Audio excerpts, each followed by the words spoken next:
Well, hello, and welcome back. I'm AJ O'Neill. Oh, camera's coming in a little too bright. Let me fix that real quick. And what we've got today is continuation of last night. Last night, I think, was a really good session. There was a lot of just good work got done last night. But I think that... Oh, I said That's... Do I say all the time? I thought I quit my a year ago. Anyway. Oh, there it goes with the verbal stutters. Let me regain my composure here. So worked on this last night and got through all the prerequisite work. So before we can use async functions in this HD keys library, we need to get rid of the prototypes and especially the defined properties. So the prototypes technically could have stayed.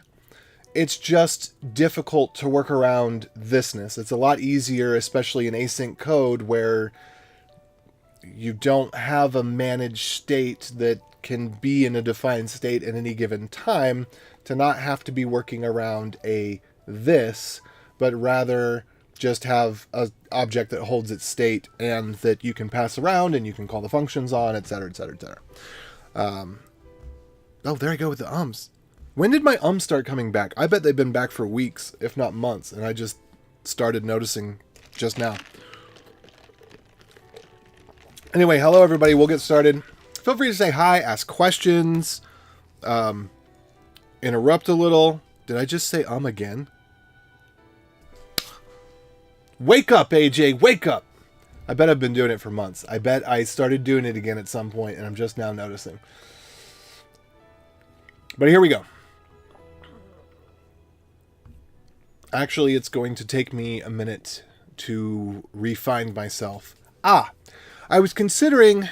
We're going to look at the tests. I'm considering whether or not to update the test. I don't like tests that are written in most of these test frameworks because they are so huge and they require so many sub-dependencies and transitive dependencies, and I just don't like that crap. That said, I would like the tests to pass and the fixtures to pass. Oh, this looks like it's the same. Is this the Zuzu stuff? Zuzu? Oh, we don't have Zuzu in here. Interesting that we don't have that. Do we have FFFFF? No. So there are different fixtures in here than the ones that I want to use. And that's okay. I want to use a specific set of fixtures across all of our tools. But I probably can change just a few things in here and be able to get the test to pass again. How long is this? 300 lines? It's probably worth getting the test to pass again so that as I'm making changes, I just have a better time of it, because these are going to be things where a subtle change can make a difference that's really hard to debug, as you've seen if you've been watching the previous videos on the other channel. By the way, my other channel is CoolAge86, for those of you that don't know. I stream all sorts of stuff there. It got to the point where it was just Dash streams all the time, and so I separated Dash into a separate channel so I can have a little bit more balance on my main channel.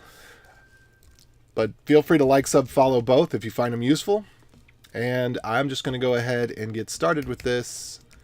We've got HD key here. Why in the world do we have eCurve? We have two of these libraries. That's an interesting choice. Okay, from master seed.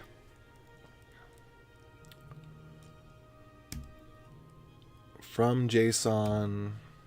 Here we go. We need to do hdkey.create. hdkey.create.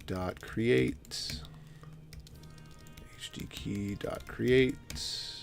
Okay, I can just go through and find all instances of new hdkey and replace them with hdkey.create.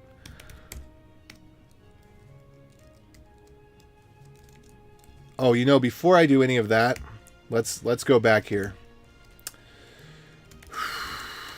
npm run fumped.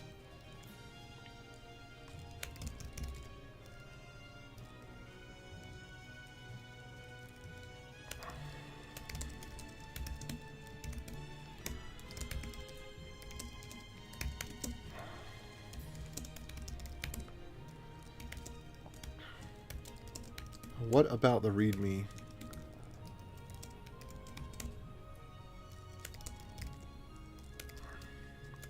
I don't think we've changed the README.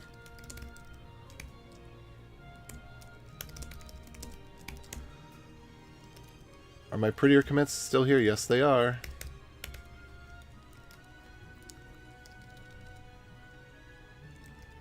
So let's just squash these two together.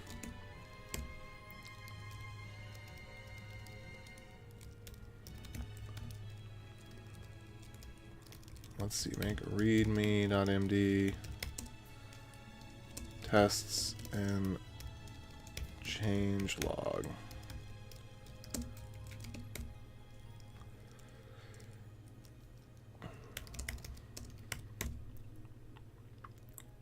There we go.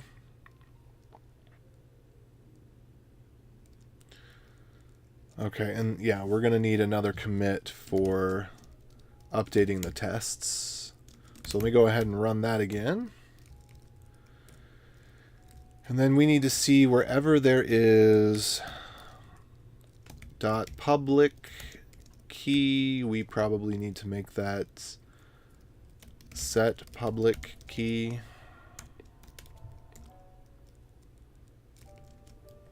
And we probably need to do, let's see. So it's going to be public key equals space equals, and then we're going to need to define a capture group .star until the semicolon.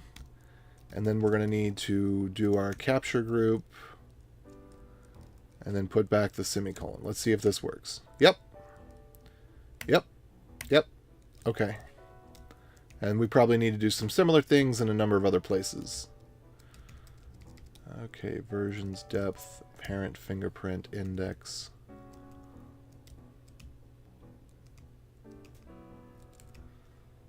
Okay, I think this is going to be worth it. Getting these keys updated.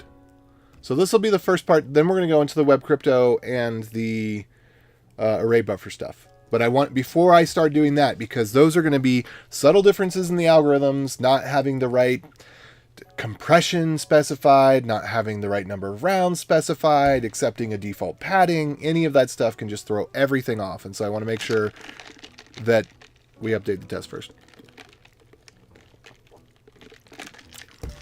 And then we'll have to update them again as we turn things into async, and we'll see how it goes. All right, let me just go ahead and take a kind of a broad look at it. So we'll look for HD key under test here.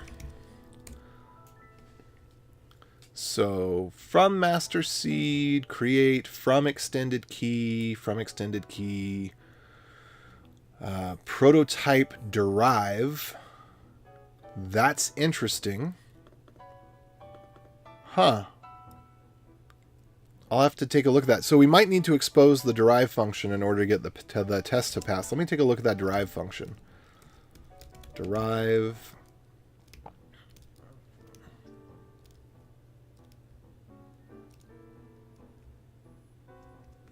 Oh, interesting.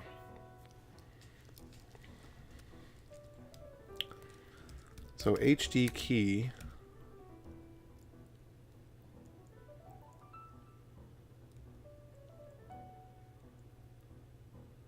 I don't see how that's going to work.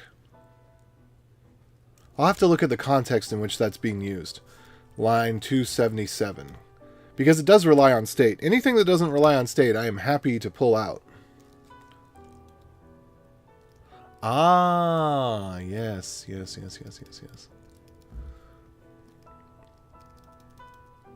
So we can update this one to do just var HD key equals, are we using var in here? Are we using a mix of var and const but not let? Okay. What? That's so strange to me. I wonder why that is. Might have to do with globals. It does make sense to put the globals as var, not as let, because reasons. Especially in something like this, it's going to be rewriting the code or doing runtime hacks. That makes sense. HD key equals create, and then we're going to have HD key.array.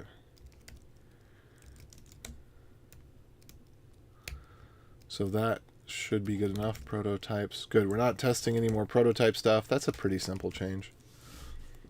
I think that's the way that that should have been done in the first place.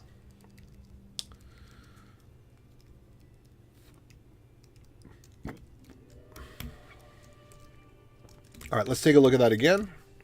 So here's the list. Maybe we can get rid of some things to just kind of narrow this down. So we'll ignore anything that has from extended key, whoops, or from master seed, or from JSON, and then all we've got left is create. Okay, that's what I wanted to do. I wanted to filter this down to see if we get rid of the methods that we know what's left. Great. So I don't think any of those require a change, but I do believe that it is going to require a change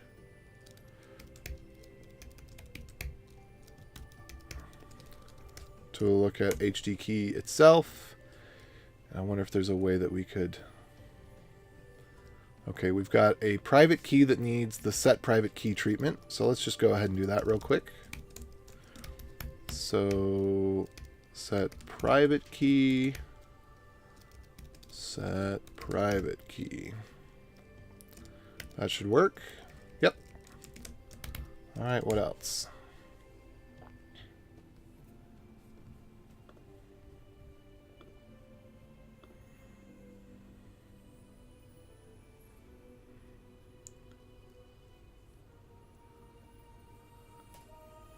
Oh, okay, hold on. Somebody's got an urgent question.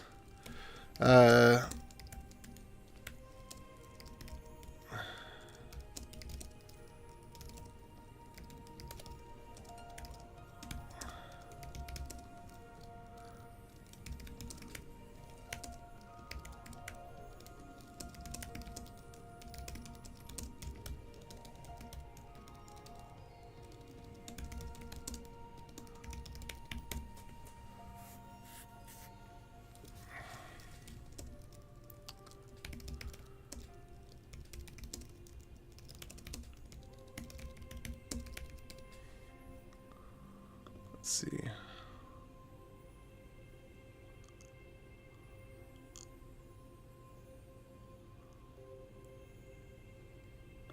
Okay.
Okay.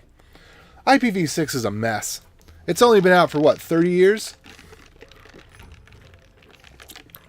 We still can't figure it out. Nobody knows how to use it. And by nobody, I mean the ISPs that issue IP addresses to you and the service platforms like AWS and maybe even DigitalOcean. I don't like speaking bad about them. I love them, but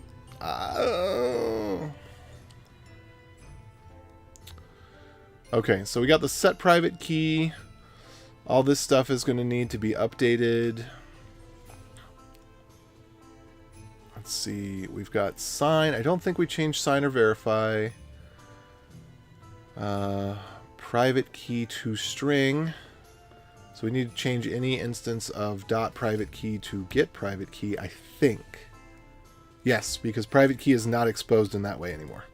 So we actually are more secure from accidentally logging the private key in this regard. Public key can be accessed that way, just not the private key. Private key is now actually a private variable. I had to do a whole sequence on how to translate. So instead of doing what people currently do, which is all of this class and prototype nonsense, if you actually just use plain JavaScript, you can get the same behavior as what you would get in Ruby and other languages in terms of object privacy. Well, not the same, because you can't get friend classes. There is a way to implement friend methods in JavaScript, but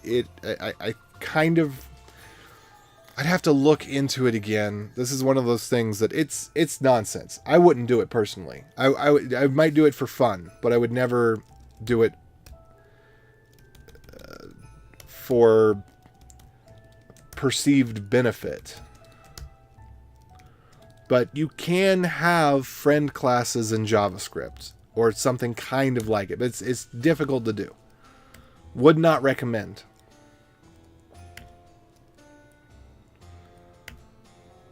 Okay, get private key.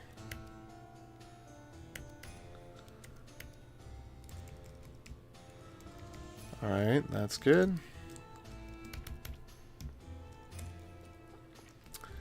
So I don't run Mocha or other tests on my computer. If something requires 100,000 dependencies and I don't have to run it, I don't.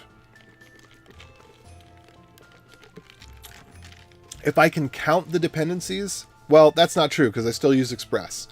I have started a rewrite of Express that does most of what I need. But there are a lot of dependencies in Express because there are a lot of features, because there are a lot of HTTP specs.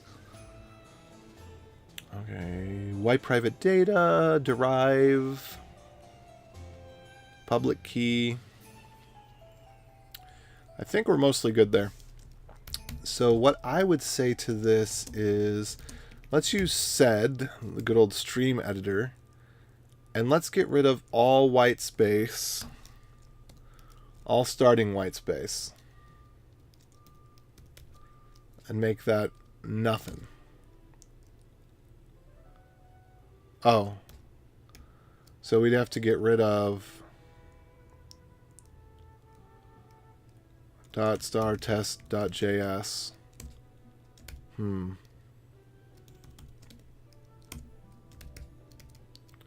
What did I do wrong here?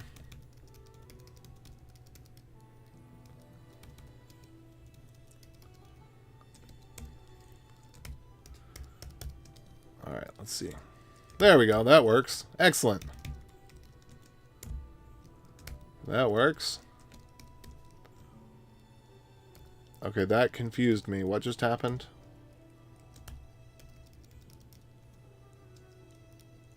Did I need a double backslash? Oh, is it a tab? All right, let's try plus. Nope. Let's try backslash. Interesting.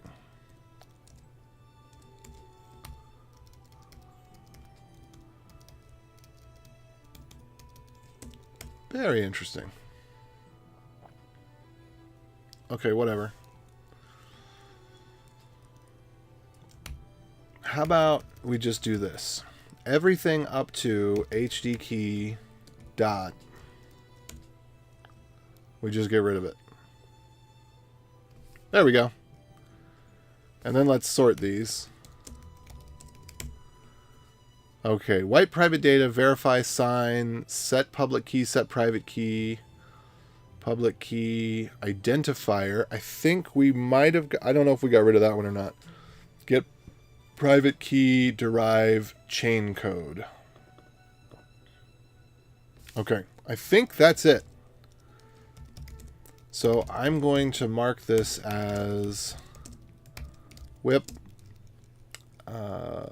update tests. And let's push it, and I think that this will trigger off on the CI/CD system. And then we can check it out from there.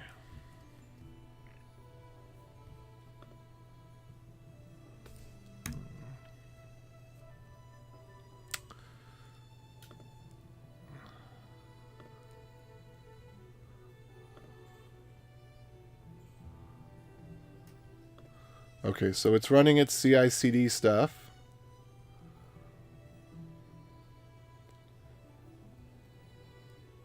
And I want to get rid of 10 through 16. We're not supporting any of those going forward.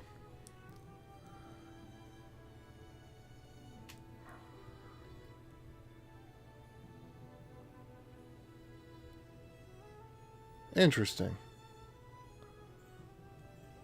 Let's see why it failed.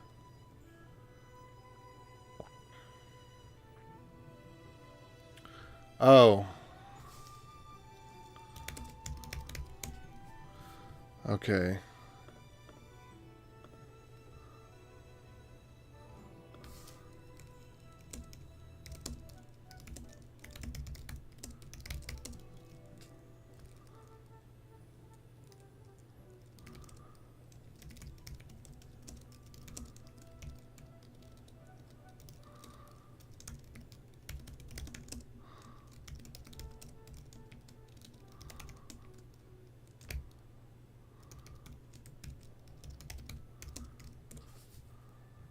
Let's see.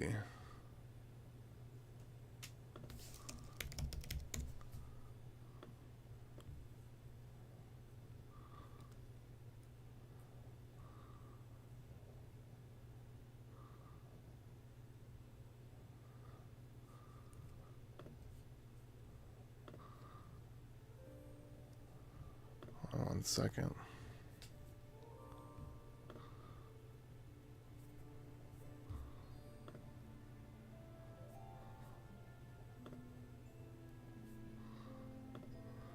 Was this for Ross? Ah, why for Ross? Why? Why? Trying to figure out.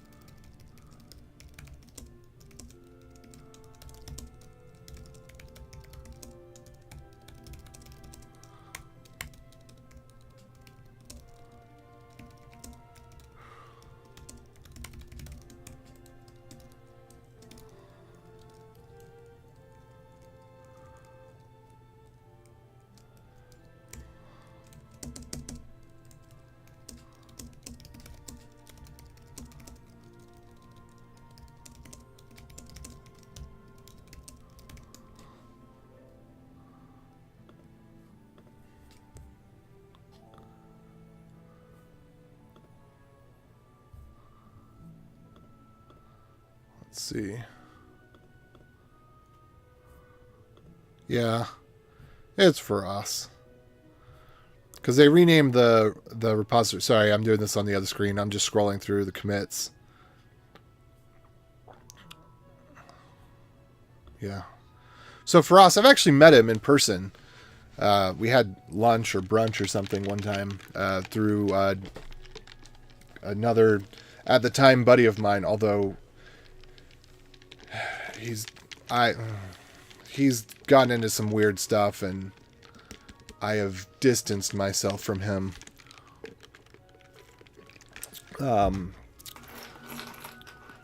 Weird stuff.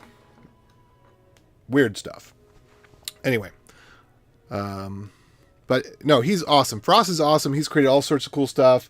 Tons of cool stuff. He sold a company for that. It didn't really work, unfortunately, but Yahoo bought it because it was called Pure CDN. Well, it did work. It's just that when you do distributed computing, you have to do it within certain confines. If you do if you do decentralized distributed computing and you don't have some sort of mechanism that is localized, if it's not localized, then because you can be distributed and decentralized, but if you're not localized, it's going to be really, really inefficient. And I say localized rather than centralized because it sounds better. But the truth of the matter is, you need local contexts where there are groupings of things. You need you can be distributed and decentralized, but you need some sort of hierarchy system where, based on locality, there is some grouping so that you can actually get efficiency. Anyway, he created that. He created WebTorrent. He created Wormhole. The guy he produces awesome stuff. But then there was standard style. Blech.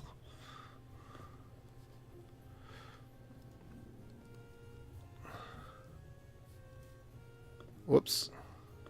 How did that happen? I just made a typo. 1 second.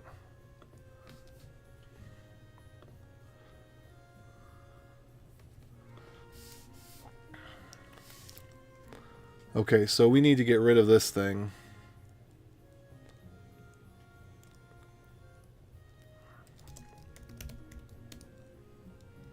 Okay, we are not ready.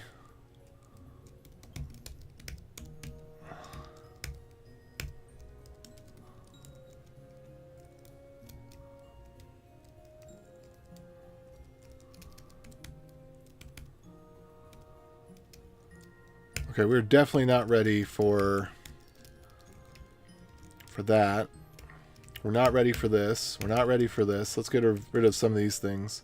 I don't know when they got in there, but I probably need to find that and remove that commit that added them. This one needed to be added. Some of those others did not. We don't want version. We need bump. Let's see here. Well, this one. Let's see. Let's just get these alphabetized so we know what we're dealing with when we're dealing with it.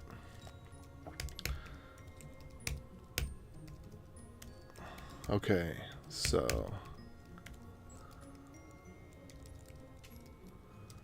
browser test coverage, coveralls, coverage, coveralls, coverage, coverall. Okay, bumped. Test unit. Okay.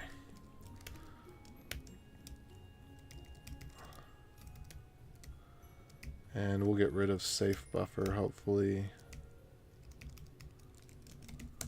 We'll get rid of a lot of that stuff.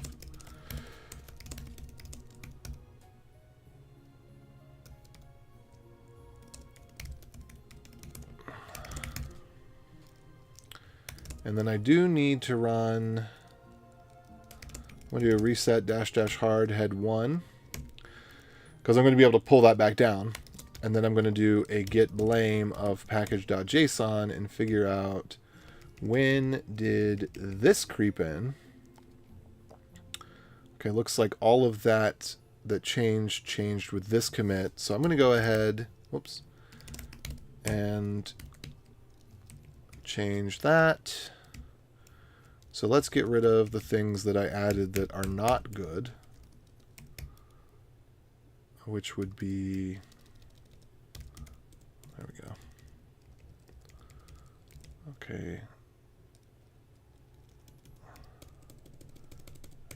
Then we need to make that change. We need to make that change. Browser. Test. Oh, whoops, sorry. Oops.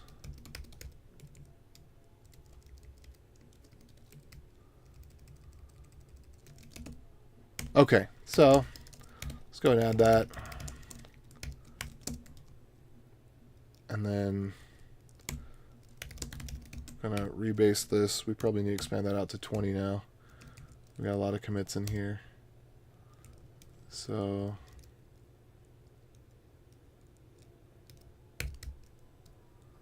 So I'm going to go with make prettier, add lint config.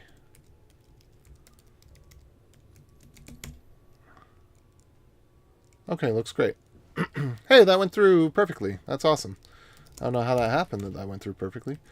Oh, I know how. So we'll actually force push that. Okay. So let's see what happens now. Maybe it'll run a little faster too.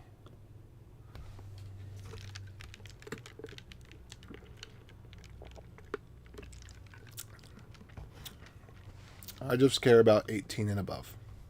I wonder if there's a place where it says 10x.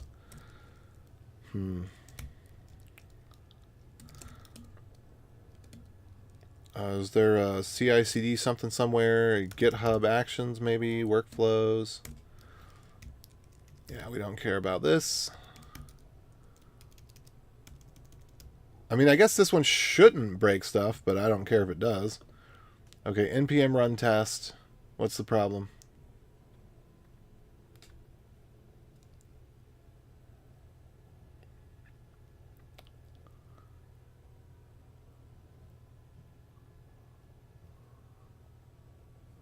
Where does it fail? Where's the failure? Oh, no.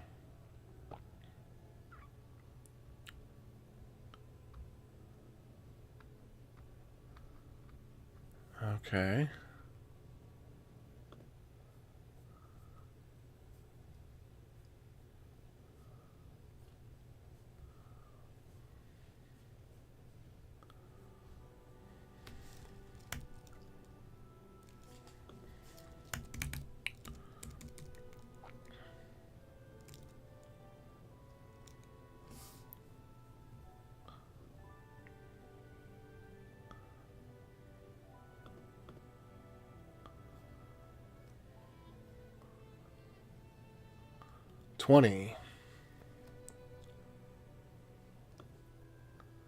So it looks like here a bunch of these were simply not returning something that should be returned. So let's try this out. I'm glad that there are these tests here to catch that stuff. Was it 20? Oh, whoops. There we go. So private extended key needs... Oh, child key. Ah, that's why I didn't catch these. So that needs to be turned into .get private extended key.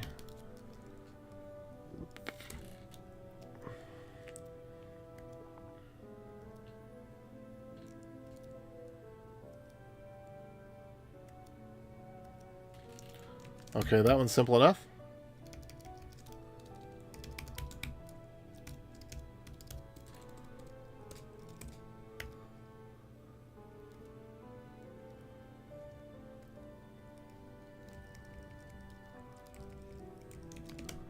Okay.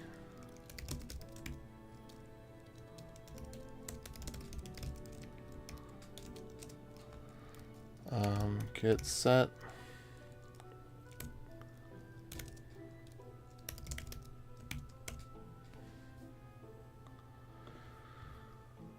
Okay, let's see what else there might be in here. Most of this stuff looks like it's related to that.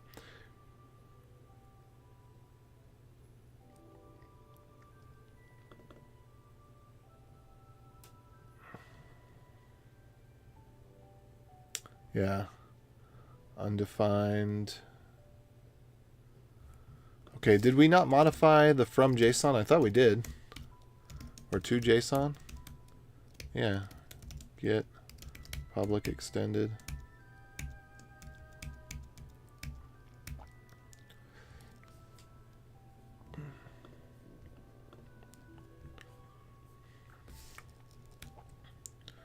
Let's see what the latest is.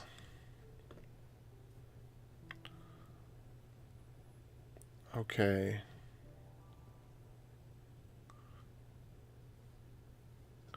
Well, that's not good.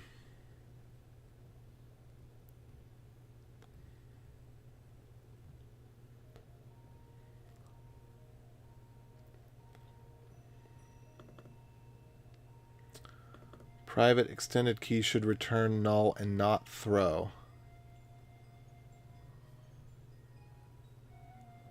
When private key is null. Let's take a look and see if we can figure out what this is about.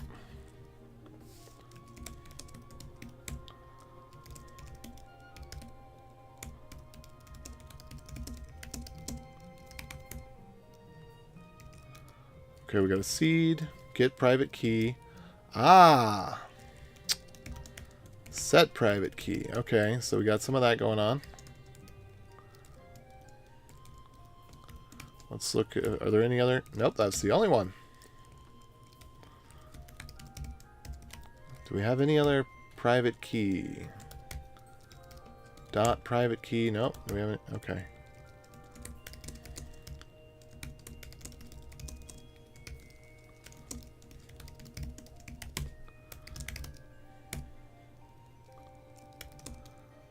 Okay.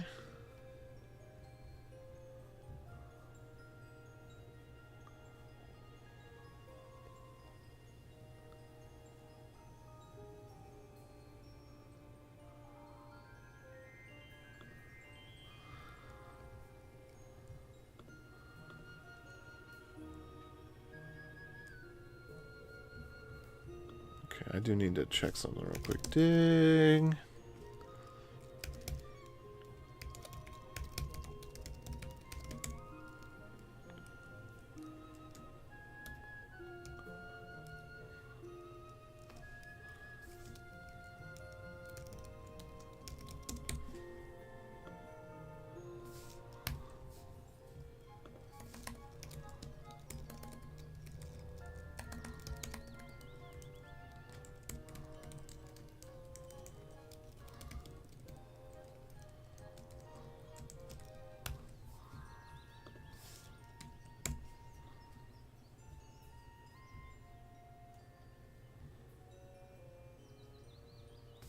Interesting.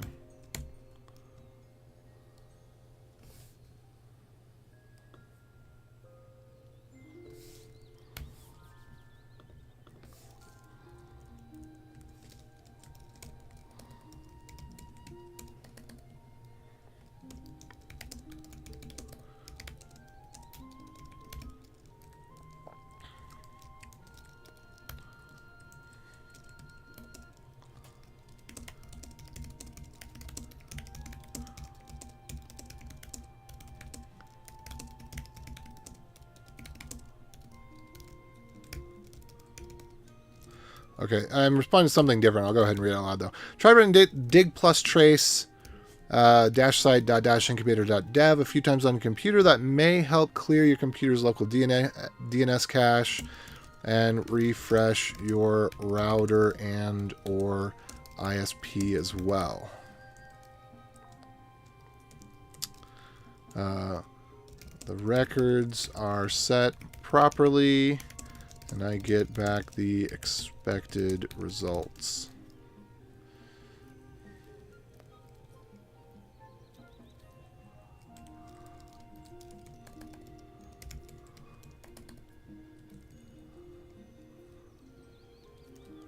Let's see, trace,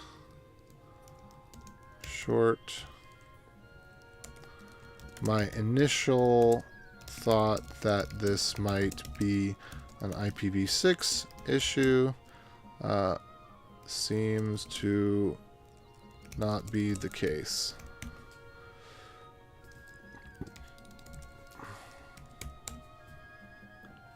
Let's see.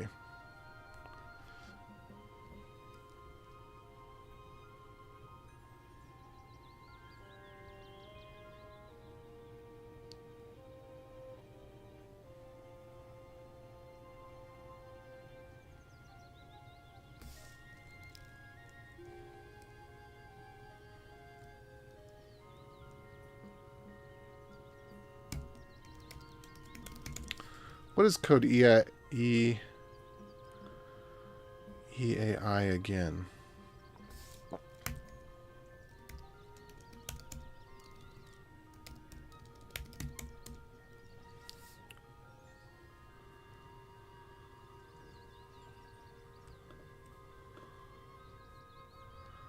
Okay, sorry. That was a different but important thing I needed to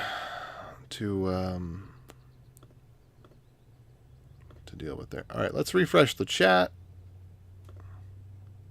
There we go. I don't know why it started doing that, but it gets messed up sometimes now. Okay, so back over here. Let's check and see what's the latest. Failed. Great. Why did it fail? Okay, we got a much shorter list this time. I think it's looking better. There's 3 failing. When private key is null. Cannot read. Okay, that one's easy enough. Deriving a child key does not mutate the internal state. I think I know what happened there. I think I remember looking at that and thinking, oh, that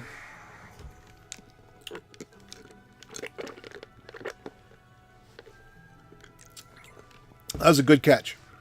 That was a good test. This is the reason.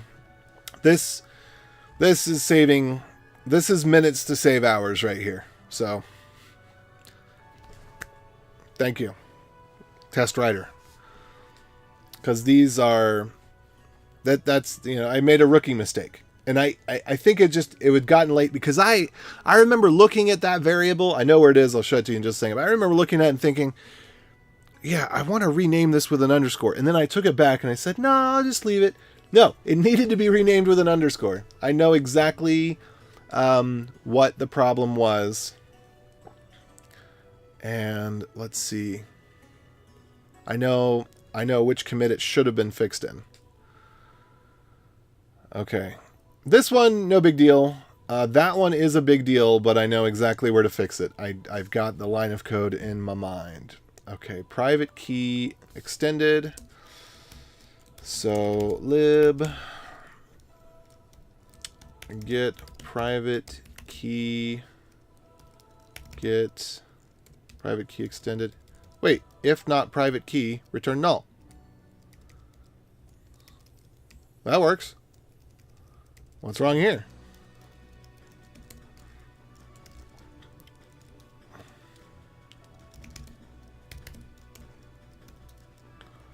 Return null.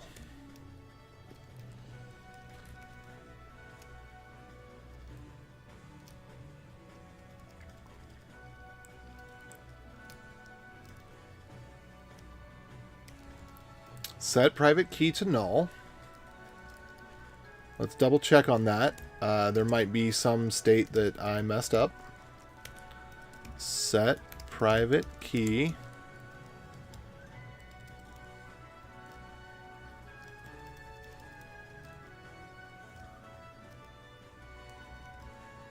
Huh.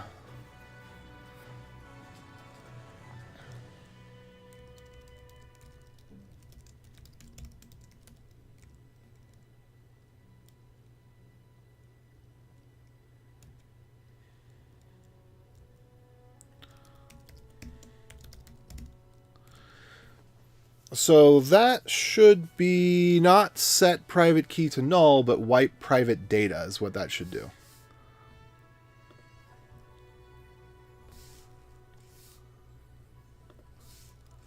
Okay, so that one, the test is probably just out of date.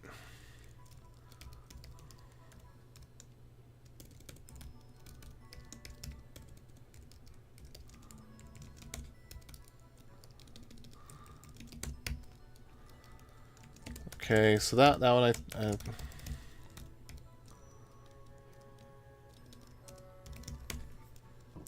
but this other one, let me see if I can show you the line that it is. It's in derive. The line that's missing is right here. It's right there. So it should be var HD key equals HD key.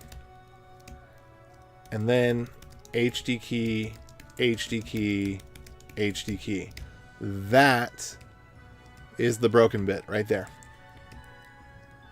And I don't think that we've got the same problem anywhere else.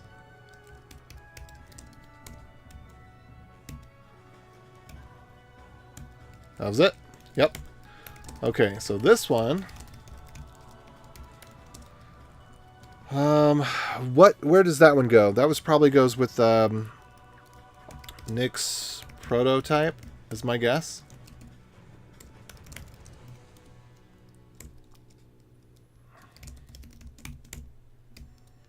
So I'm going to bring this one back into, where was it?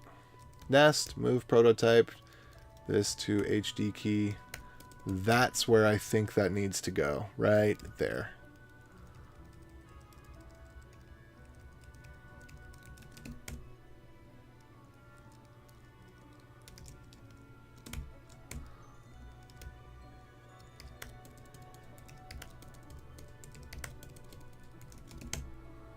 Okay, let's see how this round of tests is faring. I think we might get a pass this time. Ayo!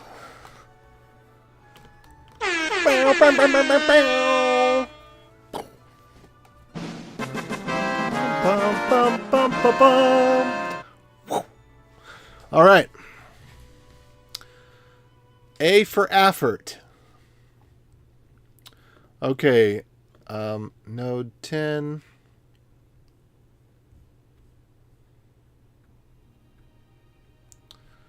All right.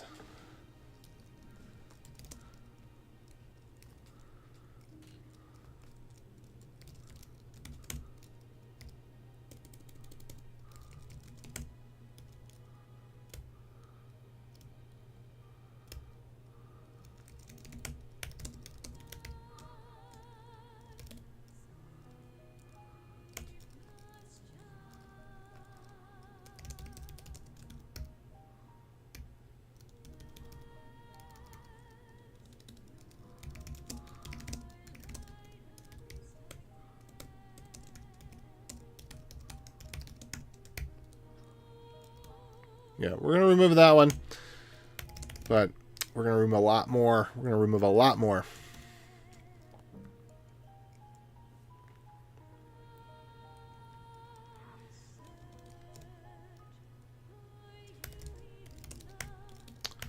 Cool. All tests pass again. Excellent.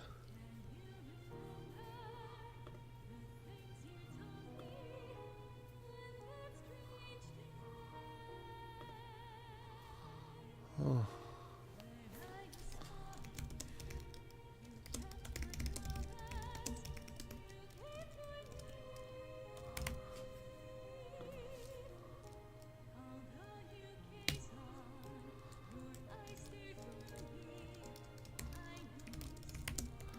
Just making a note in the Discord. Updated the test too, and they pass. All right, great. So now let's get over here to ref, what was I calling, modern JS, and we need to rebase-i ref modern ref simple JS, and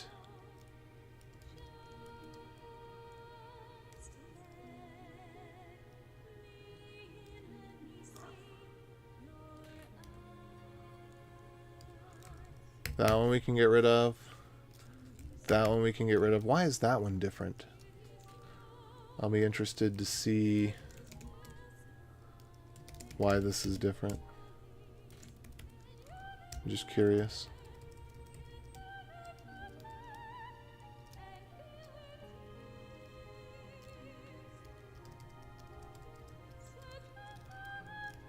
If private key.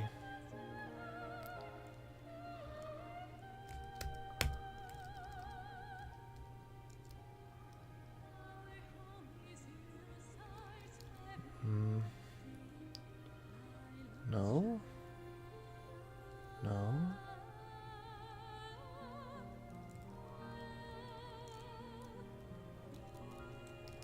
Those don't seem related at all. Is there anything different about this? The top one is right, the bottom was wrong. Other than that, not clear what the difference is. Let me just put them side by side so I can see what changes here. Yeah, that's right. It doesn't seem related to that commit, but whatever. Oh. Oh. I might have just reordered the commit process or something. Hold on, let me just get out of here. I'm going to get rebase, abort. Let me go check out ref simple and see if it has the commit for curlies. Yeah, it does. Okay. I know I updated... okay, I think I see where it's coming from now. It's because I updated the get private public key in some other place or something. So it's... Alright, I can get rid of all those commits. Those are just duplicate commits. And there we go. Now we can push this one. Cool.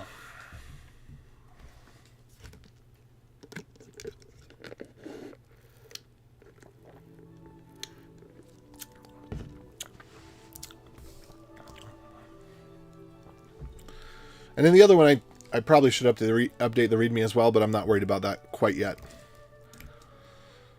All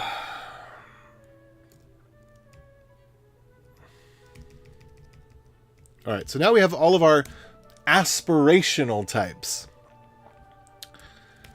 So first thing, just low-hanging fruit, remove assert. That's super easy, because all we need is a utility function called assert that throws if things aren't equal. So not difficult.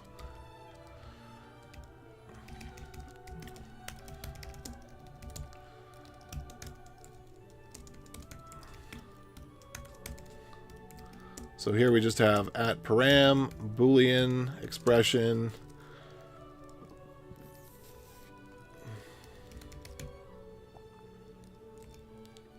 Whoa, what was that? Did y'all see that? Or was that just me? My screen went... Bleh! Just a flash. And then we have a string message.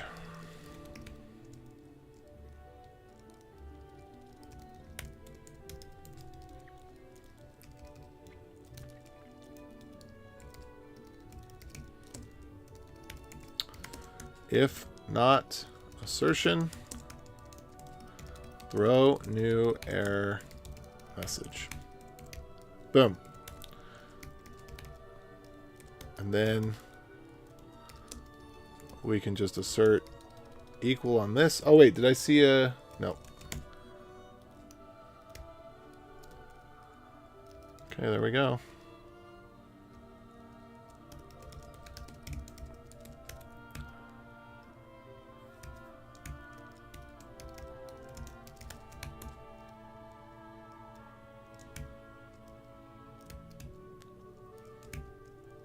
Uh-oh.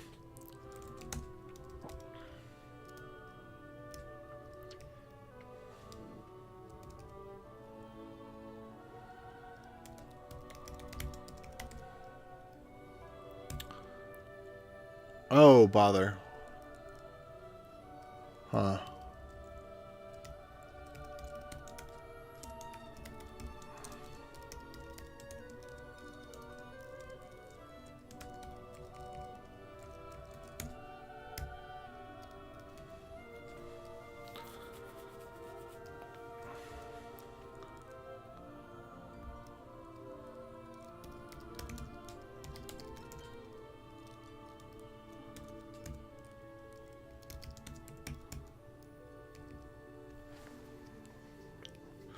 Wait, stay on target. Stay on target.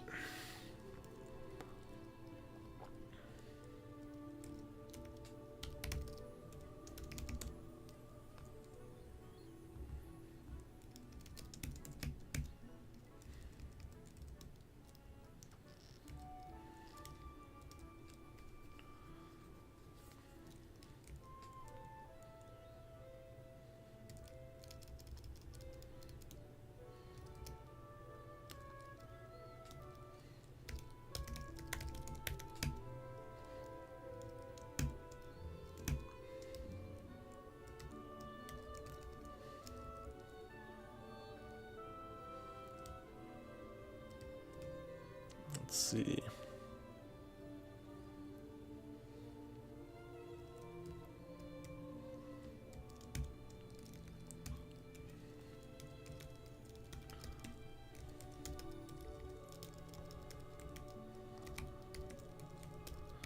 I don't think it shouldn't be possible for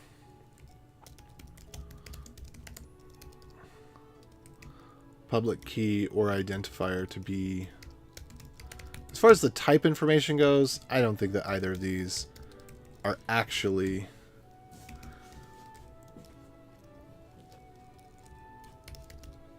and we don't need that comment anymore.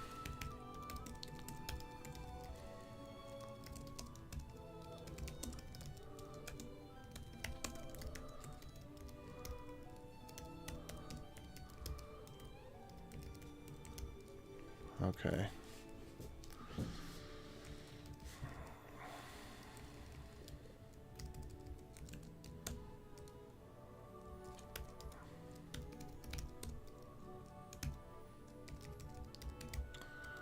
Okay, I did not stay on target, so let me go ahead and stash this.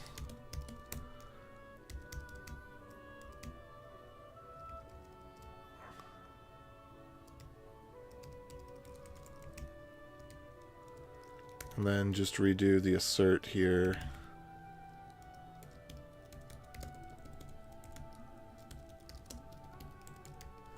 There we go. It was the only place that assert was not being used in its simplest form. Okay, ref. Replace assert module with function.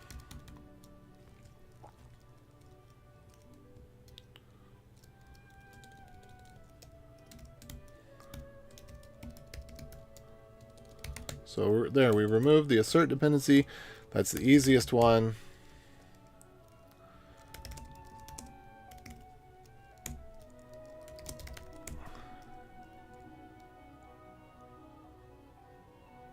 Oh, whoops.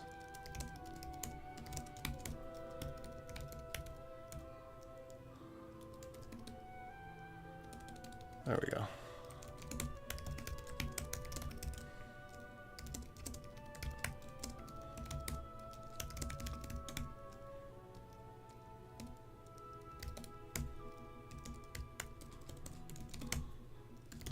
Oh, you know what? We need to get rid of assert from here too, don't we? Oh, no, we don't.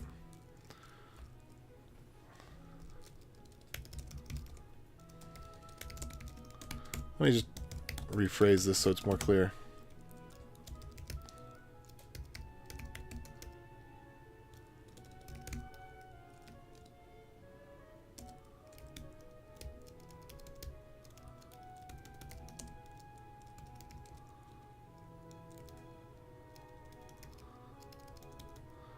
So how do I want to rephrase this? So what are we doing? Removing node.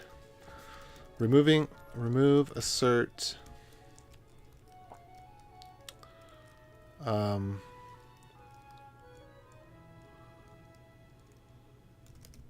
Whoops.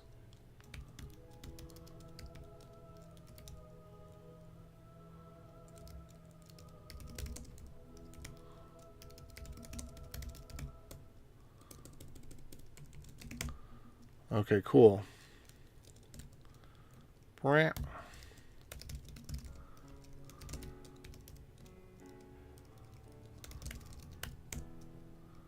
Okay, get stash pop.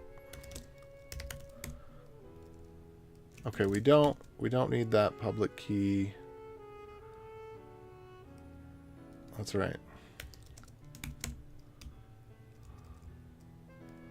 We don't need those comments.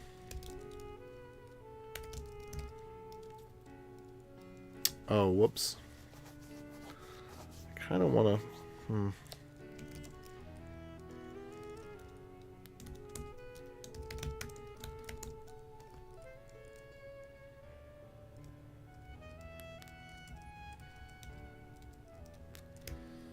That one can be...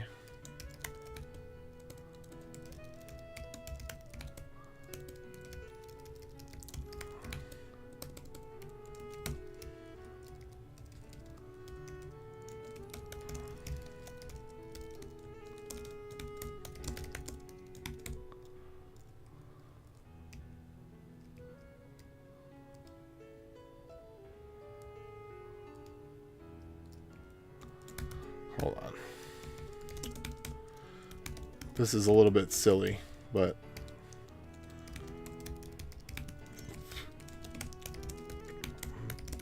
the cleaner the commit history is, the easier it is to audit, so...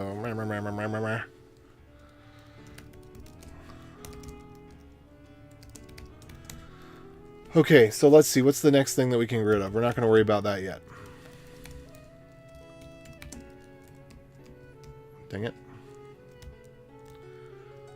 Out of these three, the next easiest to get rid of is probably crypto. Maybe? Let's see. Random bytes. Because we can do get random values. And then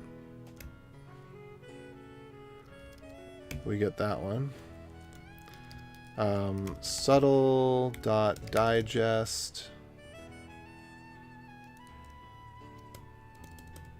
160 buff.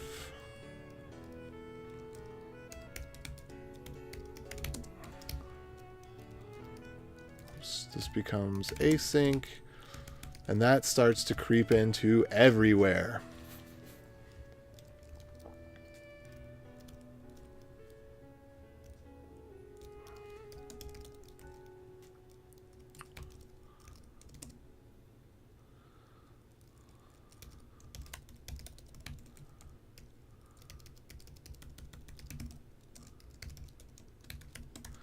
I think we can just pass in an array buffer. I think I've done that experiment before. Let's just make sure real quick. RipeMD. There's places where we do this. We do it in probably dash site.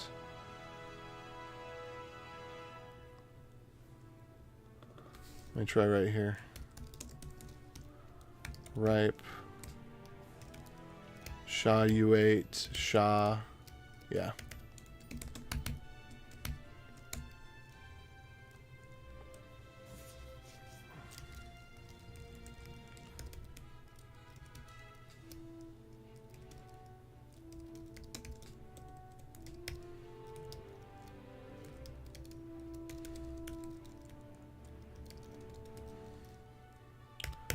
Oh, whoops. Okay, that one was wrong. This one's right.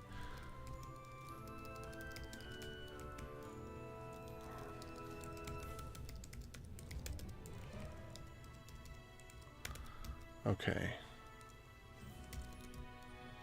So we are indeed going to do crypto is window.crypto or require node crypto. So with this, we break compatibility with everything up to node v18 right off the bat.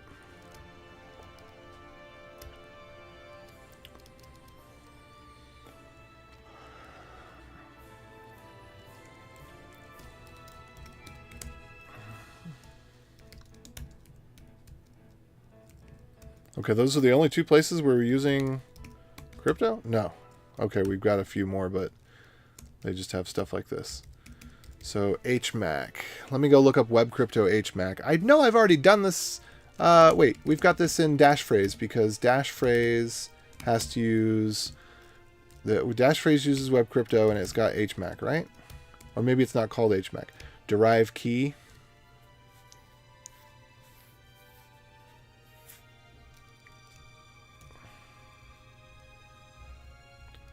Export key. PBKDF2. Let's just try this.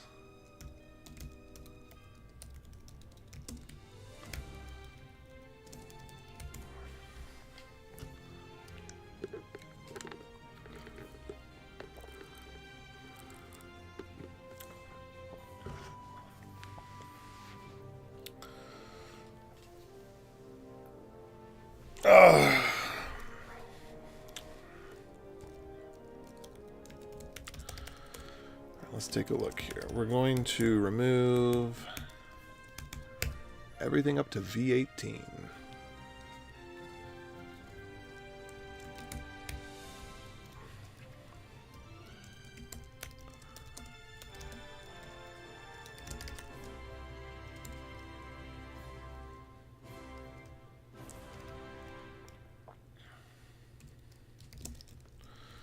This is going to have so many cascading changes.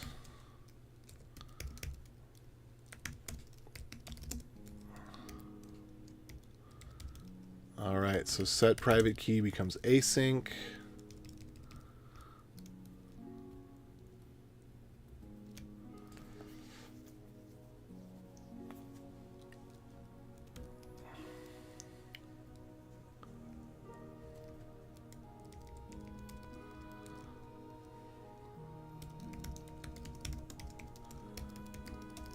Which means that this becomes async.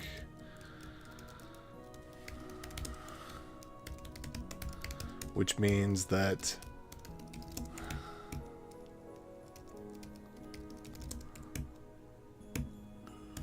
we're going to have to get rid of all the for eaches. Oh my goodness. Oh.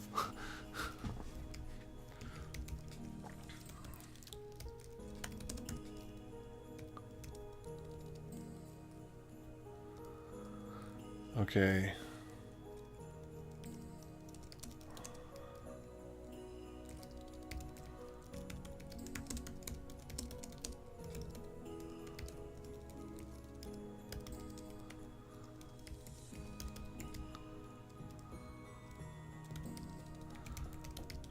Okay, I think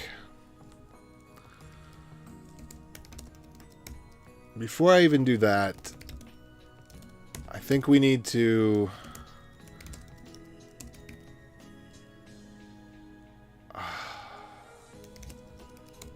okay, what are we at right now? Just type stuff.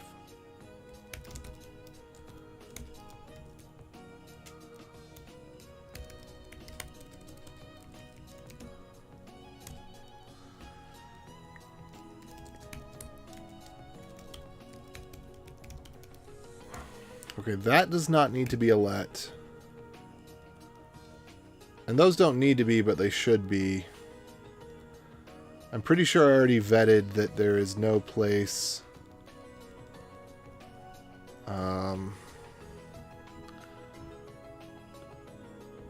Let's see.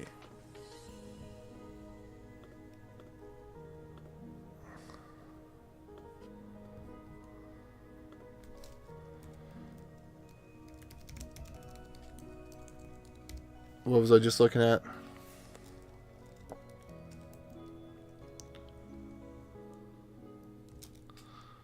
Update var to let, because we need to switch for each to 4.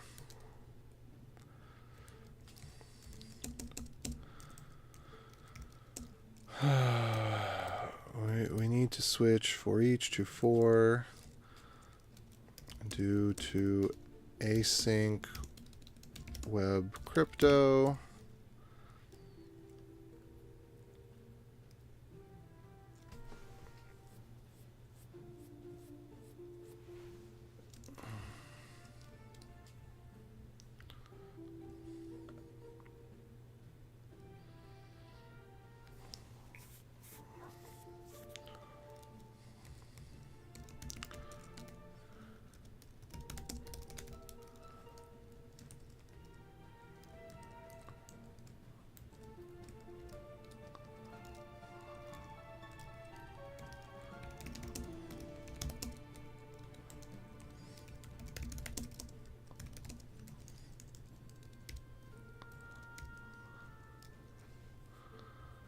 Okay. Gotta think about this for a second.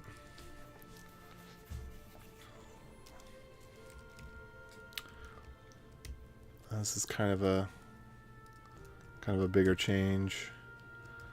But was there any case where we needed var? I don't think, because the linter was passing, I don't think there's any case where this is going to break anything, but beauty of all beauties, we can check.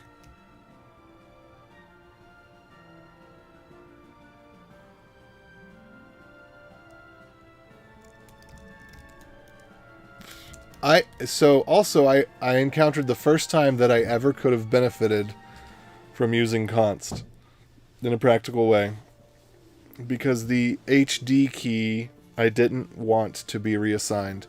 I will admit it. You heard it here from me, from my own mouth. My heart is heavy, but I could have benefited from an immutable reference. Isn't it too bad that JavaScript didn't have immutable references with let and constants with const? Okay.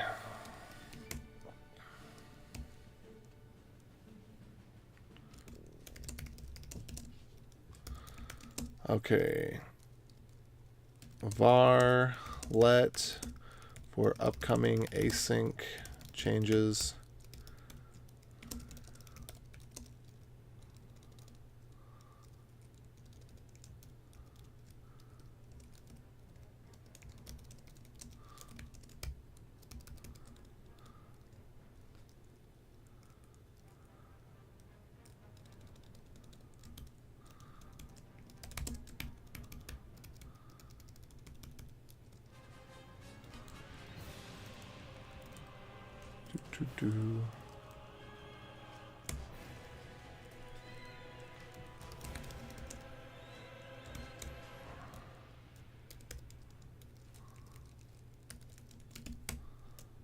What?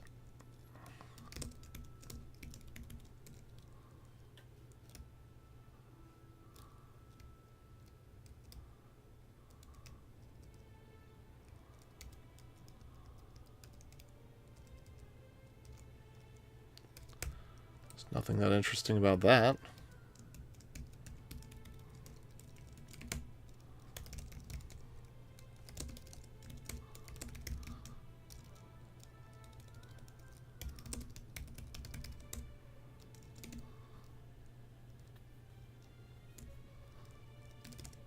What?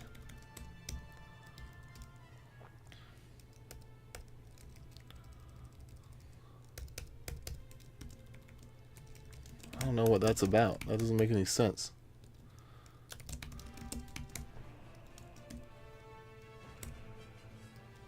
Oh, I see.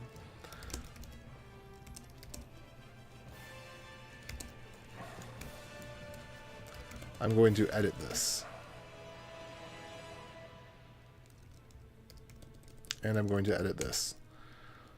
Okay, so what I need to change about this is here we hadn't started adding the types yet. And I do want to pull this into the change that could go into the main line. I'm trying to separate this into two major PRs. One that's all of the other cleanup, and then one that is the real big disastrous API rewrite.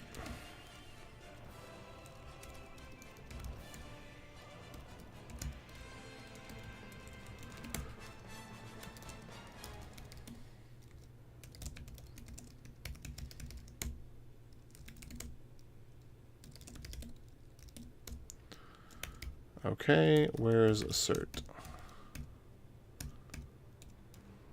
Function assert. Yes. This is precisely what we needed to have here. Okay, good. That was for the type stuff.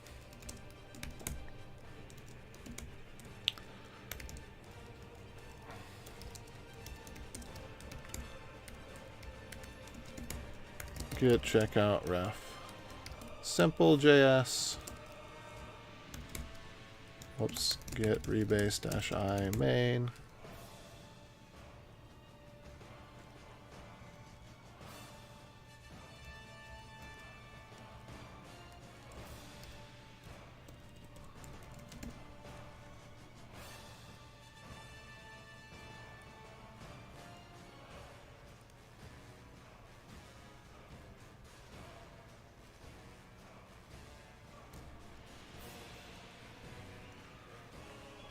What?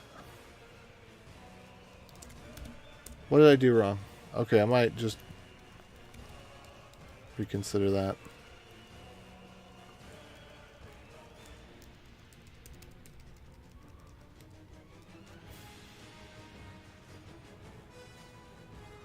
Oh, okay, wait. So get branch dash D main, get checkout main, get pull. Alright, good. Checkout ref simple, get rebase dash I main. Alright, now we should not have anything here. It's crazy. Alright, fix, test.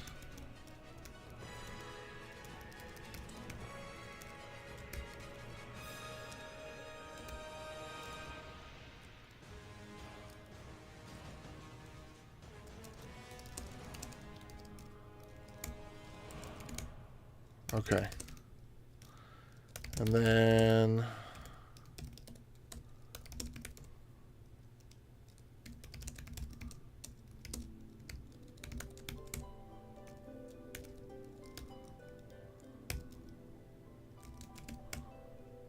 what?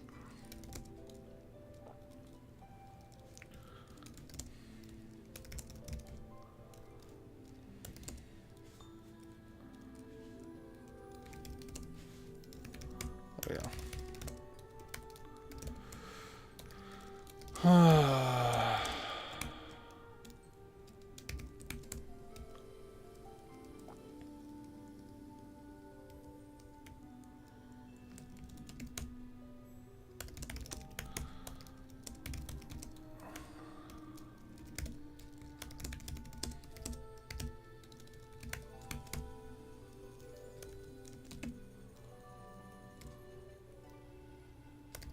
Okay, good. So I got that out of the way. We've got let out of the way.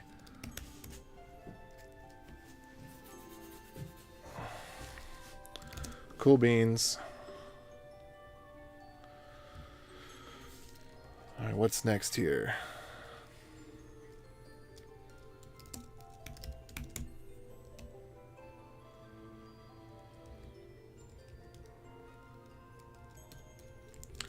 Okay, is this where I get to stash pop?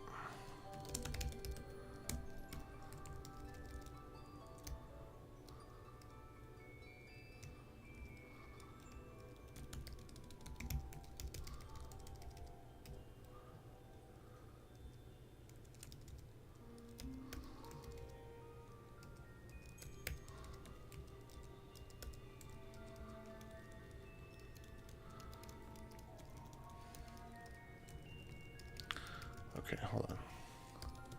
Just this one. I'm not going to alphabetize these yet because we're going to get rid of a bunch of them anyway.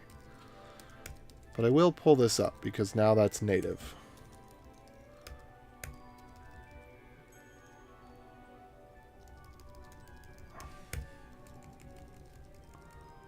Okay.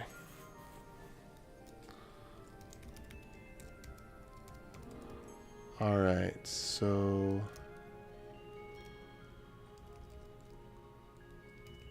these two things should be exactly the same. Yep, so we can get rid of that. And we are just going to... yes.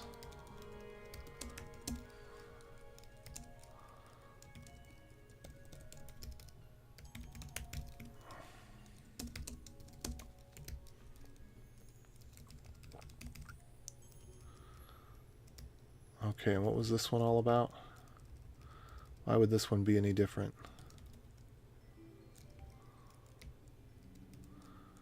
I don't think that these are any different at all.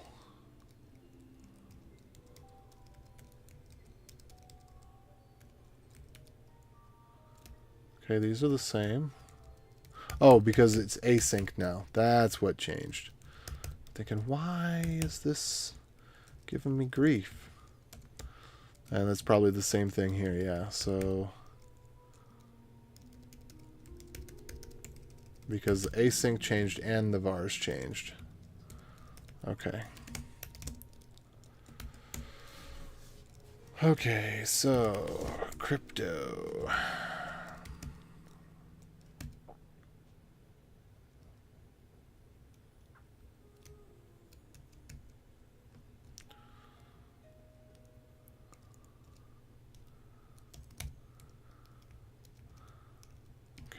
WebCrypto. Create HMAC. So we just need the HMAC example. I'm probably going to have to take a potty break in just a minute.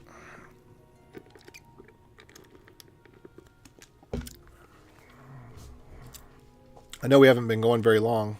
Really? It feels like it's been longer. It's only been an hour and a half? Seriously? That's it?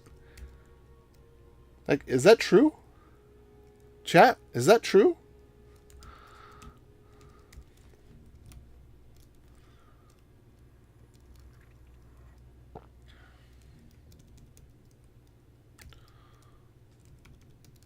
Oh, that one's going to be different. Okay.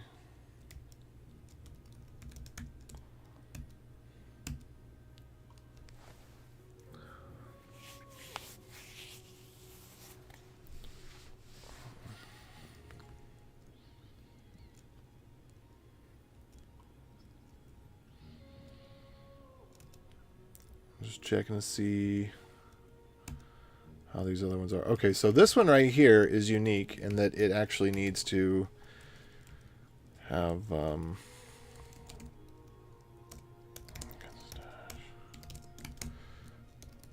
let's see, assert,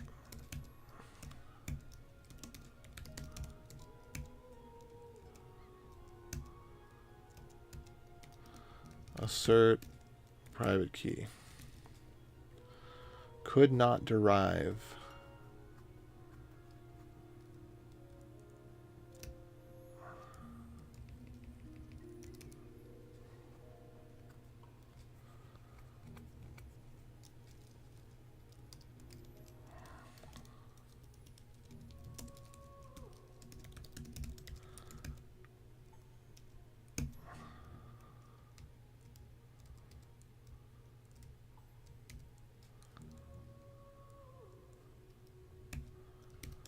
We don't have any private keys equal, do we? Wipe private data. Private key can be null. That is an acceptable value for private key. But that's it. That's all it can be set to. Private key can only be set to a value. Okay. Yeah. Alright, so what was I doing?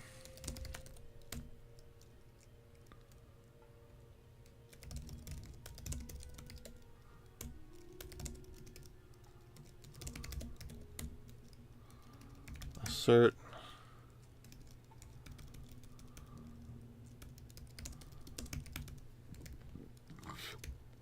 We need Yoda conditions in JavaScript because reasons.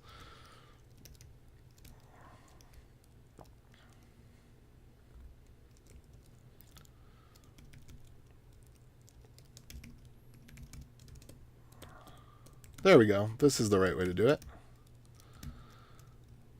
Let's just make sure that Boolean of null isn't true.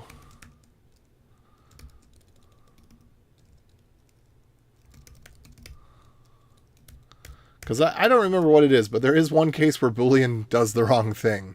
I think if you make a Boolean object out of... I think it's this. New Boolean false is true. Yeah. That's what it is. New Boolean false is true. Because there's a type of object that is a Boolean.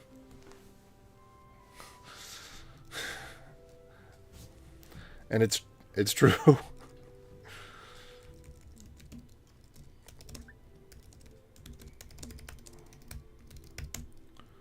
Okay.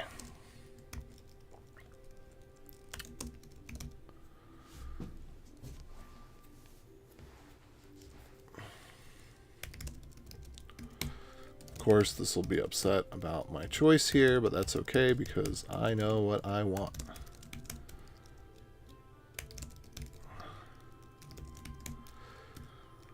Okay, so we're well on our way with the crypto bits. We might be able to remove it momentarily because the only we've got two places where we're using big crypto, which is the wipe private data and the digest. Oops. Call that pub buff. We'll just call it buff for now.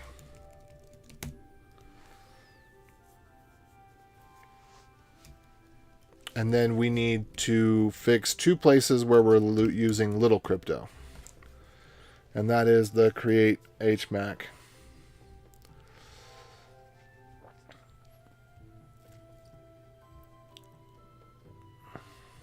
Okay, sign. Do we sign update?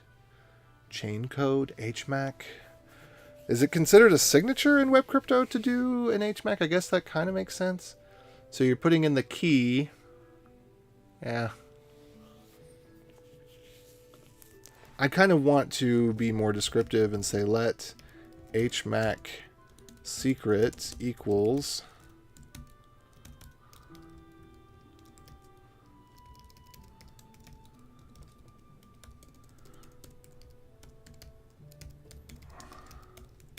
there we go.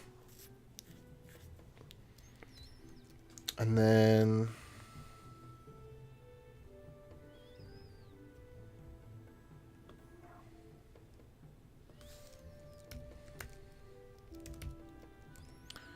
generate a key.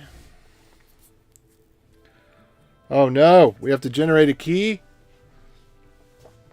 Ah, what terrible thing has befallen us.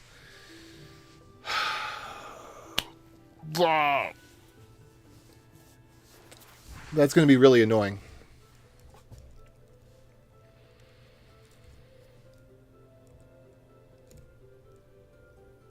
Because it's probably going to make us import the key, which means that chain code is probably not going to be a uint8 array.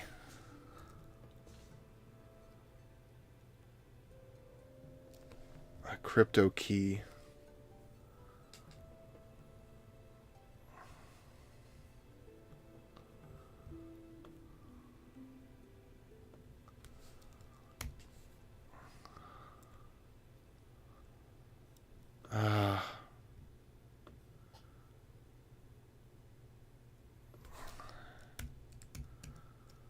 Okay, we need, I've done this before in key pairs.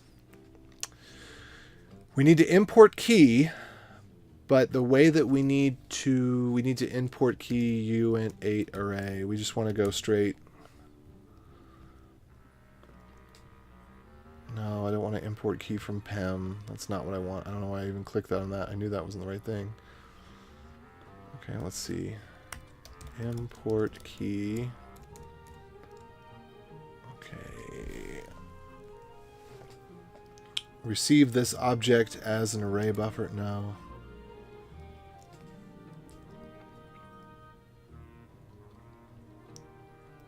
Raw.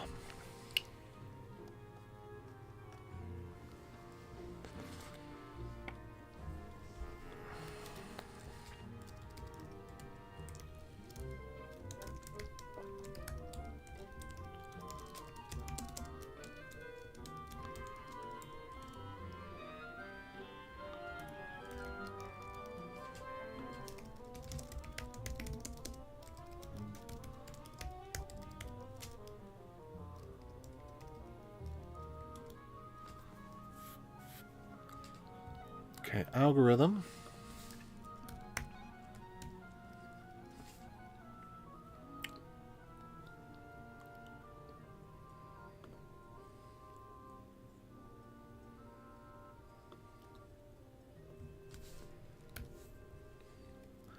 Name HMAC hash.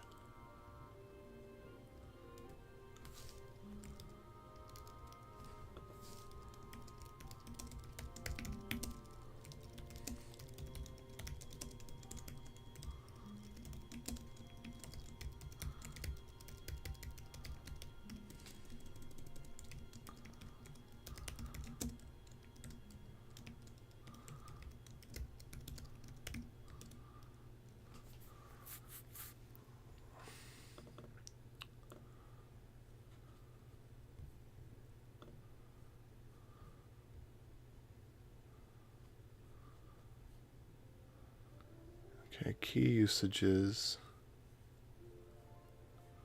Where's extractable?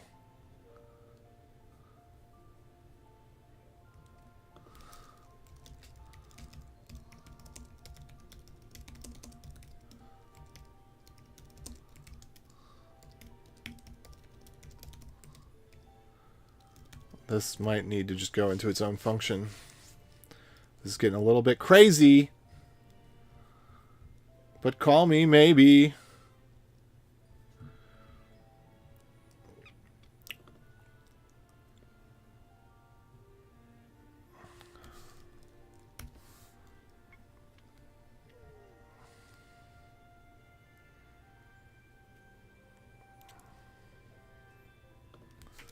Okay. Key usages equals sign. All right, that's a little bit crazy, okay? Can we all agree that that's a little bit overkill?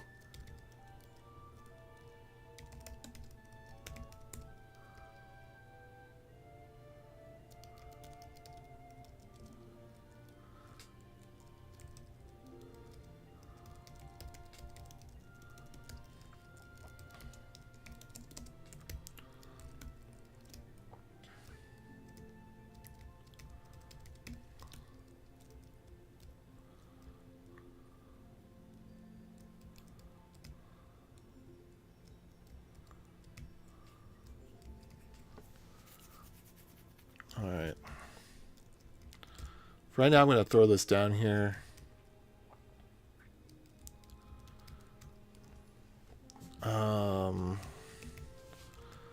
I might just call this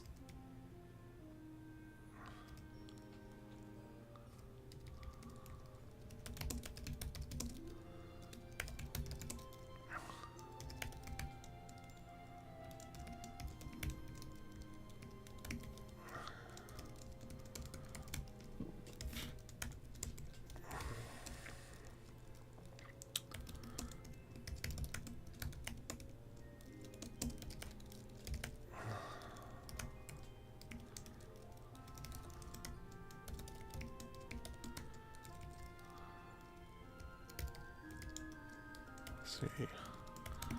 Promise that crypto key. Function whose declared type and must return a value. Yeah. Okay. Import key. This is ridiculous.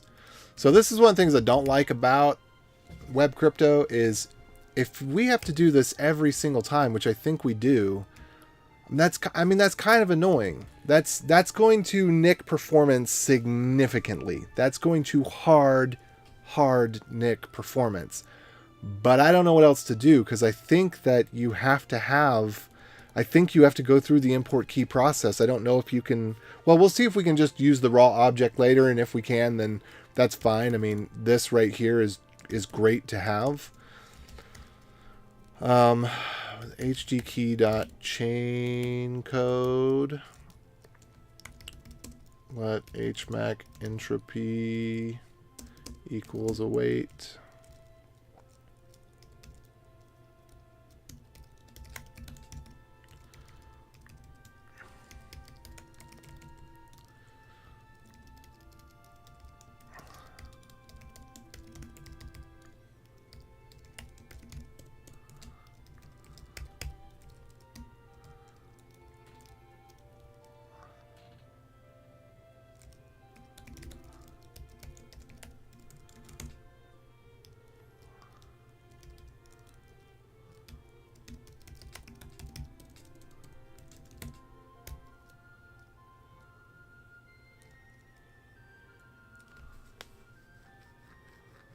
No overload matches this call.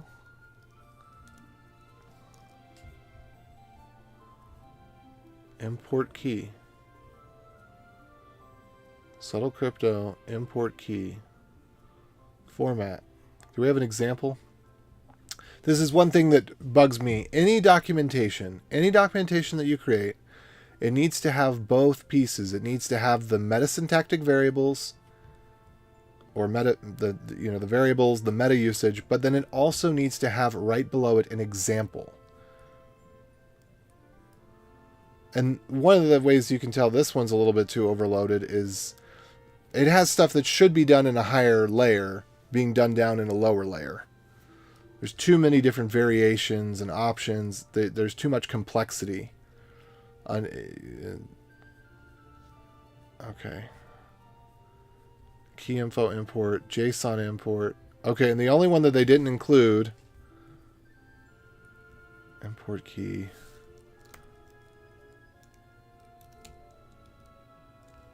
Do they include raw?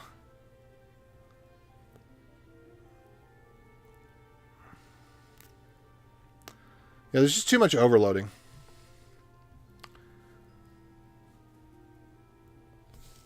Okay, key data.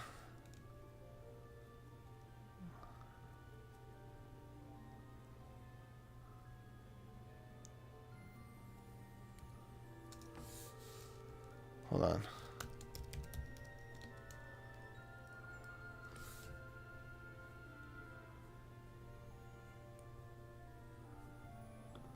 Okay, so algo for this one's an object. Let me just get out of here and go back in. I can't necessarily blame.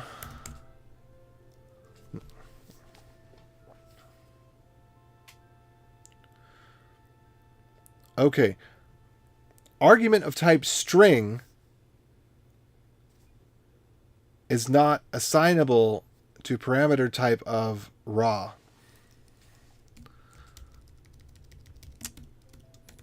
Okay.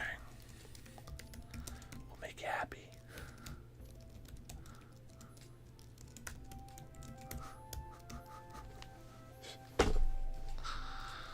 I know some of the internals about why it's doing that. I'm not going to go into it.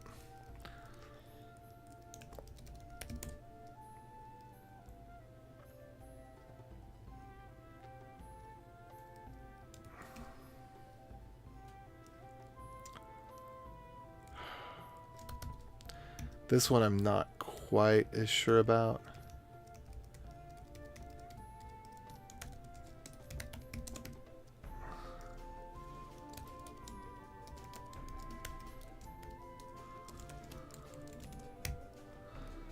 But whatever. Okay, now it's happy.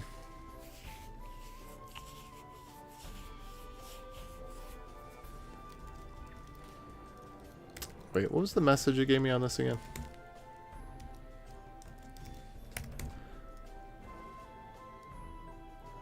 PK CS8.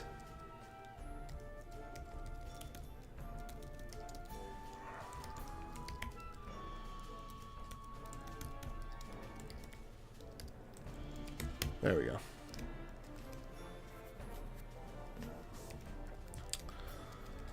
All right, and then we will do not window.crypto, but just crypto. All right. Yeah, but man, that's not good. Because chain code changes all the time, right? I mean, if we're going to have to do that async operation to do this import key crap, that's, I mean, it's going to be fine for our usage. But for somebody who's trying to do a whole bunch of these in a row, that might have an unacceptable performance hit. Yeah, because every time, so from extended key, where's chain code? If the chain code is the same, if we could say, okay, when we update the chain code, we do that one thing. But I'm afraid chain code might be updated regularly. Yes, every time you derive a child, you update the chain code. And that's a, that's a beezy.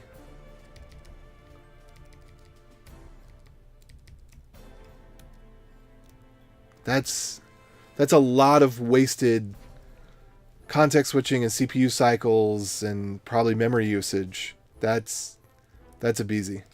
That makes me sad. Okay, so let's go back here.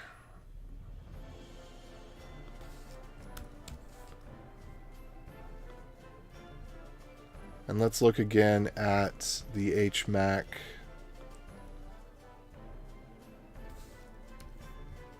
It's interesting. They're so... One thing that I don't like about this API, I didn't like about the MDN documentation, you could kind of see it there, but not this guy's documentation, but the WebCrypto API.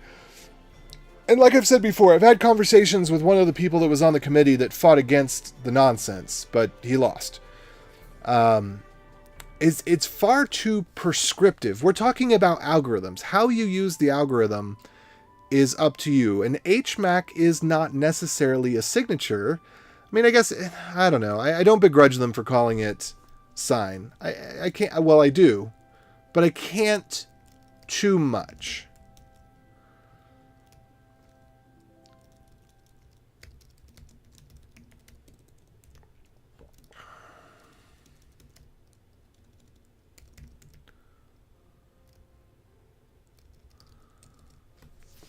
Okay, the question is, okay, buff to hex, right? Good.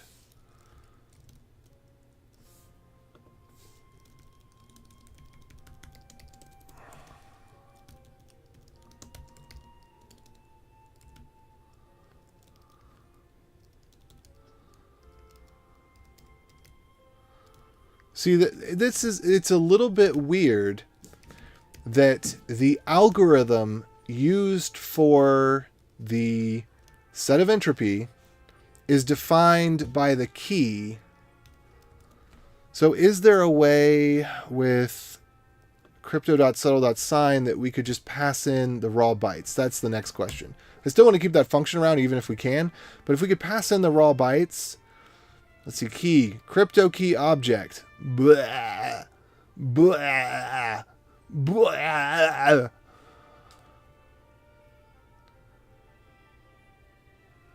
There's just too much ceremony around this crap. There's just, I mean, again, the problem with the JavaScript ecosystem is that there's just too many people from too many different backgrounds working on disparate things and not communicating with one another. It's just weird. I mean, that is just so weird that you can't run the HMAC algorithm. There should be I think one of the reasons they made it so convoluted was quite intentional, because they didn't want you to be able to, supposedly they didn't want you to be able to fingerprint a browser based on what it supported. So, for example, you could just test to see if crypto.subtle.hmac existed, right? So they wanted to hide away all of the capabilities, and so they shoved everything into these functions that said, well, if it's kind of like a signature, then we'll just have it in the sign, and then we'll put all the algorithms in the sign, and so then to find out whether or not you can use the algorithm, you have to call it and then catch the exception. But that doesn't prevent people from fingerprinting a browser. That prevents people from using the WebCrypto API, because if you want to fingerprint the browser, if you have that kind of intent, then you can figure out how to put a try-catch around a crypto subtle sign, right? But if you're just the average Joe trying to use these APIs, they're immensely complex, which I guess maybe you don't want the average Joe using these APIs. But the complexity leads to insecurity.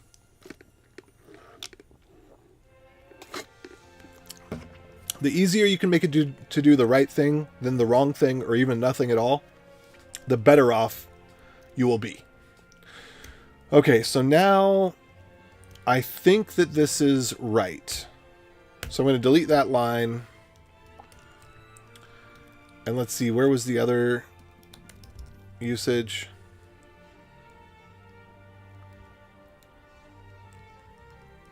And I mean, this is silly, right? I think that we could probably do this in a different way. What I need to better understand is what the HMAC algorithm is, because I think we could re-implement this, and all we actually need to do is call the hash function with the data, because I don't think there's any difference between an HMAC and just doing a buffer concatenation on the data. So I'm going to consider that. Okay, master secret buffer.from. So this is going to be text encoder, new text encoder dot encode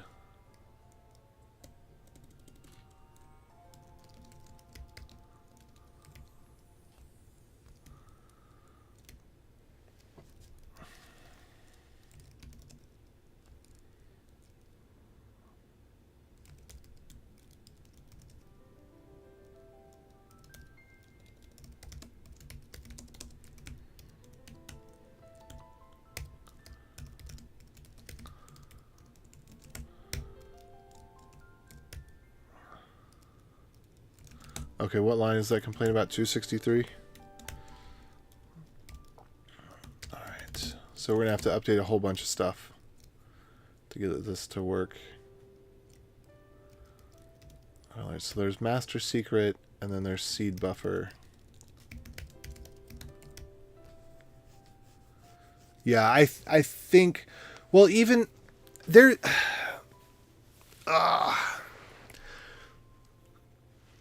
there is, and this should be sectioned out as a util. That it absolutely should be sectioned out as a util that can be replaced.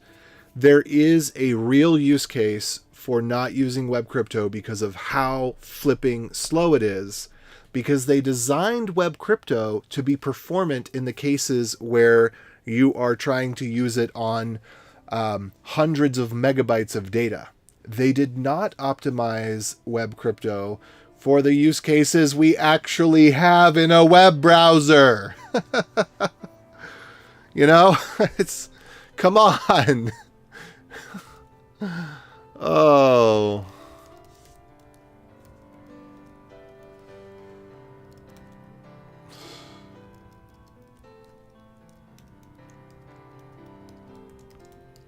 It's just like the using iterators on query strings.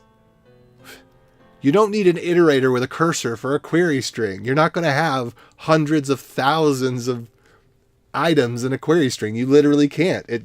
The spec precludes you from having that.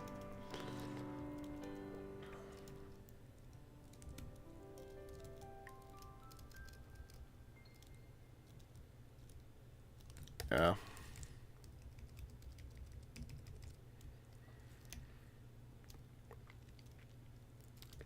All right.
I think I'm actually going to change this up a little bit. So we're going to do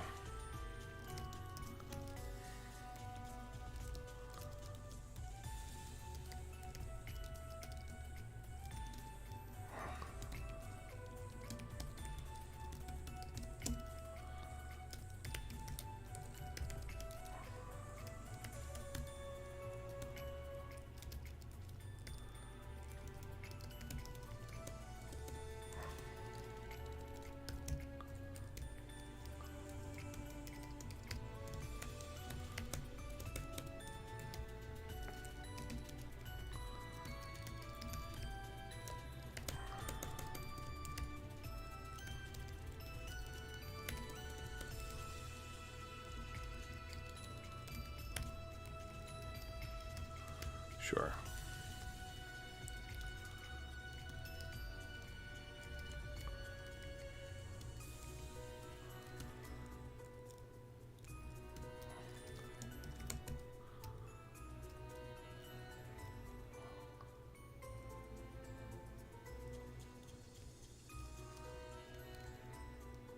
All right, we're going to do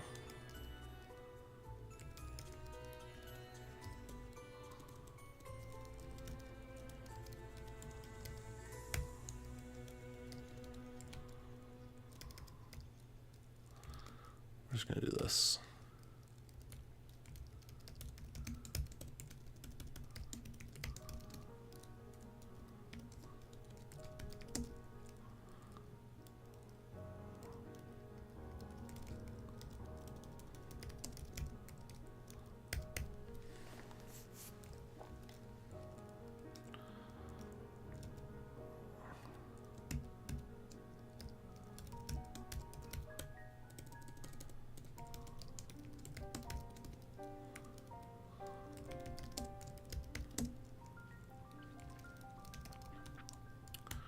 not really that much of a master secret.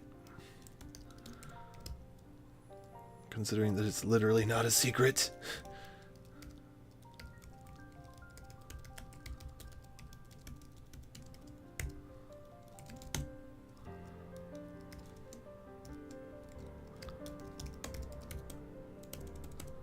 There we go.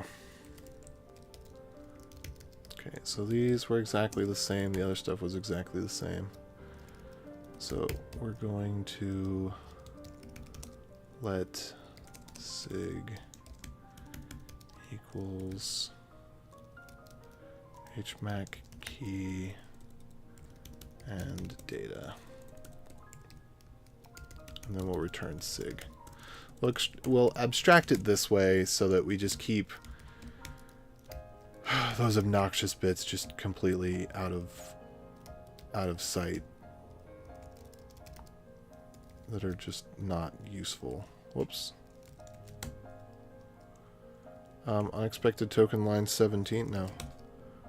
383. What did I... Oh, double equals. Okay, yeah, that's fine. Uh-oh.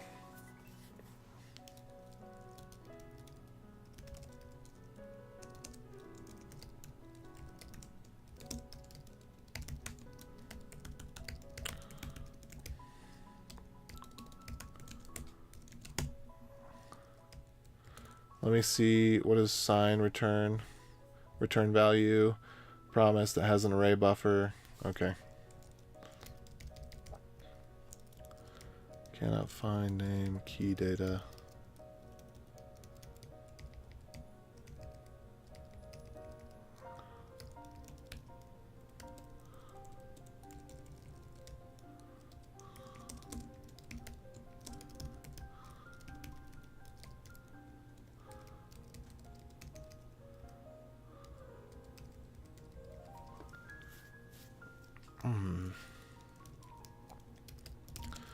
The hmac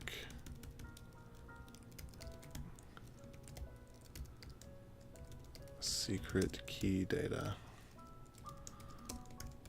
Not secret in this case.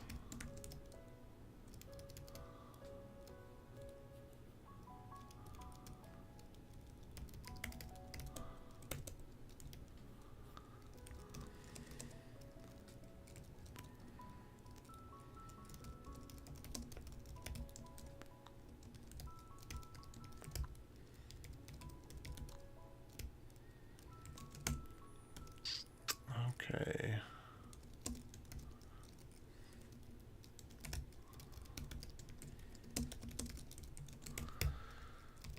Okay. So yeah, the purpose of the hmac here, I'm pretty sure that we could reconstruct this with the digest. But we'll do it as advertised for now.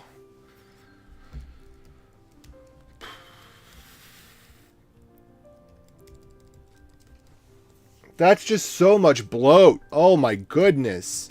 It was so much simpler before. It does make me really upset when because the Node Crypto APIs came along well before WebCrypto. And it was created by a bunch of college kids that had no idea what they're doing.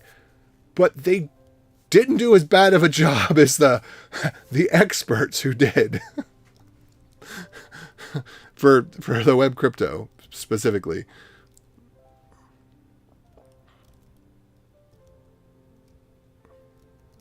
All right, we're going to need a concat function. Okay.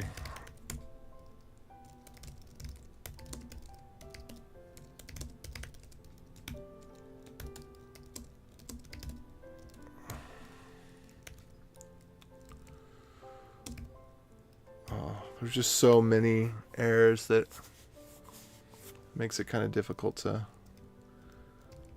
figure out what's what.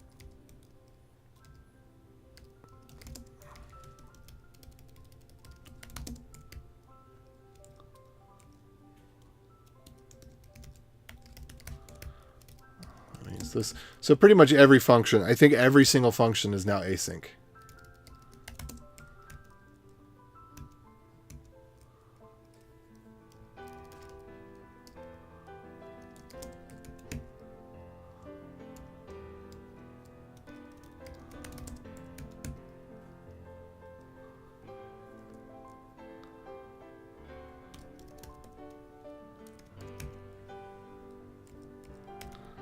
What's up, Burke? How you doing?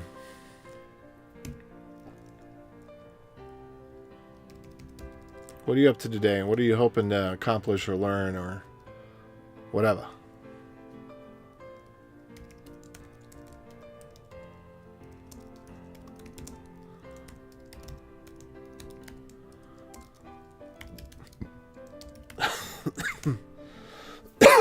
I'm doing all right. This is all things considered, this is actually going pretty well.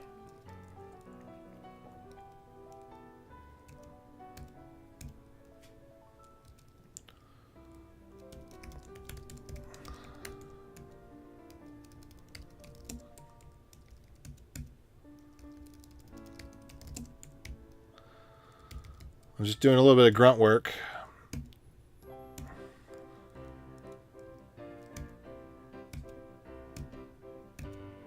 Okay, so set private keys all good.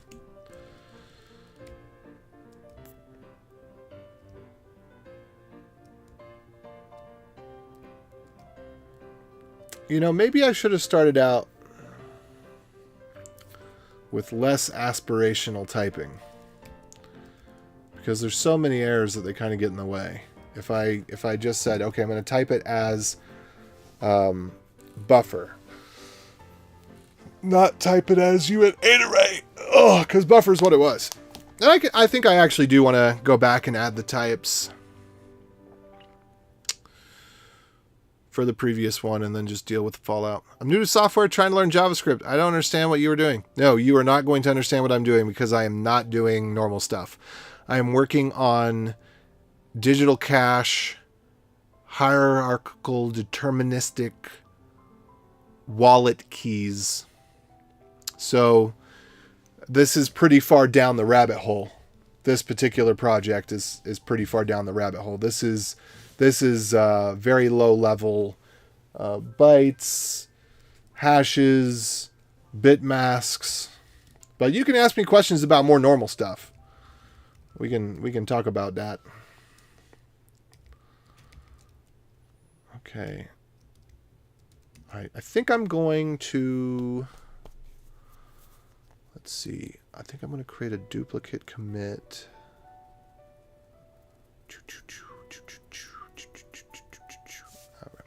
I'm gonna get to the end of this. I got to take a bio break. I've said that about an hour ago. Time is moving actually really slow today. It seems like more time is passing than really is, that's fine. I like having more time in the day. It must be that I had my calf pow, you know? Had my calf pow. That's what did it. Abby power.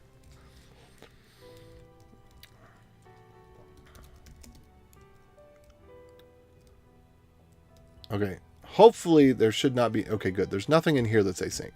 Create functions should not be async. You can have an async init function, but not an async create function. And this kind of harkens back to, we want things to be able to be turned into prototype type stuff. We want to be able to transpile to a class, maybe potentially, or at least follow that general pattern that a constructor is not asynchronous. That's the flashing I saw earlier. I think it's just color changing. I think you can see it in the other video, here too somewhere. Okay.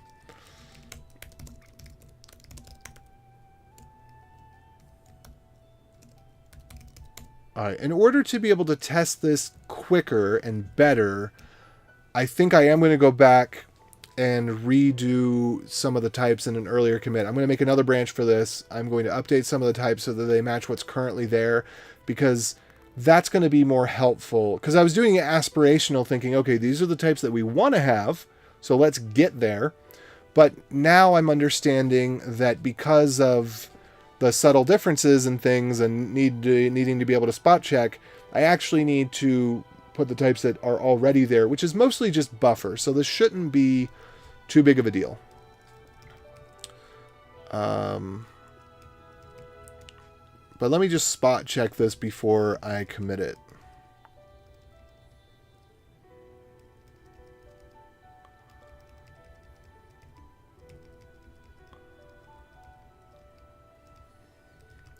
But this is definitely a WIP, meaning work in progress. Okay, SHA-512 is there, and then we have another SHA-512. Oh, and that's a SHA-256. Are we doing that right? Okay, that one's SHA-256, but then we had another SHA-512, right? There's a SHA-512. Wasn't there another SHA-512? There's a SHA-512, but these are completely different. They're unrelated. One of them, it's just doing a, what do we call it? It turns out, I did not know this until this year, but in just-in-time compiled languages, you cannot have constant time compare. You are going to be subject, and this makes sense, you're going to be subject to caching optimizations at the just-in-time compiler layer. So the methodology of hashing something before you use it with some sort of salt every time you go to use it, that actually is good. So I don't understand the double hash because, and actually I found a good article that kind of talks about how certain things that people do, that weaken security. Double hashing something makes it less secure, not more secure. It makes it insignificantly less secure, but it doesn't, well, unless you're using two different algorithms, in which case you're multiplying the weaknesses of each. Yeah. No, this is not like Solidity. I don't believe in that stuff. In fact, I don't really believe in a lot of the architecture decisions of this stuff, but I believe in the ethos and where this is going. So Dash is digital cash. It is a community of people who are interested in having a digital currency. So by digital currency, we mean like $1, for example, that you could actually spend. So it's not meant to be an investment scam or a way to funnel, to launder VC money or stuff like that. It's actually a grassroots type of collective, not one of those things. The work that is being done here is to create, so with cryptocurrencies, the coin is a public key. So there's a, not what's the, if you're not familiar with how public-private cryptography works, one of those sites, it's got a name like Khan Academy. Khan Academy has some pretty good material that's free material on public key encryption, public-private key pair encryption. So you could take a look at that to learn specifically what that is. But these are public-private key pairs. It's just normal everyday encryption. Most of the stuff that's in the cryptocurrencies is touted as if it's something revolutionary and blah, blah, blah. The revolutionary stuff is the stuff that makes it less secure, not the stuff that makes it more secure. I mean, not that it's revolutionary. The stuff that's different from what we've had since the 90s and 2000s. This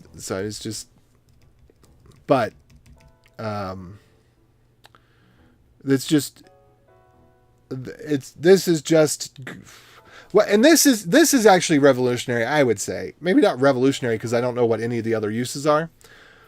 Well, I could imagine some. I think this would be useful in many different contexts, not just a cryptocurrency. This allows you to have one master passphrase from which you can generate pretty much an infinite number of encryption keys or signing and verification keys. So I think that this actually is really cool, really smart. The hierarchical deterministic keys using elliptic curve cryptography is neat. It's good.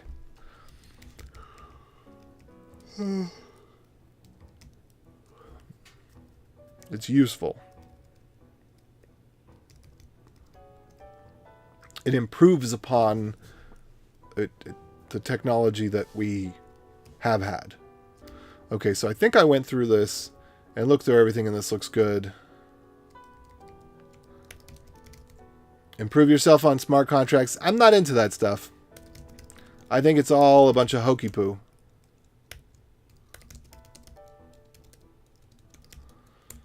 I am not in any way, shape, or form a Web3 cryptotard. I am really just interested in things that I think are practical and can benefit the world. I'm not at all interested in stuff that's cool or trending or that investors are hot on right now. That's all nonsense to me. Oh wait, wasn't there bar?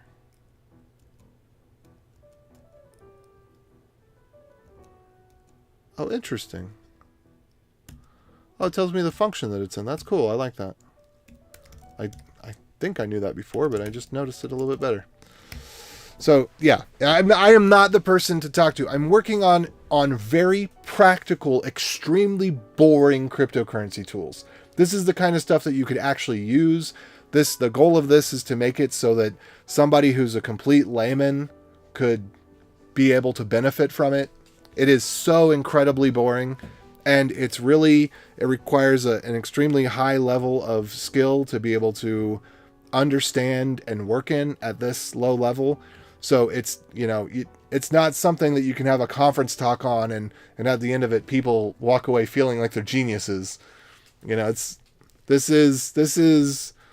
This particular work is super practical, super useful in more than one context, and therefore will never be interesting or sexy or catch on in the broader Web3 sphere. It's just it's too they like things that are shiny, not things that are useful. Let's see. So whip convert to WebCrypto. So I think we have done that. We have converted this to WebCrypto. Oops. And I'm going to check out -b ref types. I am going to rebase -I ref simple, and we are going to drop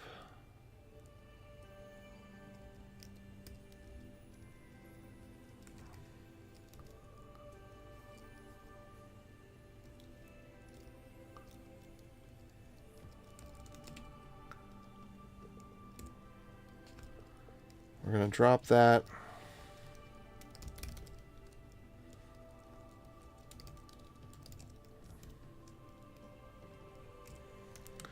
All right. So my problem here is that I'm typing a lot of things as uint8 array that I need to type as buffer, because we're not going to convert them from buffer right now.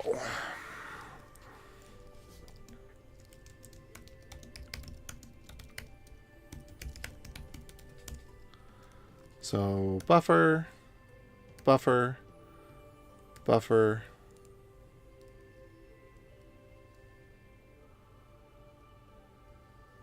When did I change that? I have to check and see if I changed that.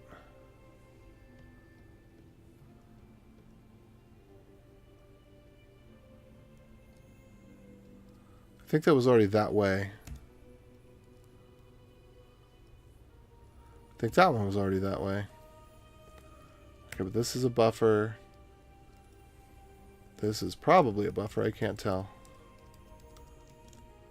Yeah, that's a buffer.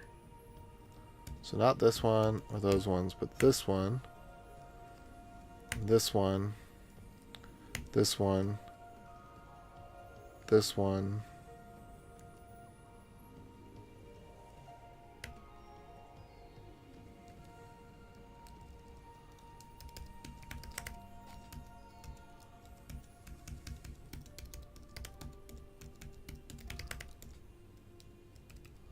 Oh, interesting.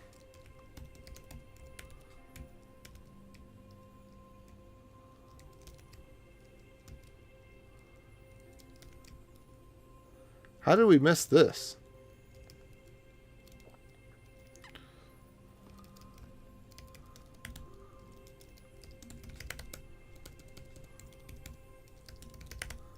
I Could have sworn I had verify and sign it. Well, obviously I have the types for it.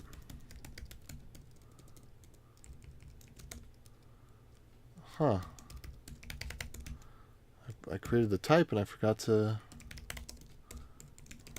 do it.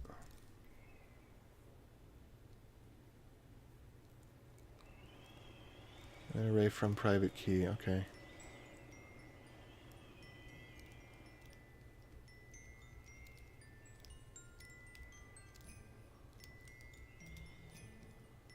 All right, maybe we could break this down a little bit.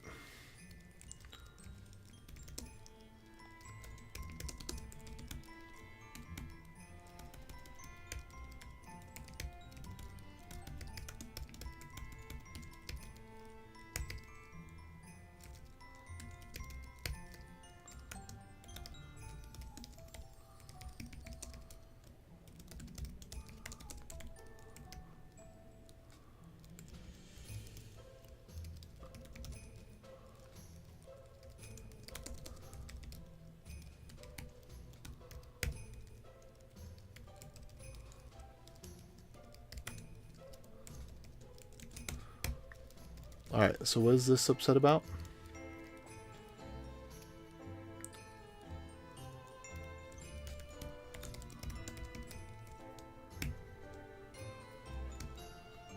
Private key.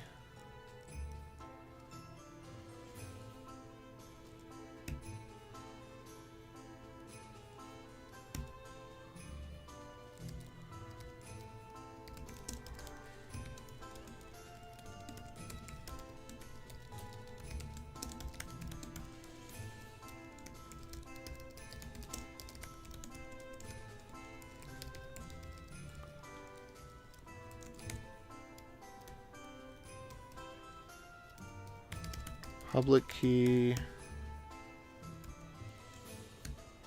Okay, I think I need to close and reopen because it's getting bad type information.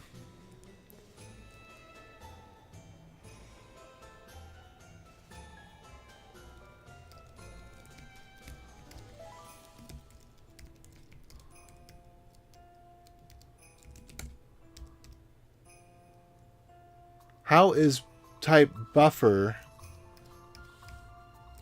missing all of those functions?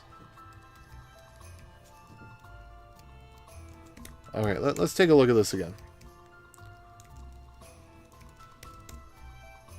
Type buffer is missing the following properties from buffer. How is type buffer missing properties from buffer? Can somebody explain this to me?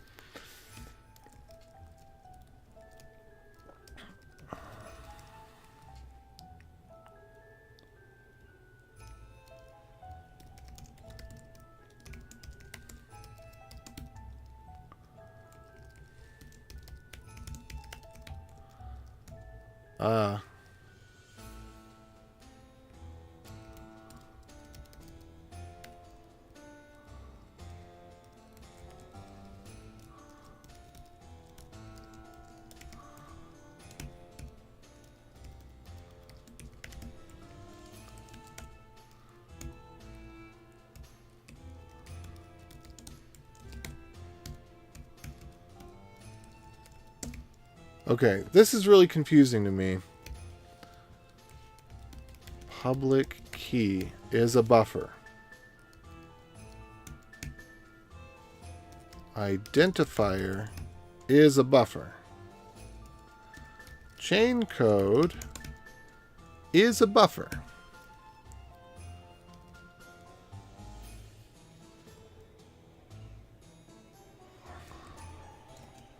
I'm going to just search for this message here because this is a really weird message.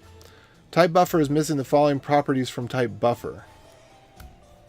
Did I accidentally type def buffer in here? Type def buffer, type def buff? No. Is there some types file or something? Get JSHint menwd PDRC. What is menwd?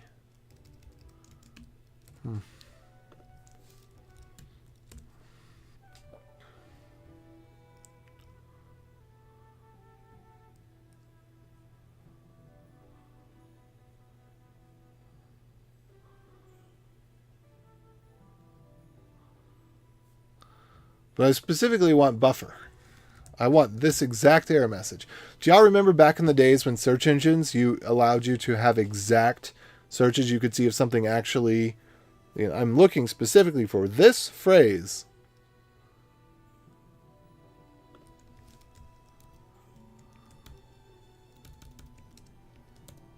Maybe if I make it shorter.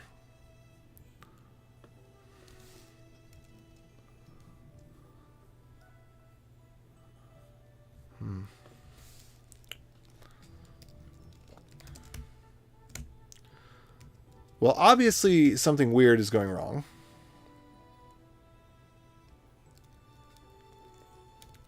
Get private key. HD get maybe buffer.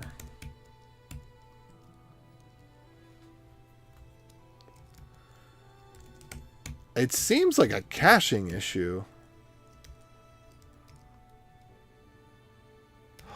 Oh, I got it.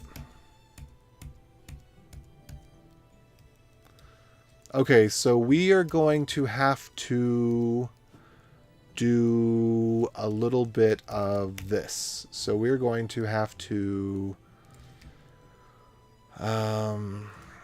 probably within, so before we get any further, we need to, I see what's happening. Okay, it's not that crazy. We need to retype def. We need to overwrite node buffer.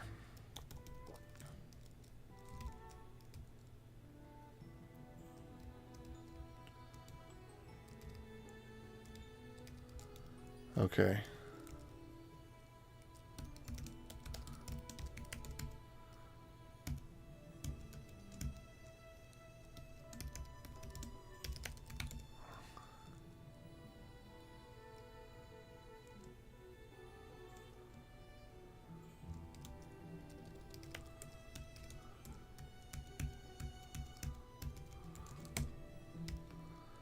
Let's see, can we get...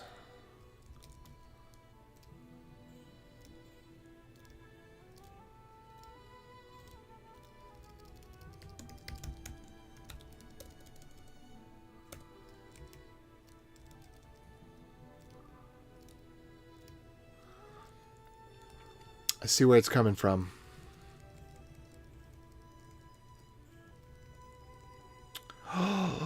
Oh, and this is the last rabbit hole that I needed to go down, was public key tweak. Thankfully, somebody did reply. I forgot where I found this some streams ago. I found this. That one's going to be a tough nut to crack. That one's going to take a couple hours, I think, to figure out how to replace this function. It's not too much. It's just gonna, the code's already there. It's just like what happened before with the compressed key, but now I'm a little bit more aware, and we've got a good test suite that's already here. It's just twiddling the right bits to get it to work. All right.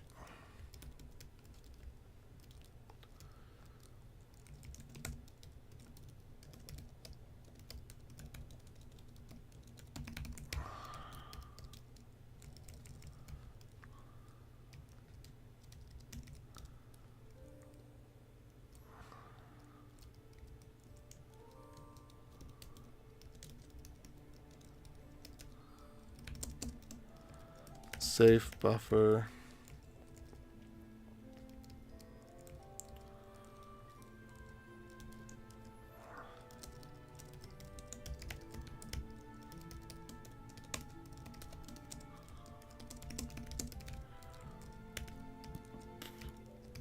Okay, I think for the purposes of typing,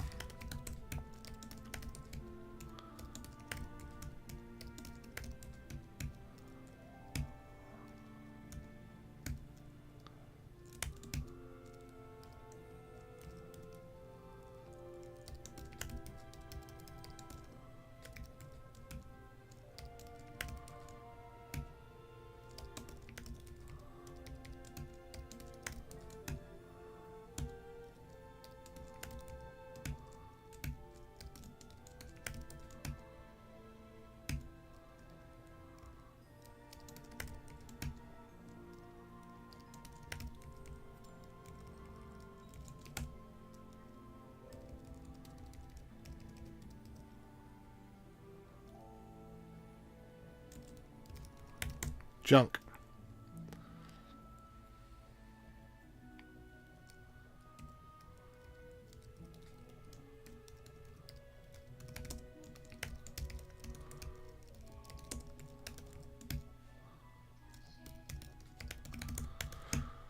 Okay, here we go.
Okay. I'm going to try to follow the same convention here.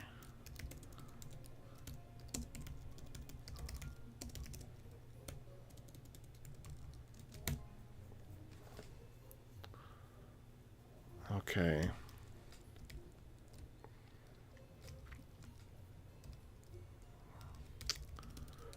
So every single one of these. Another thing I could possibly do. Hold on, let me try this. What if we do all instances safe buffer to buffer again? But then where we require safe buffer, what if, oh, we can't do that. I was going to say we could just type it. Well, let's try it. Let's try what happens if we do this. We do a single TS ignore up here, and then we do type buffer here.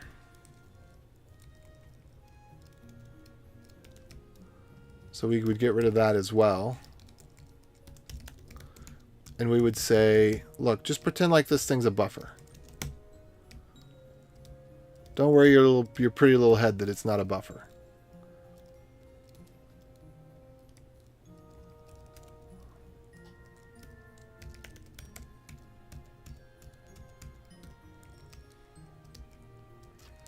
Ah.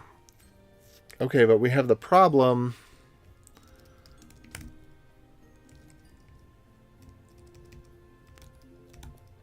of it not being...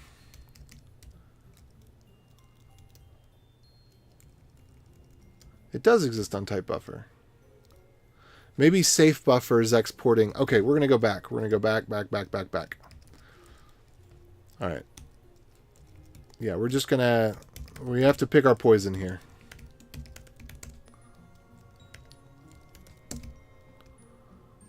All right, private key verify value.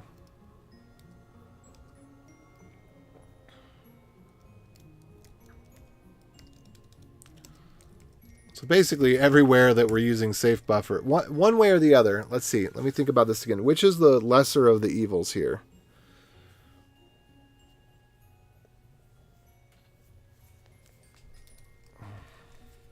I don't think we can remove safe buffer right now.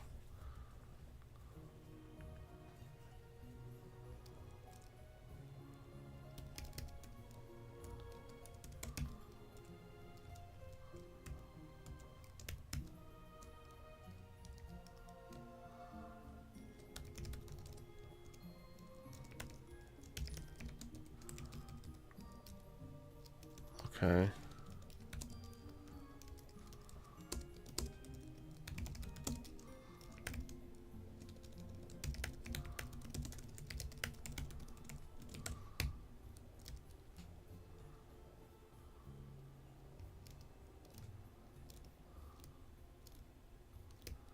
Huh, what's going on?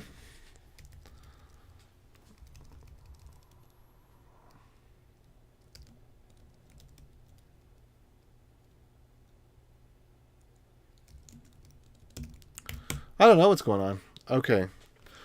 Argument of type buffer is not assignable to parameter type uint8 array. Buffer is missing. Okay. Not assignable to uint8 array.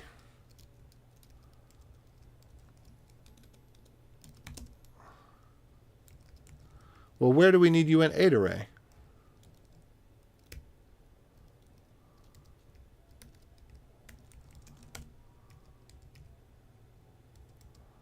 Oh, I see.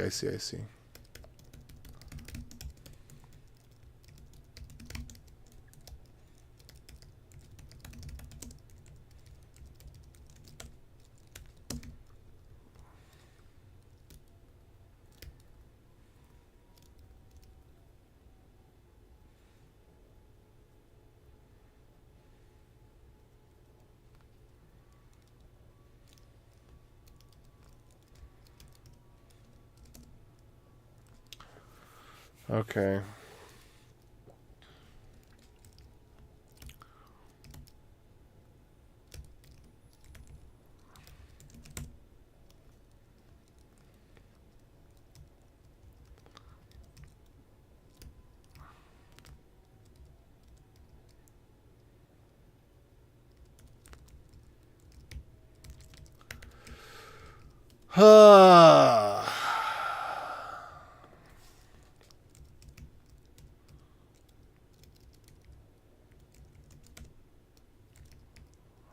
I'm not really sure what the best way to go about this is, because the problem is we got so many ignores.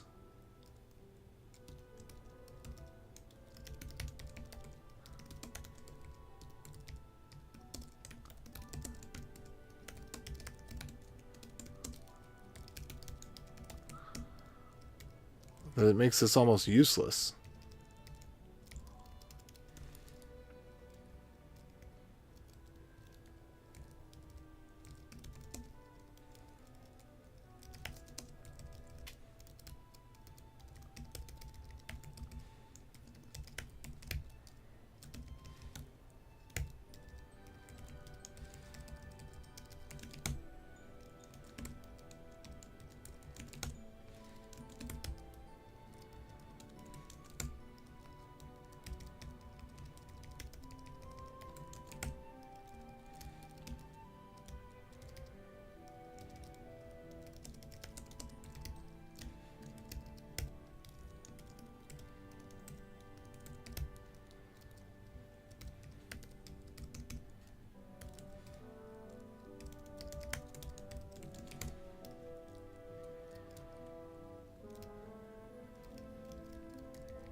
Maybe to make this a little simpler,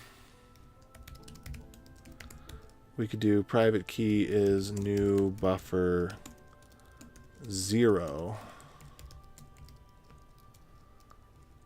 And then private key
So if private key dot length 1.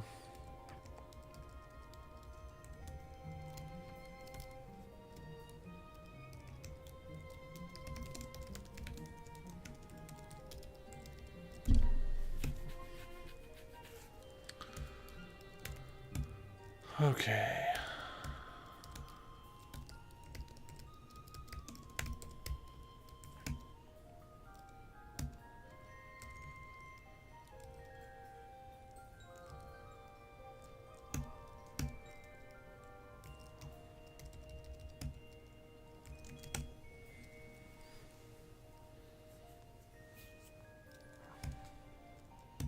So I'm doing this as a kind of a workaround, well, not kind of, as a workaround for the TypeScript checker.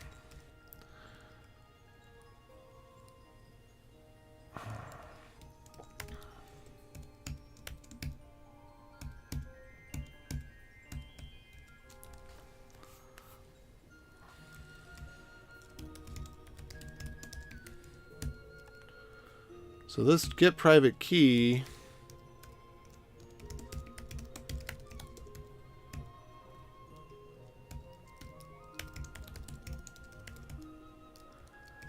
does actually check if there's a link to the private key. So this way the private key can always just be a buffer.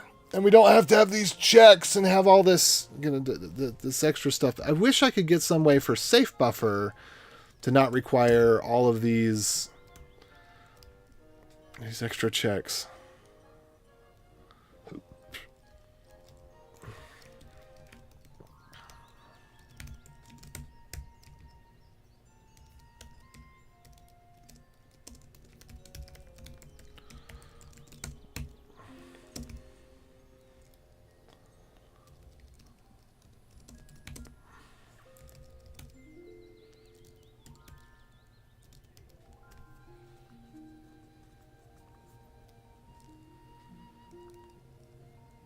Okay, buffer.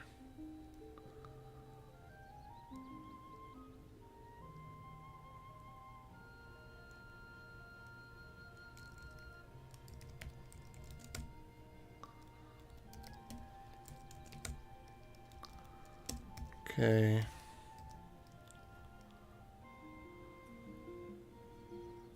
Type buffer.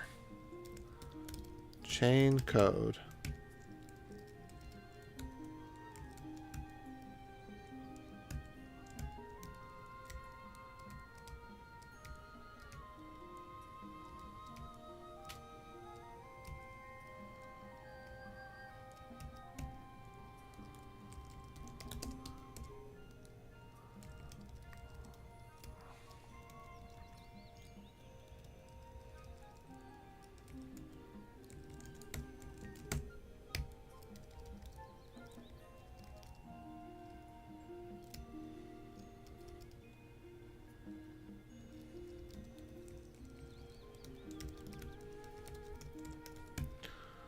Master secret. Okay, this is a regular buffer.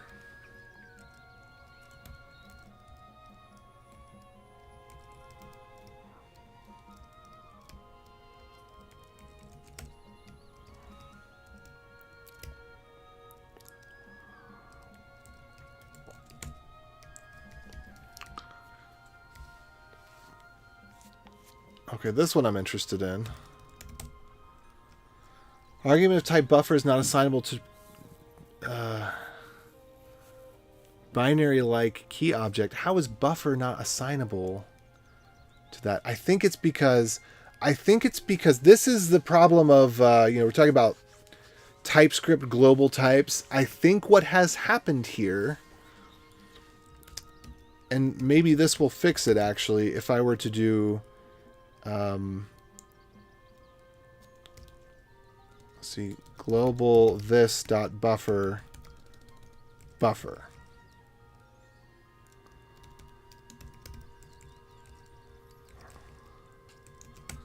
I don't know. We'll see.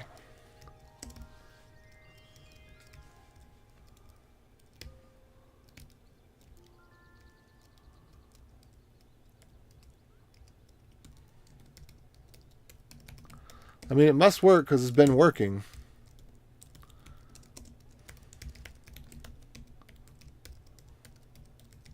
But this is actually good. This is going to help make sure we get everything right.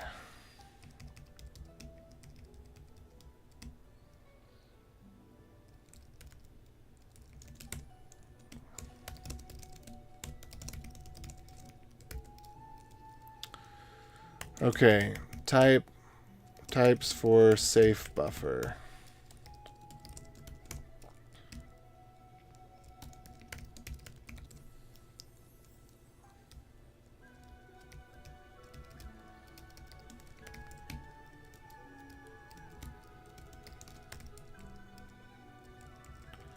I'm wondering where we actually need safe buffer, because we probably don't need it in very many places.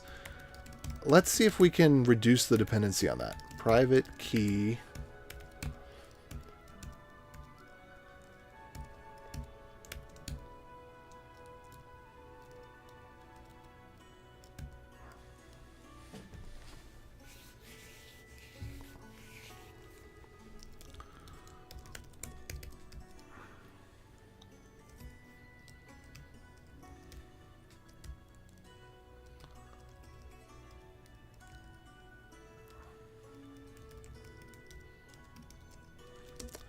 To overwrite safe buffers global buffer type.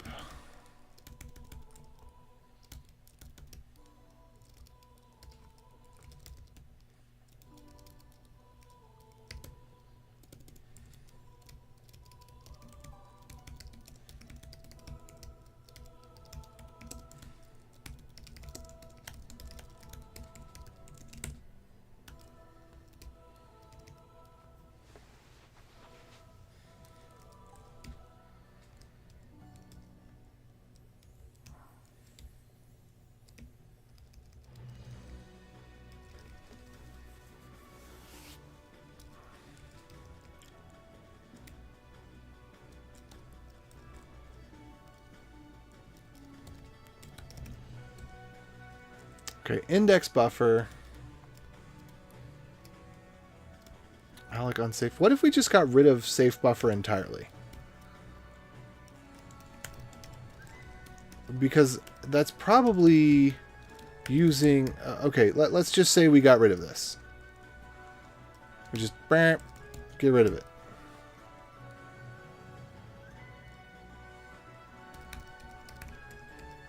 Okay, let me see what safe buffer is.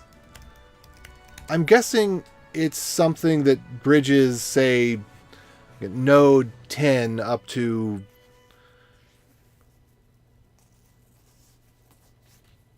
node... Safe replacement for the Node.js buffer. Drop-in replacement, you can use it by adding one require line. What does it do? Different.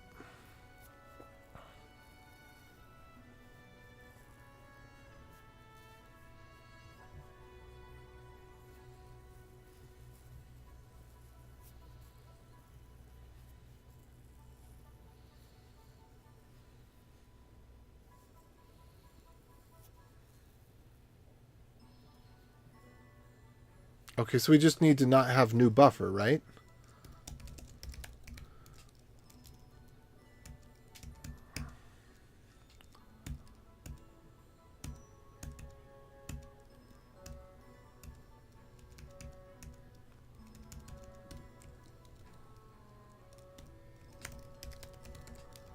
Okay, let's try this. Let's just get rid of that entirely. Let's take all safe buffer back to just buffer.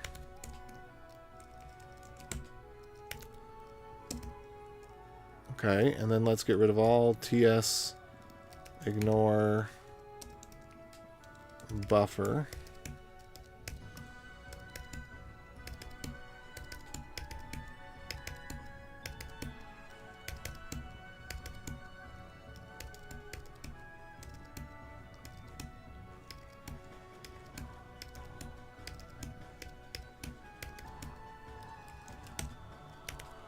Okay.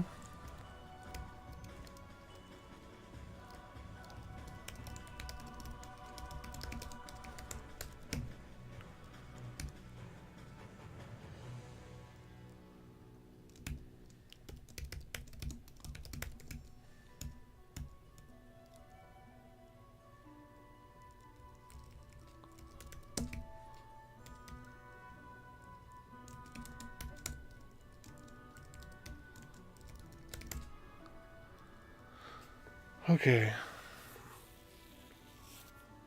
Oh, okay, fine. Fine. We can...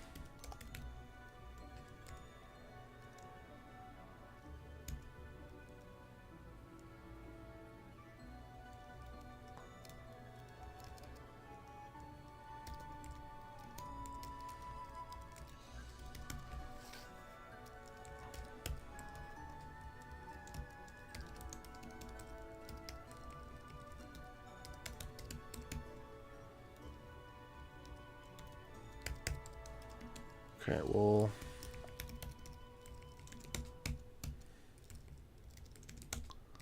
what's this about?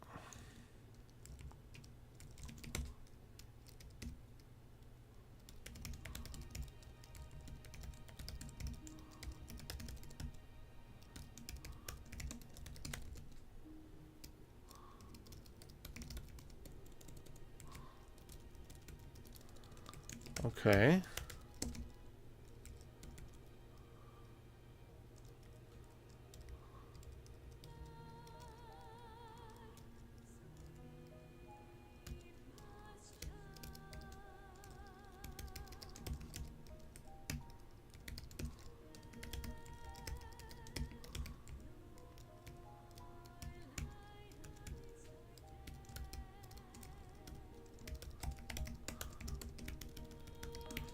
Okay, string or null.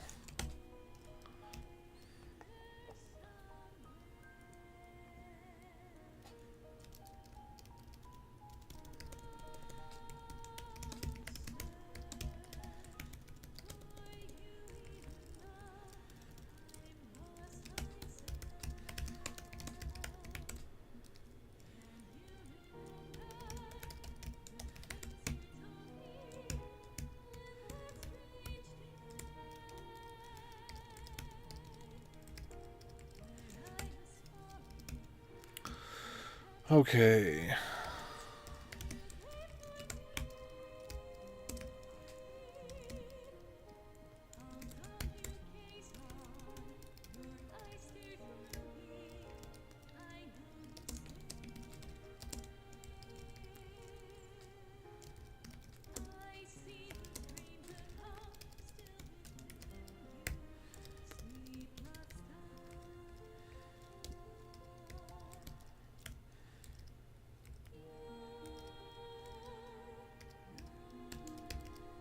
Whoop.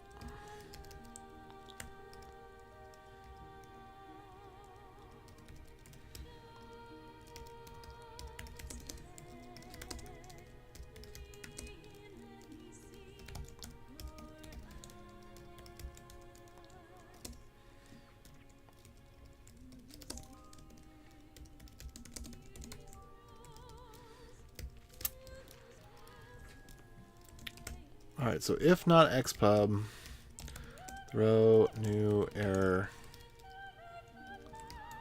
missing public key. And then to JSON here, hd to JSON that returns hd JSON. Where's that at? So the private key is optional. Fair.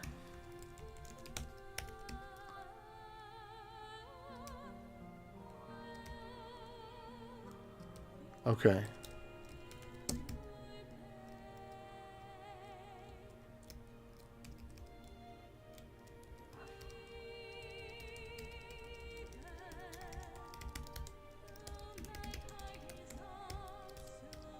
Xpub.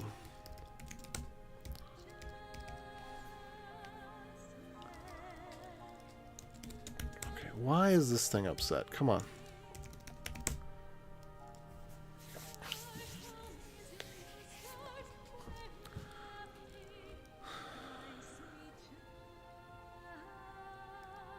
Xpriv string or null. Xpub string. String or undefined.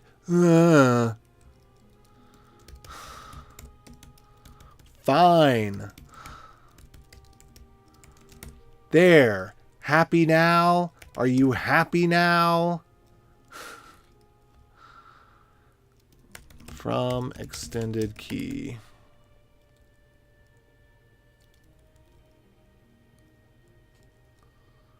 Skip verification. Okay, from extended key HD from X key. Okay, and you don't have to define either of these.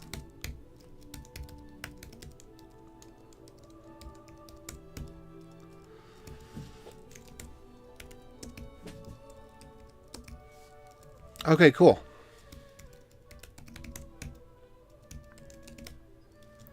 That was a lot simpler. Okay, so is there any... So there's nothing that we needed about safe buffer. I should have looked into this sooner. I thought it was for the extra methods, like the write, this, that, or the other, or something. Oh, good old Frost. See? BitTorrent DHT.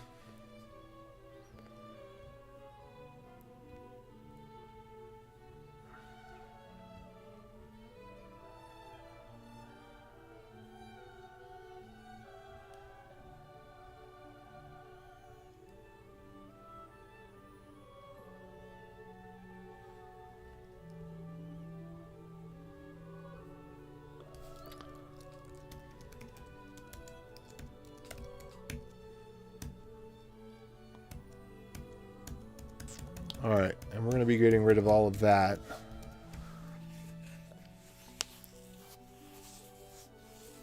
There's not going to be any way to do an alloc unsafe with UN8 array, which is going to have a performance penalty. So what we'll need to do is we'll need to have a couple of functions that are in the utils that people can replace when they want to, and so we'll have to have an alloc unsafe and some stuff like that. But I don't think that we're using... So the only thing that was particularly unsafe about this... So this is not using...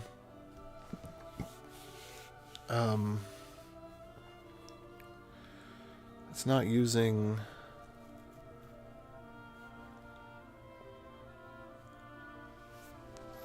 a new buffer.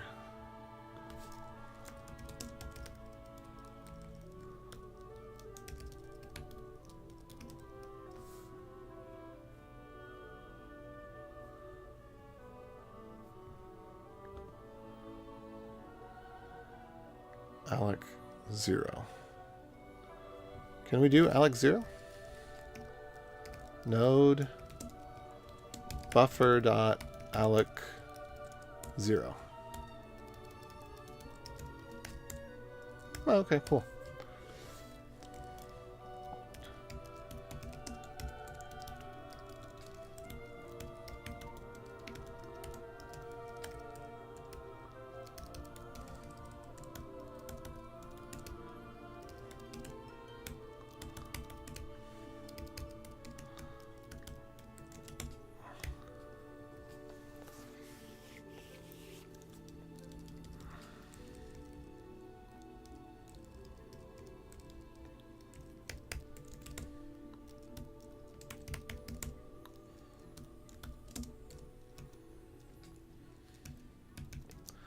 Good. Okay, this is good. All right, so I'm going to go ahead and say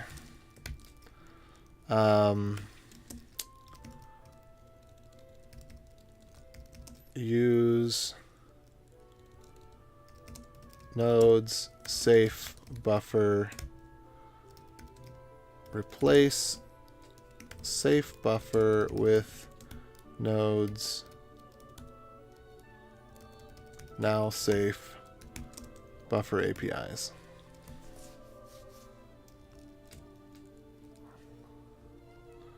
Or actually, that would be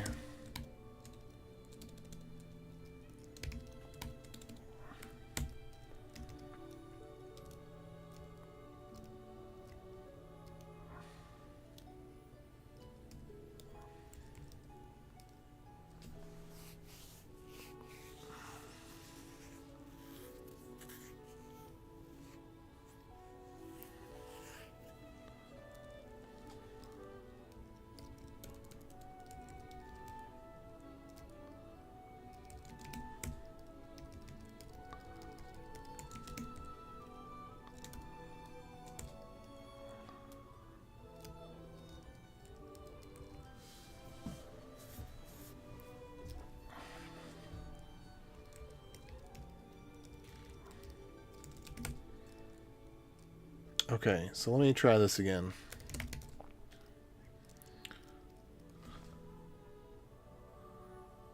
We're going to do another one here. I'm going to pull this up. So we're going to check out -b ref safer buffer. And we are going to drop... Okay, let me check some other things out. So first of all, assert. Update all tests with new APIs. Remove node 10. Okay, so let's check out ref simple.js. Get rebase -i main. Okay. So where was assert?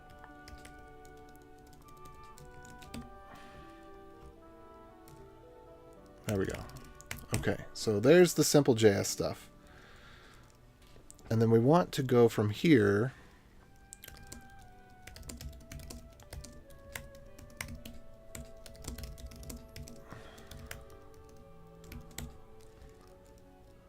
to the safer buffer. So I need just one commit here, which is let's get rid of safe buffer, and I think that's all we have to do.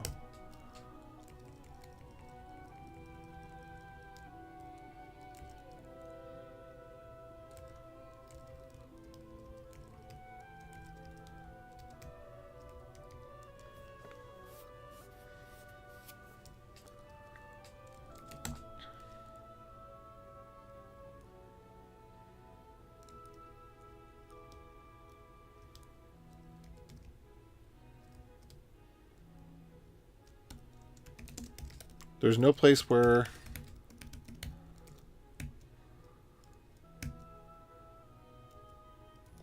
buffer is used in an unsafe way.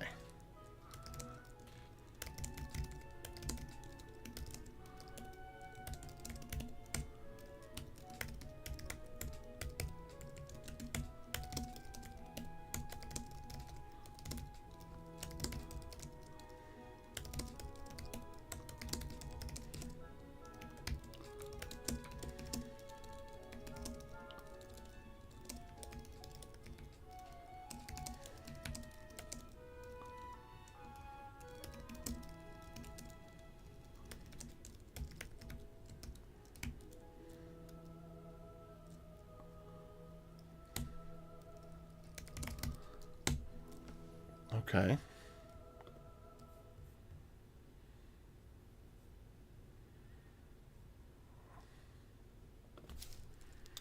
Because I want to see the tests run with this and make sure the tests don't fail. That's the main thing. Because I think literally all I had to do was... Oops. And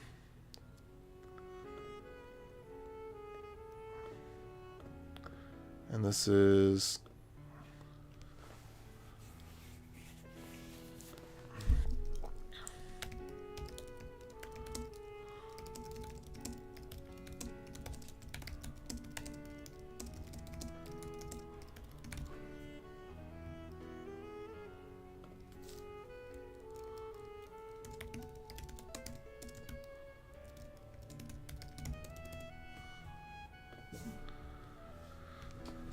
Okay.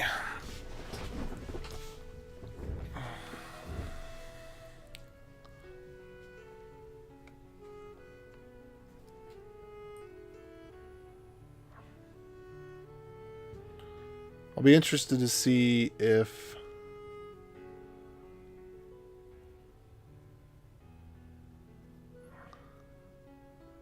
the node 12 passes. Seems like it should. Looks like it did. Cool.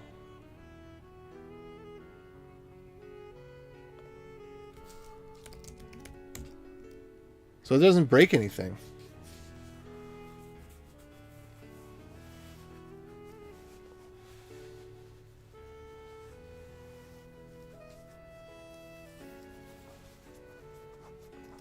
I'd actually like to try this.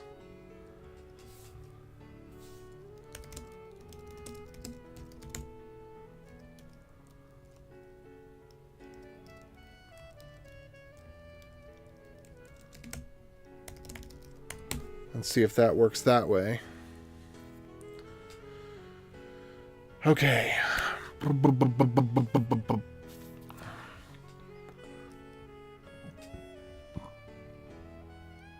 Oh, whoops. What I wanted to see was...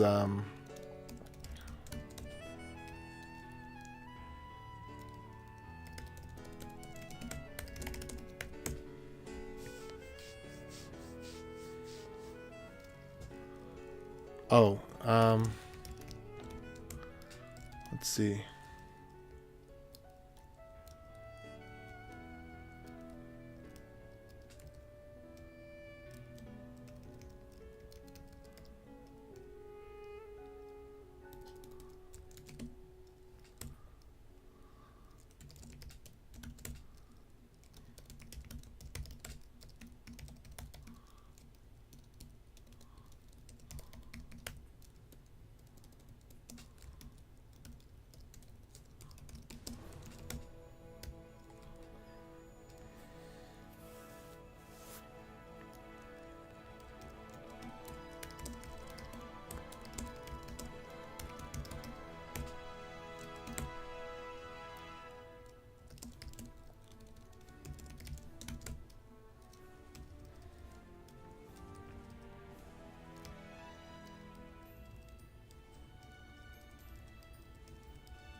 HD key.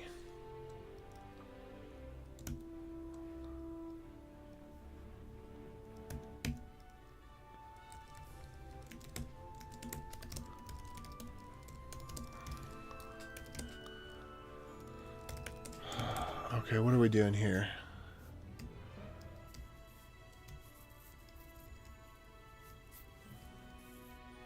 Alright, that was the code, so there was no change there.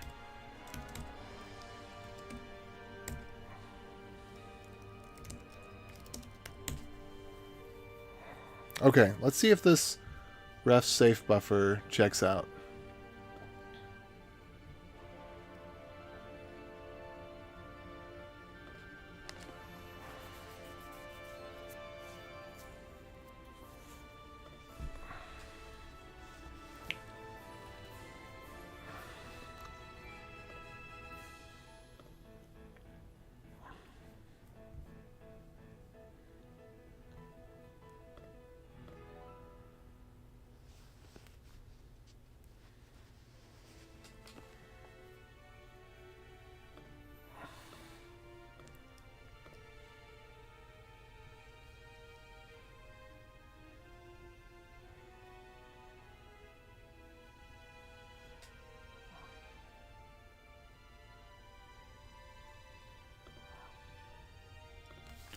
Okay, so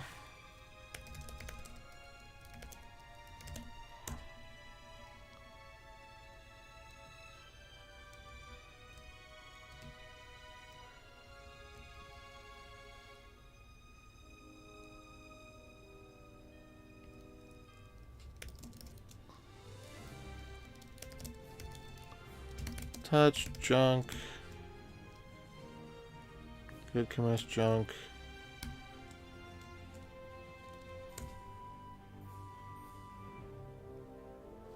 Okay, so this should cause...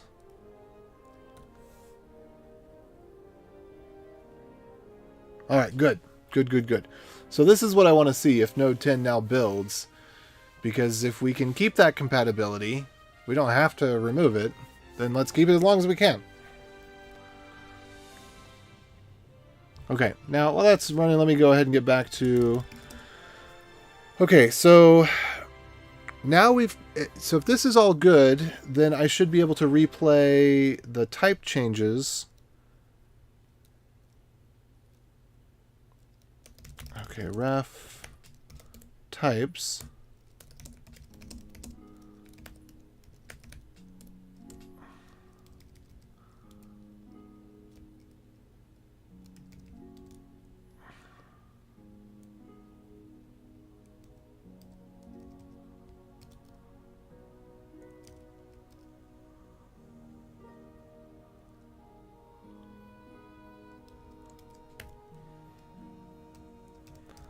Okay, I'm going to save these for later. But I kind of want to have this rolled in together before they go.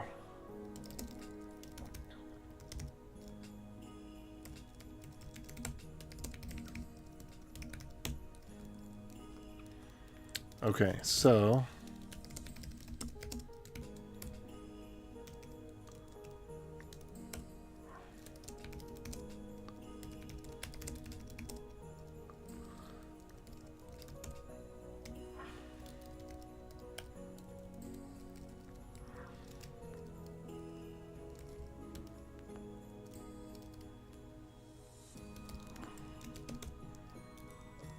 sure. Add types. That's it.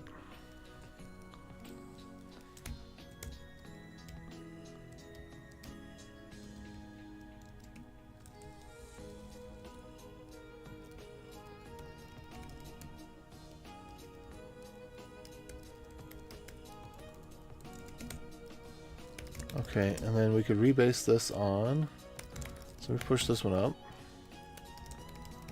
And we rebase this one from ref safer buffer. And we don't need that. And we don't need that. And we don't need that. We just need that.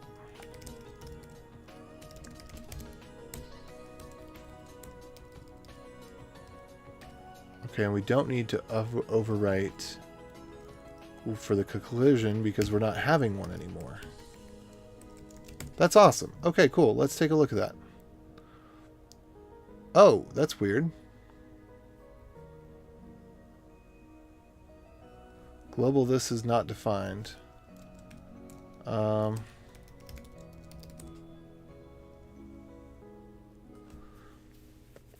Oh, I see what happened there.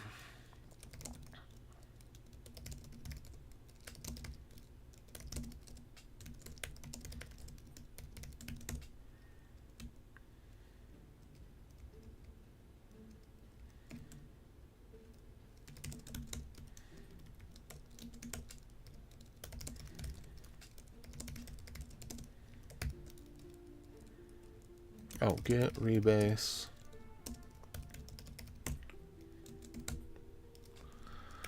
Alright, so let's go back to ref safer buffer. And let's rebase that against main again. And then we're going to edit this again. And then I'm going to not make that typo.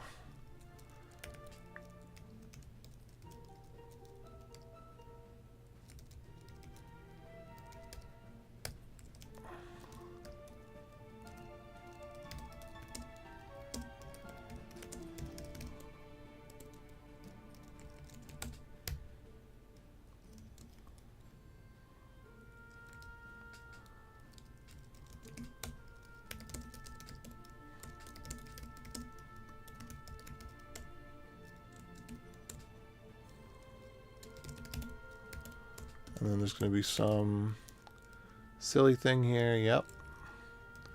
So this one's correct except for there we go.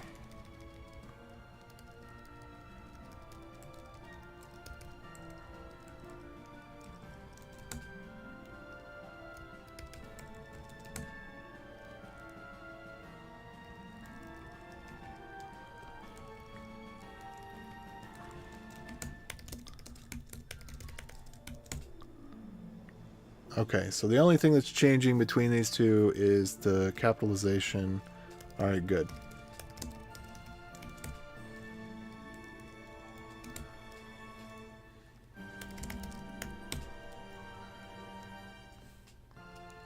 And then we'll check out ref, what was it, types?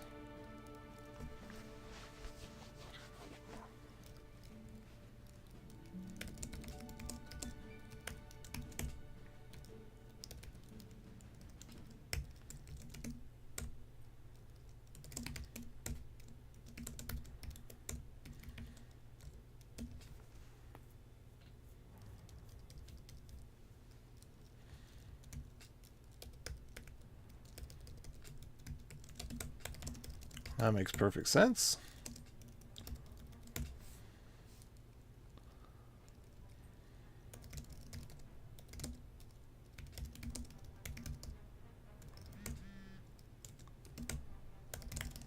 Okay.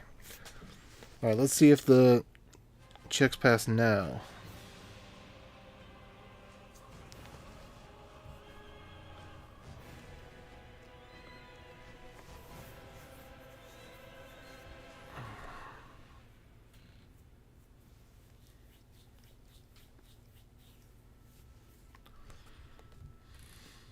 Okay, and while that's doing that, let me go ahead and see. So with this all typed out, what are the possible problems? Versions has an implicit any type. Because it's missing at type HD key.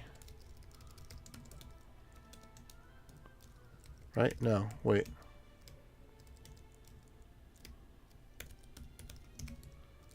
HD create.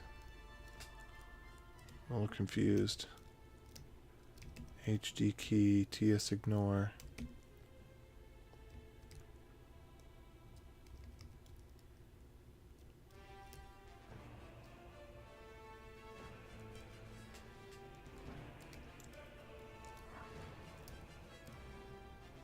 Oh, whoops. Let's get blame that line.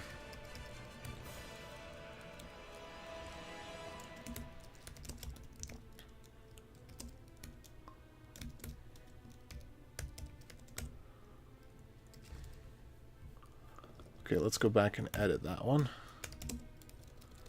Get checkout, ref, safer buffer, rebase against main.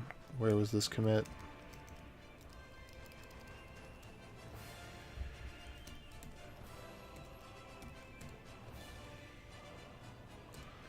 It was this one, so we need to edit it.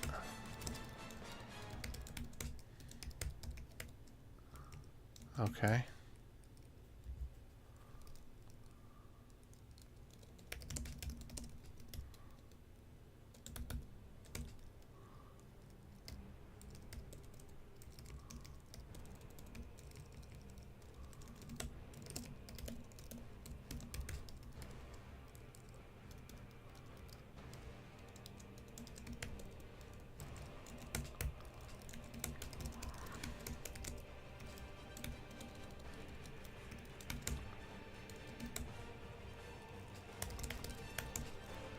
Get checkout, graph types.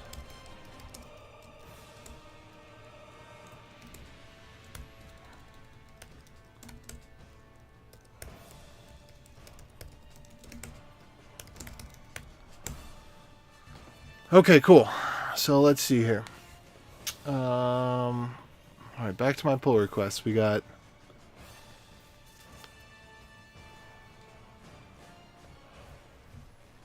and then with the type information, are we all clean? We're perfectly clean? Seriously? That's awesome. Okay, so all those type errors were just because the difference between buffer and safe buffer, that was it? And then, don't we have some nulls or something?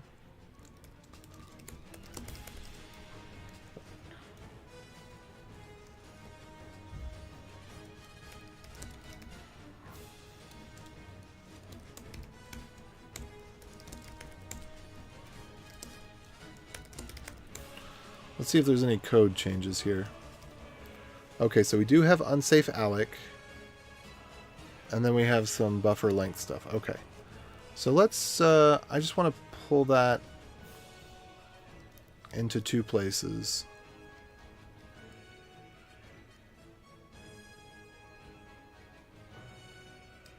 If I can. So let's save this.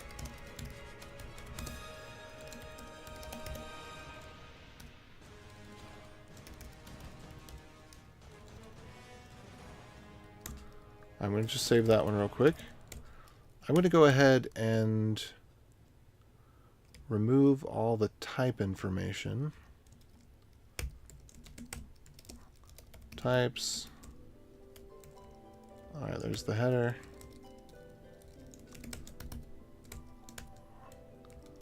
There's the footer. And then there's a few in between.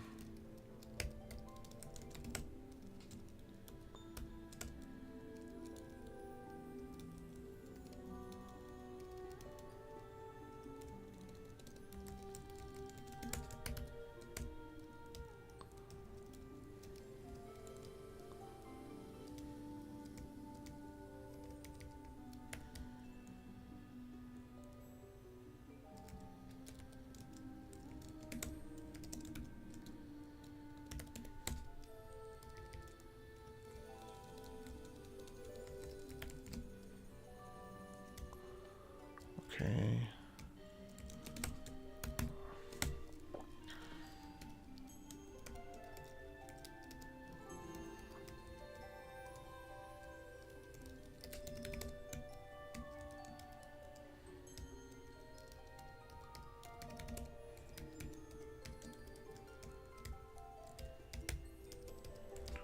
Okay.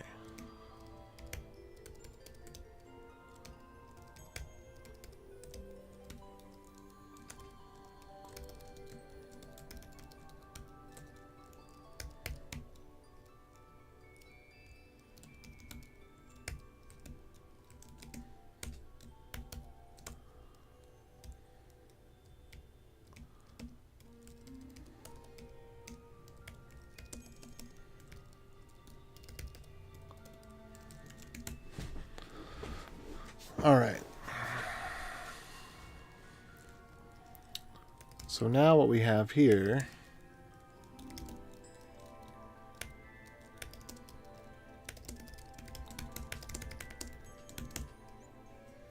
is just type differences, right? No comments or anything. All right, cool. That one's not really necessary, but we could leave it there. That's fine. Well, actually, I'd rather not.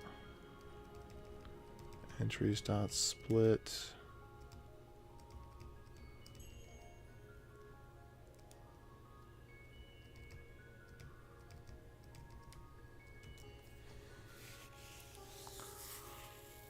Okay.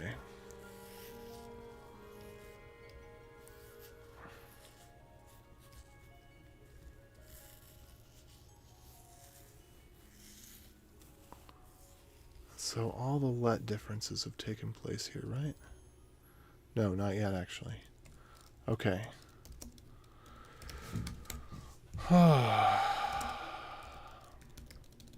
So let's just keep with the var for now.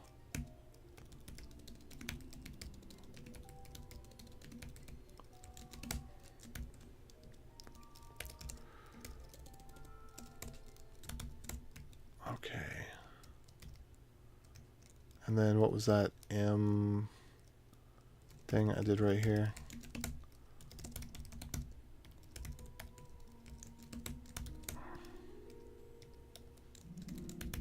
Put that back there. Okay, so what I want to do then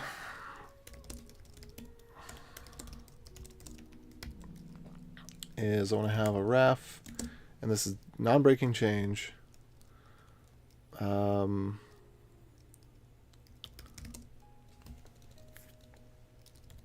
Update to simplify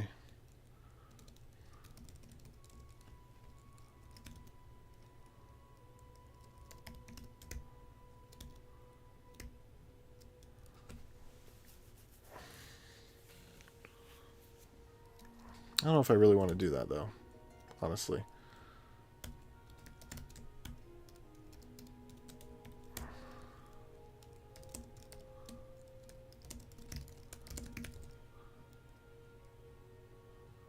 Okay, let me check on these and see, did everything pass? And then take a step back, take a break, and figure out what I'm going to do next. Okay, so everything passes if we do it that way. All right, so I'm kind of inclined to say if there's not much difference between nodes, say for buffer, and simple.js. Let's take a look. Oh, I think there is one more thing that I actually would like to do.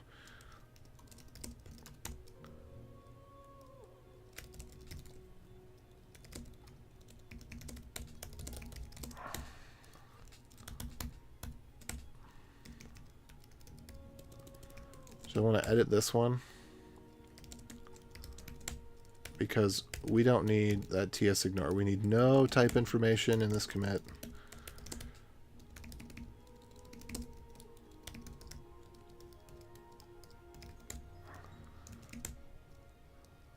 Wait, what are you talking about? Ah. Okay, there's no type information here, so this is tomato potato. It looks like, let's see what the differences look like. All right, are we in the HD key one? No. So we get rid of these two, and we are golden, right? Let me just turn off TS checking real quick. And look at this file and make sure. Okay, what's the problem here? Okay, but those are going to get fixed in a later commit. Okay, cool. So let's go ahead and add that. Rebase continue. And let's take a look here. Okay, no warnings. This is perfect.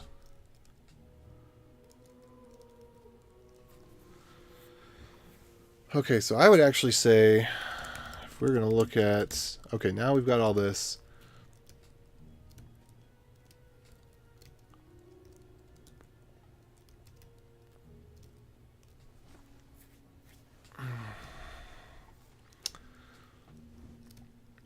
If I could do this again, I would, which I'm not going to, but I don't want to go through the trouble of it. It's not worth it. But I'd remove the node assert earlier. I would remove safe buffer earlier.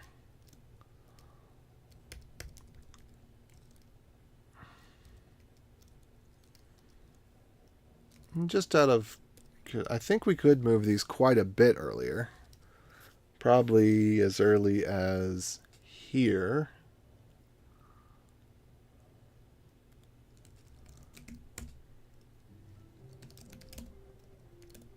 Let's just see what it's uppity about.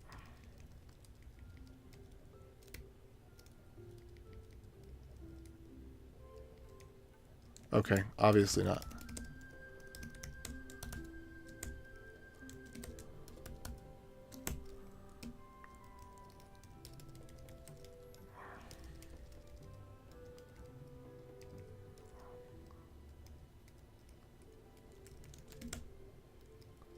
Really?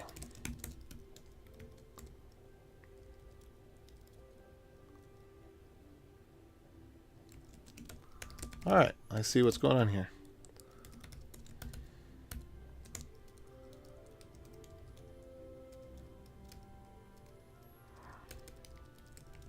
All right, that's as early as it goes. Fine, fair deal. Okay, so that one is good to go. I'm actually going to one last check. The differences between this and simple.js are extremely few.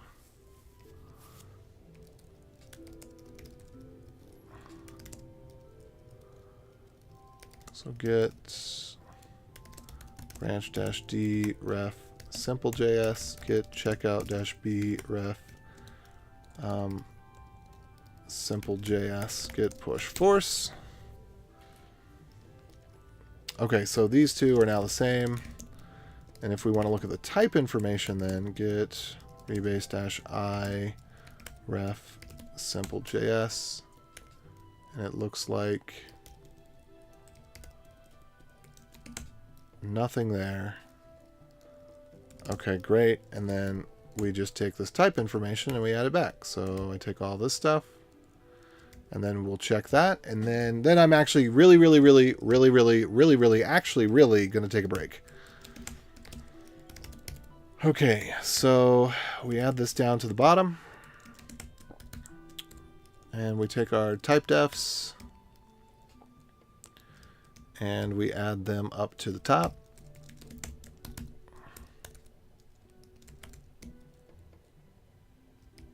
Along with our little @ts ignore here.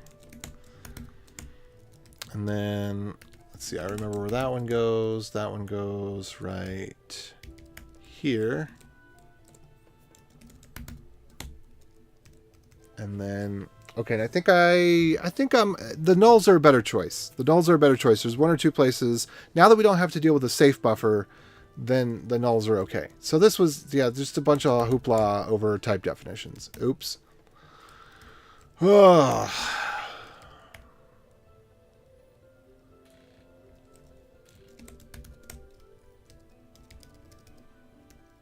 All right, so this one was probably the set public key function.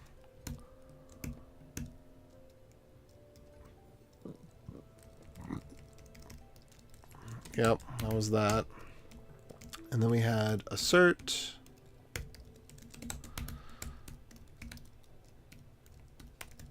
Hey, how's it going? What's up?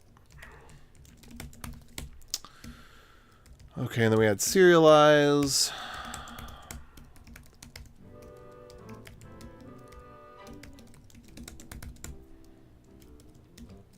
And then we had hash 160, and I don't think we had anything else. Okay, and we will probably replay those crypto commits, but it's basically we pull in one function, so that's not a big deal.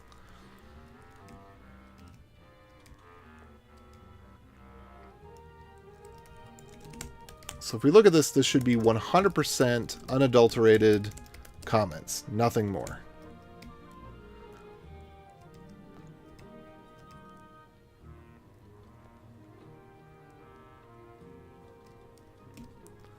Okay, and then let's turn the TypeScript checking back on. Or the TypeScript checker, sorry. Pardon my French. All right, and then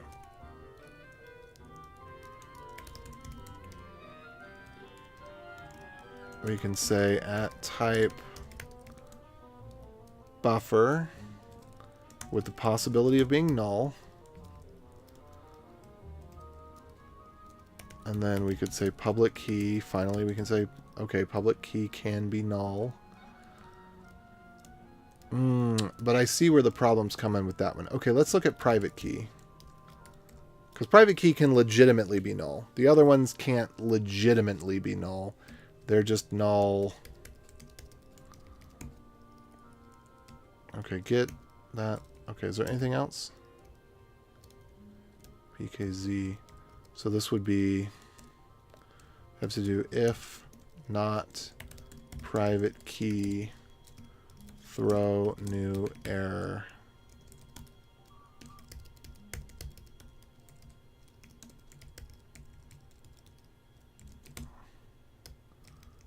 Okay, then that gets rid of that one because it doesn't understand assert. It needs to see the if.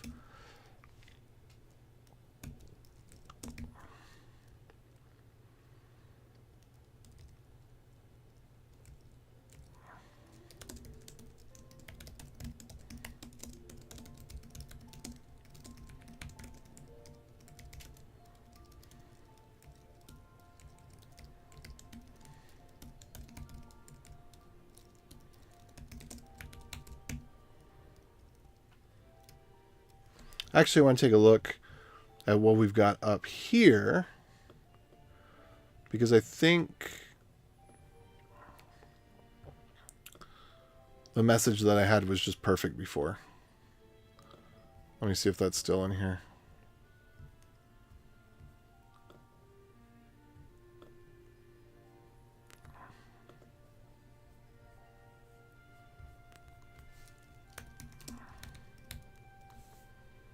Yeah, missing public key.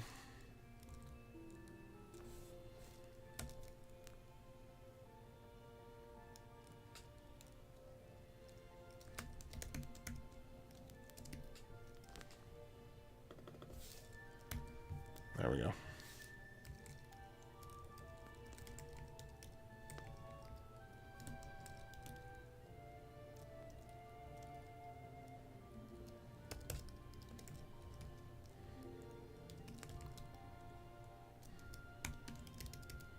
Yeah, this is better. And then the checker understands it. So we're good there. But we do need xpriv. So that one can be null. That's allowed.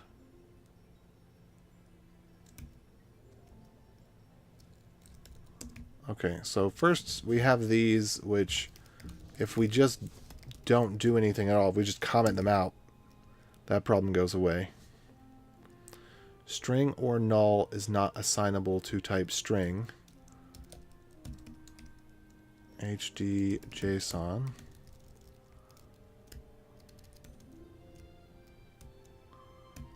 I don't get it.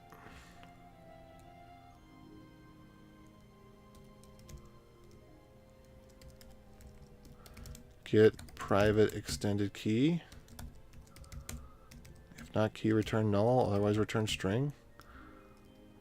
I don't understand what that's about. Let me go take a look at this again.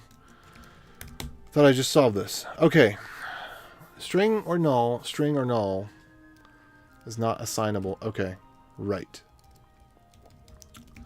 So here we have var xpub equals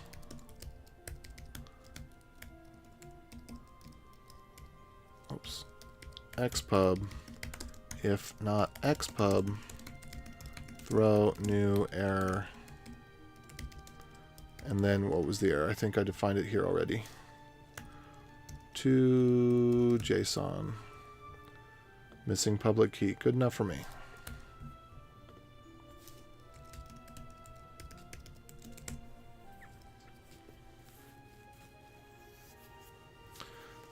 Can get extended public key go wrong? I don't think it can. I think this actually needs to move over one. I think that this... Well, let's see. Get public extended key. And these methods are named wrong. It should be get extended public key. Because they're xpub and xpriv. Okay.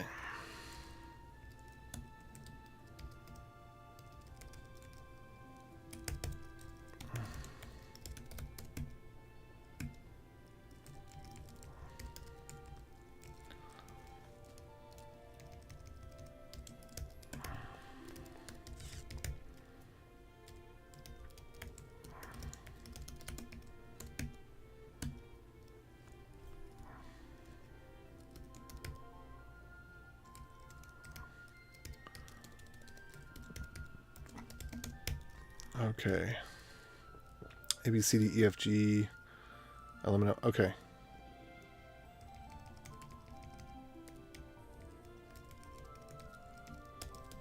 So then we have get string.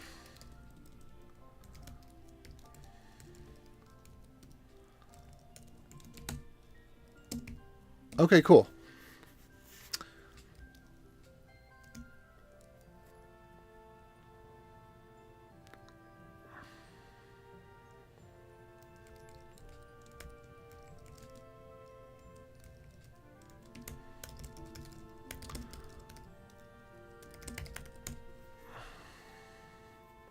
So with very, very, very minimal changes now, we do have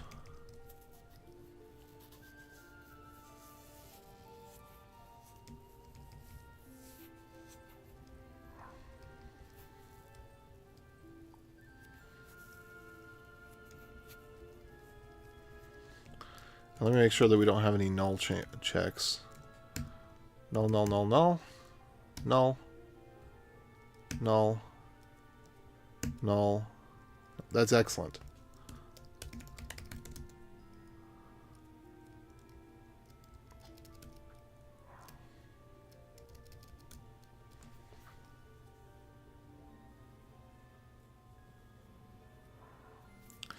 Okay, so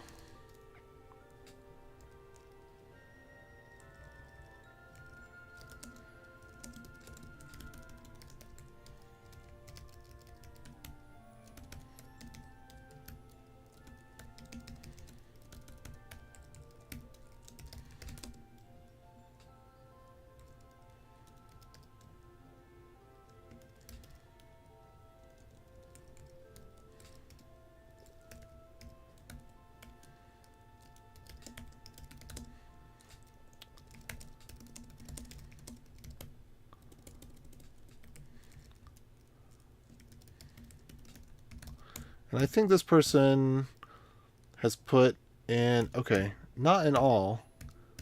I thought there was some punctuation in some of these messages. Yeah, okay, so there's a little bit of inconsistency there. But error messages, generally speaking, should not have punctuation. They're for developers, not for users. Users should... They should be more, you know, half machine readable, I guess I would say. Alright, let's look at this one more time. And this is great.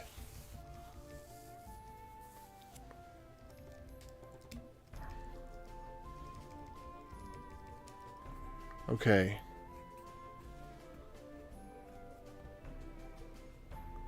So we've got a couple of places where we need to replace the buffer. And then we need to figure out that tweak thing. The public key tweak, which I know I've already seen the code for. I actually have the tab open somewhere in my array of 6 Brazilian tabs.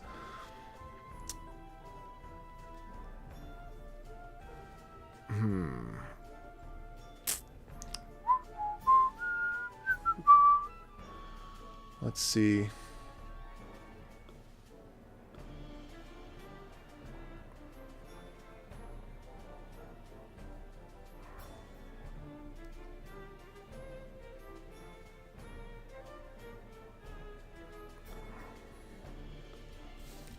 Alright, missing public key.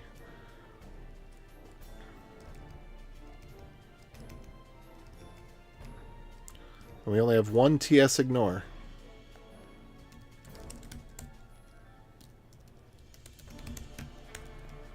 And then let's not have the to do in here.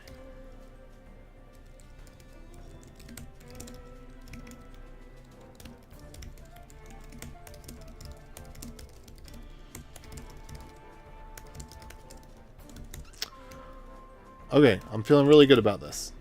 Just, alright, last check in the file. There are definitely no errors in here. Okay.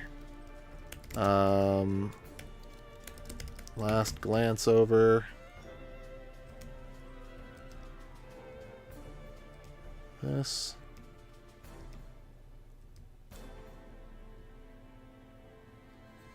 Okay.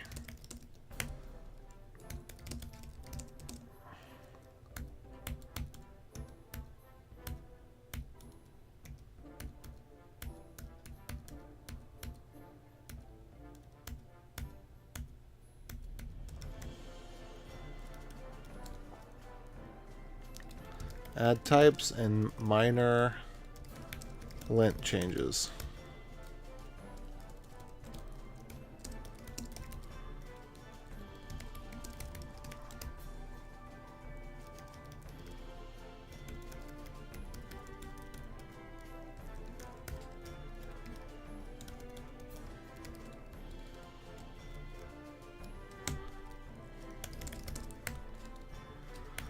Okay, there we go. Oh. Then I need the PR open for that.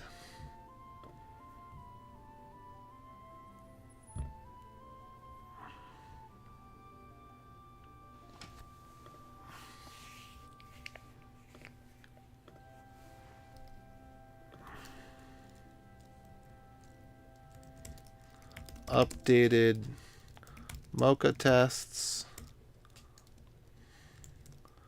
Remove assert, remove safe buffer.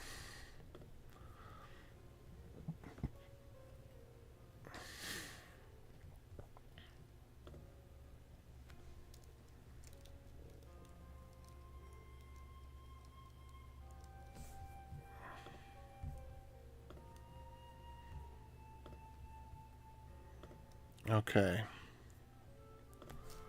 Brought into number. Boom.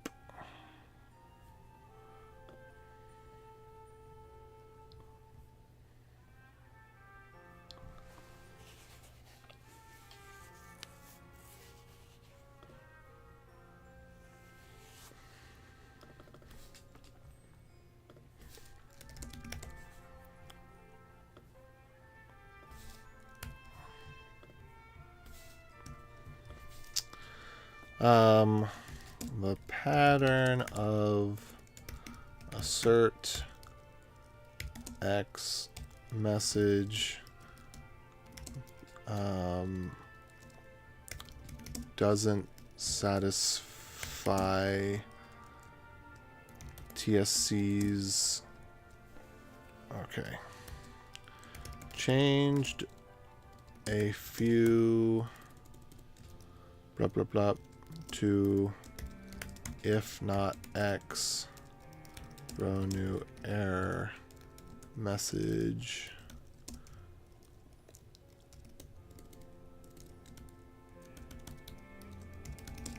of nullish checking.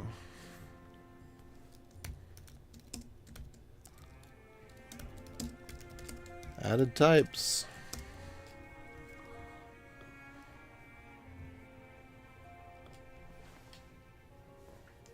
Oh, whoops. Oh, whoop. Oops.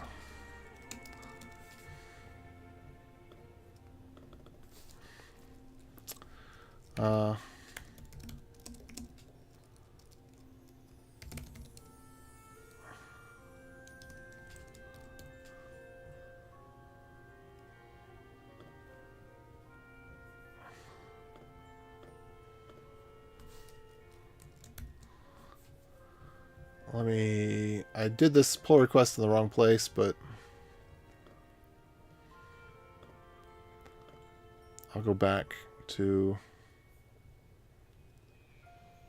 where's my fork? Dang it. There we go.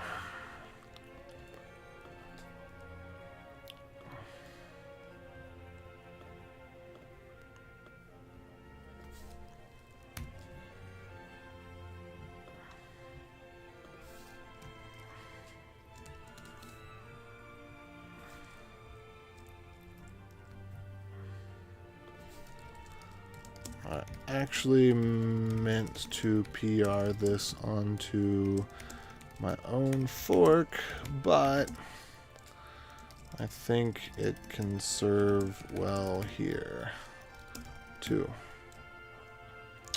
for AV3.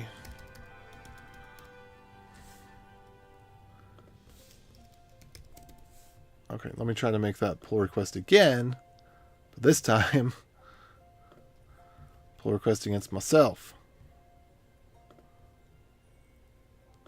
All right, and this would be against main, and then I just want to see that all the types, the checks pass on this, and then I'll actually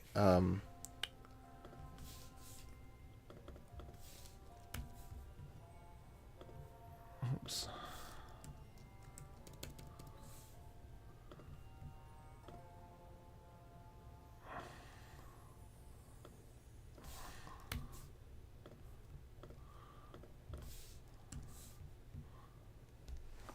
Okay. There we go. All right, so I want to see this thing kick off. I want to see what it, everything should still pass. And then we're ready to move back on to the next step of breaking stuff again.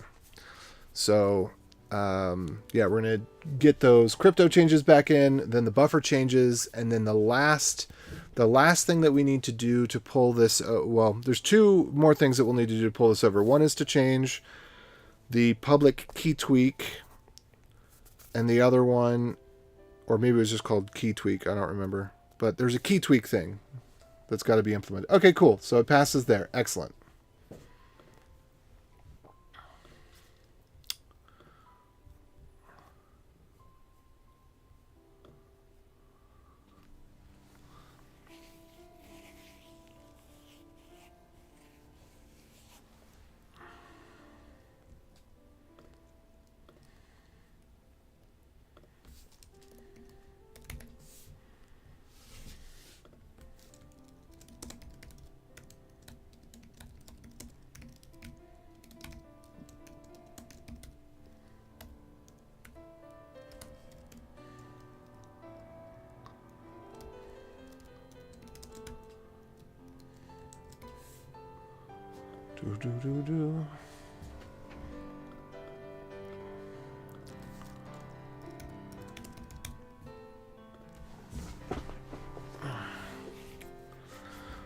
Okay.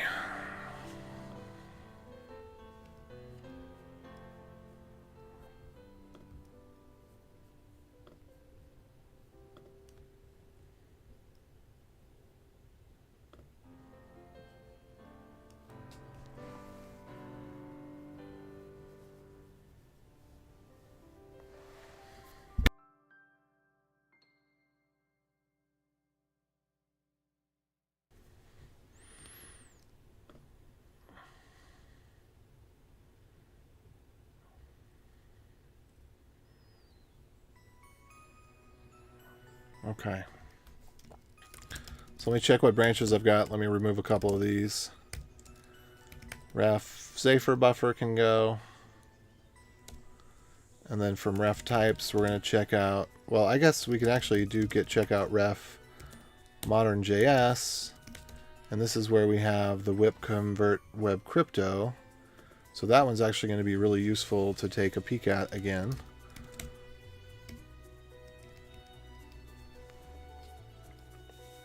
Okay, and this time we won't have so much trouble with all that buffer nonsense. We should actually be able to tell really easily what's going right and wrong. But we do need to... Okay.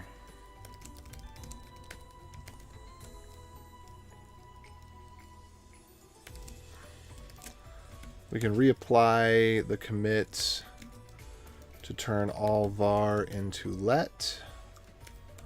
We'll skip that one, and then we'll do all of the rest.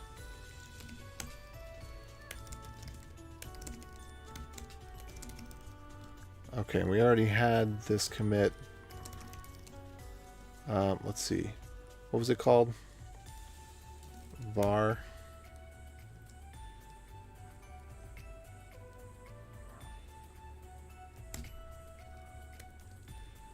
Whoops.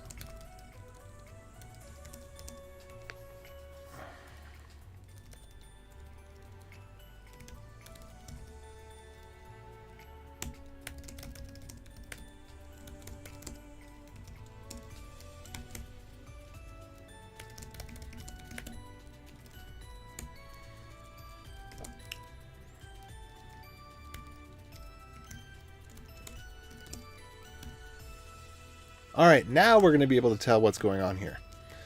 So, git checkout ref modern, and now we've got this create HMAC function. So we should just be able to pull this over and across, and we should be able to stick with. We should be able to move to WebCrypto without having to rip out the buffer now that all the type information is correct. I don't know how I've been holding in my pee this long. 3 hours? Oh. It's just so exciting to work on code. Why would you want to pee if you could work on code?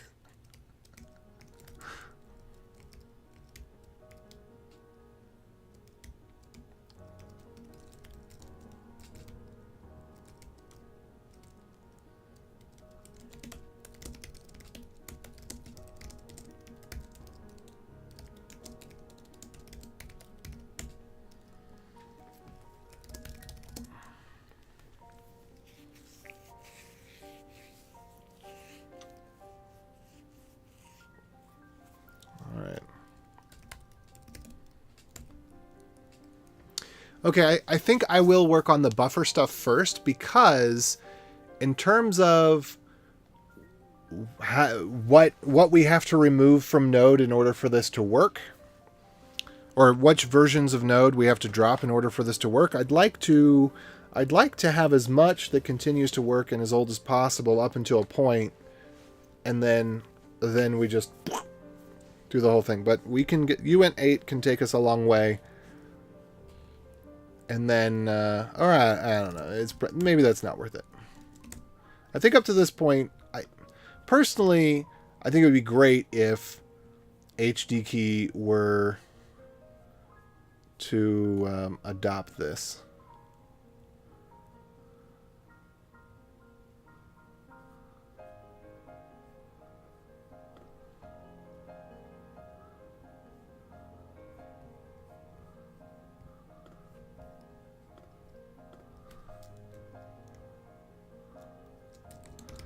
Commits are very atomic as to be easy to read and reason about.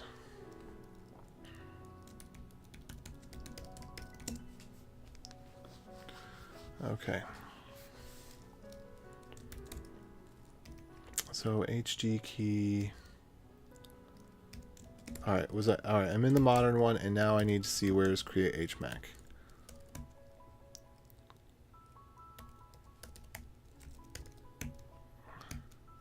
And that was it. Those are the only two places it's used.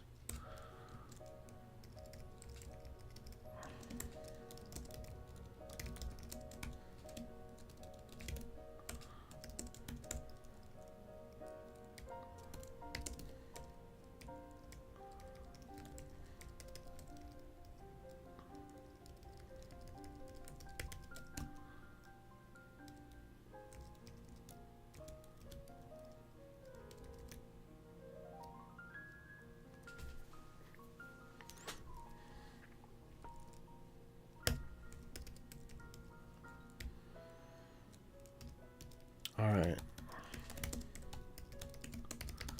Now we can actually know. Let's see, it'll be.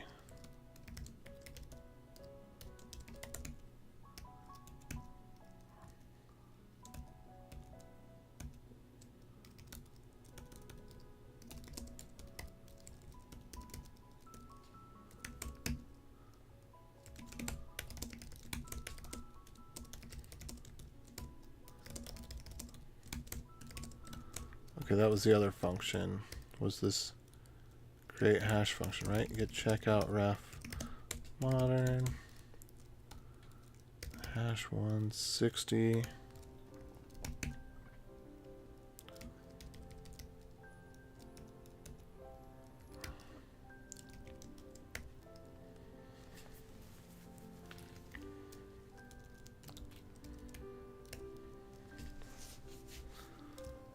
Let's see one more time. Crypto is defined here. It's used for and random values. Okay, so let me grab this function as well.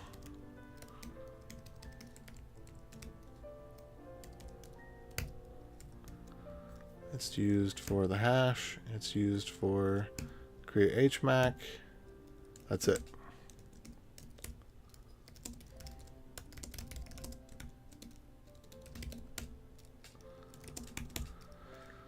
Okay.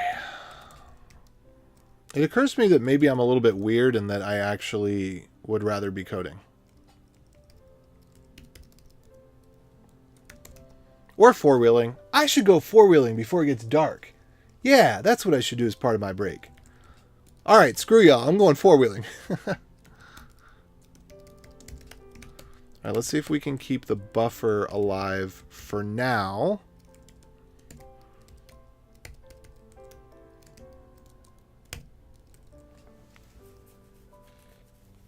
I'd kind of like to take the approach of the buffer commit as a separate commit. Crypto is not defined. Oh, of course not.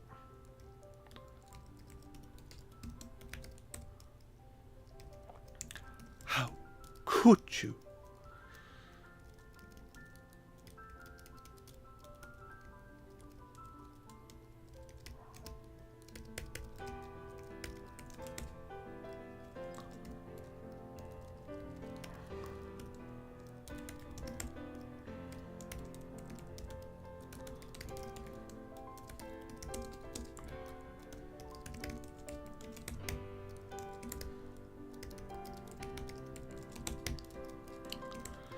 All right, I get it. A wait is only allowed. Blah, blah, blah, blah, blah, blah, blah.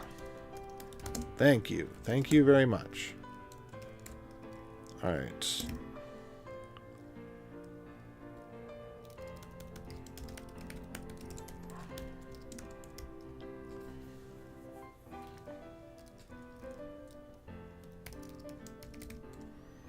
Actually, was this needed for?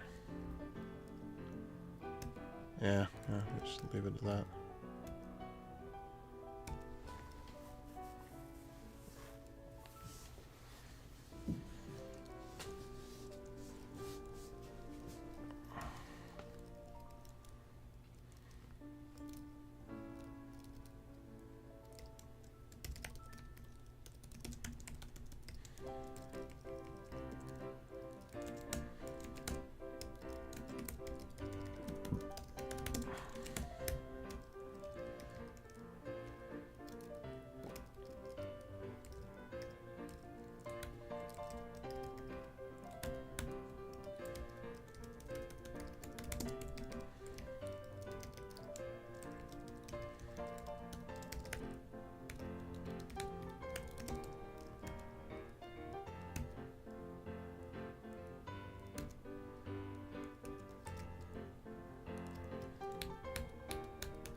Oh, and just a quick reminder, I know that we haven't had a very exciting session, but if you like what you like, you get more of what you like. So if you want to continue to follow along with these, consider a like, sub, follow, etc.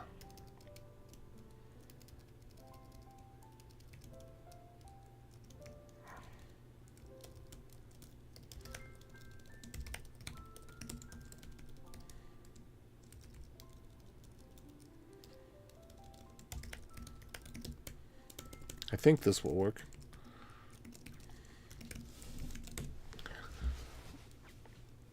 Okay, a wait is only allowed. I know. Nobody knows better than me. A wait isn't allowed. I get it. I understand. I feel ya.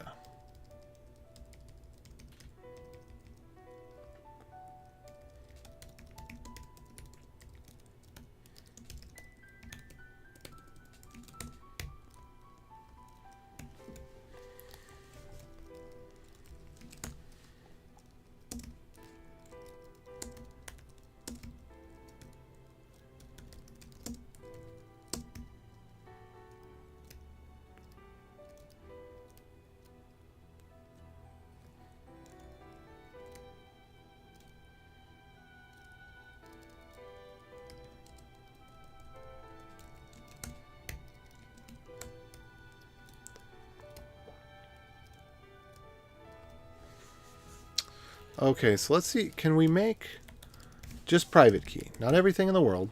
Can we make just private key a UN8?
Alright, so here we are. Get random values.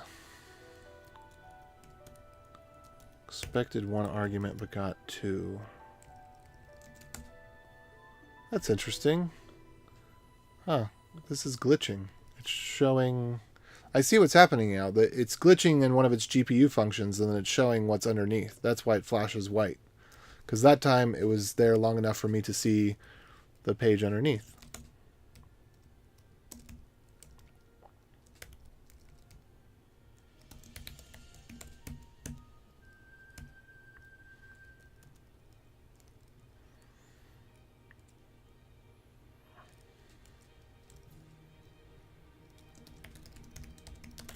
All right, let's see where private key is used. Concat. I think that buffer.concat can work with uint array.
All right, here we are.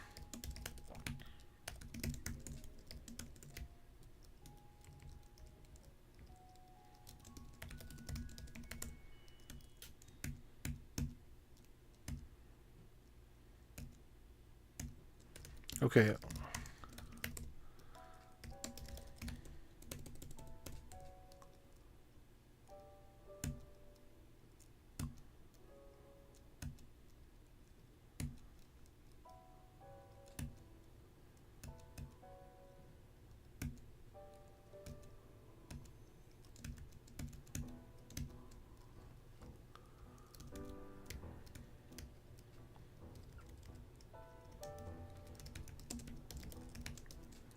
This one returns a buffer.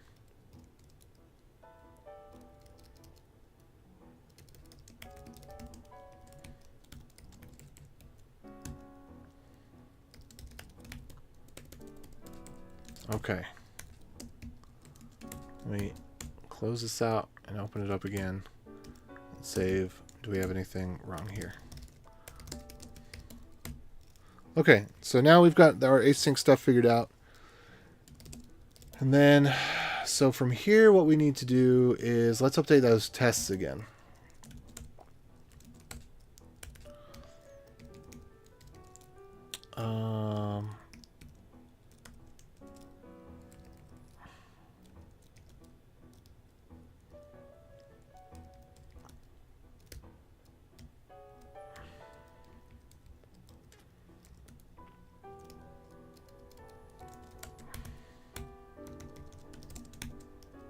Let's see, lib hd key.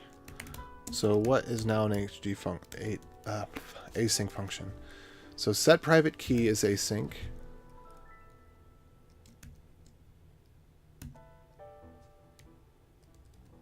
Therefore, set public key. Well, all right, let's look at async. So first of all, set private key. So anywhere set private key is used, it should be async. Done. Okay, next async. Set public key. So anywhere set public key is used, it should be async.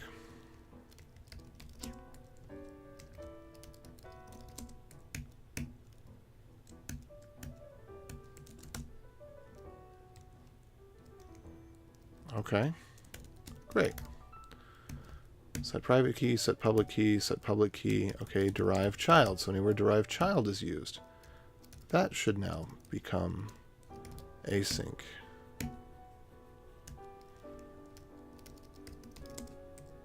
Oh, and this is where we need to do the for let I equals 0, I less than entries dot length I plus equals 1.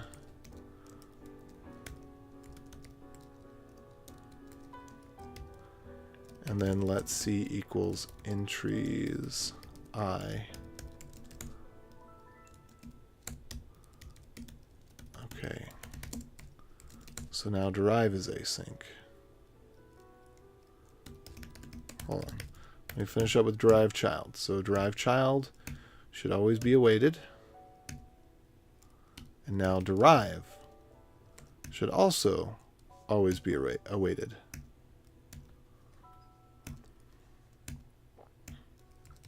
Okay. Next. So we got derive, derive child, from master seed, from extended. Okay, from master seed, from extended.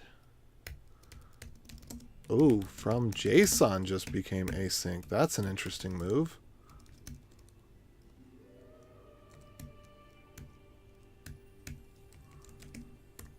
Okay, so that's quite a bit.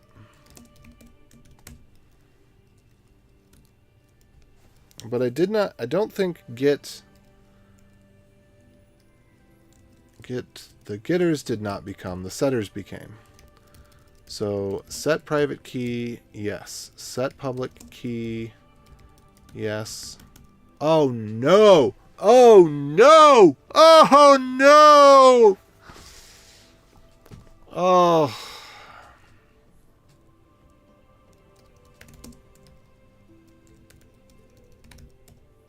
Do we have a Mocha async?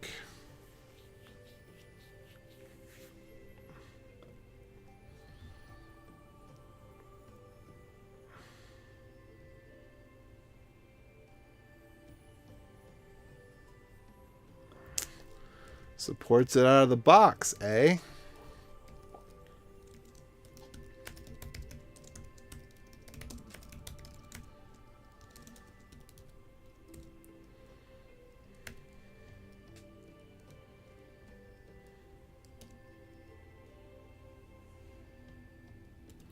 Okay, I'm guessing that the described functions are just setup functions, and so they wouldn't need this.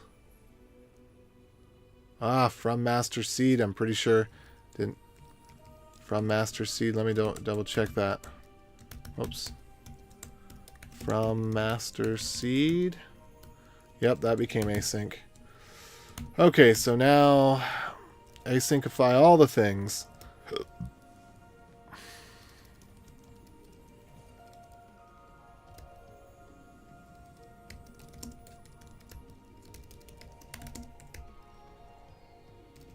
Derive.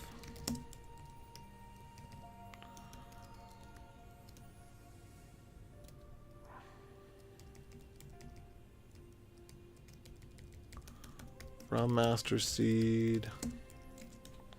Pretty much we're just going to replace all HD key dot with await HD key dot. Nope, nope. Yep. Nope. Nope, nope, nope.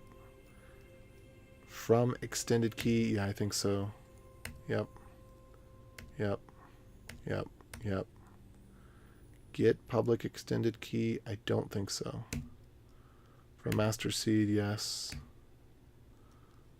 From extended key, from master seed, no. From master seed, from extended, from master, from JSON, from extended. I think all of the from ones have become async. From. Let me just double check that again. from extended, from master, from JSON, from. Yeah, okay.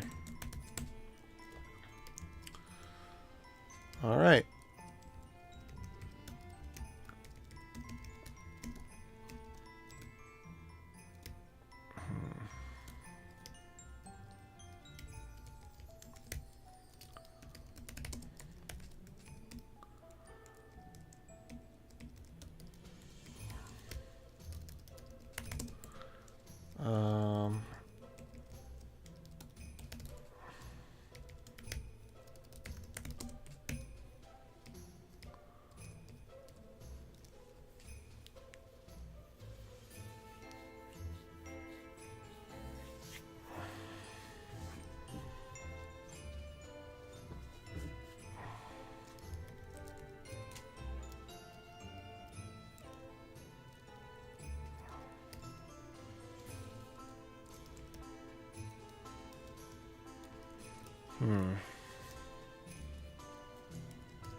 Oh, good.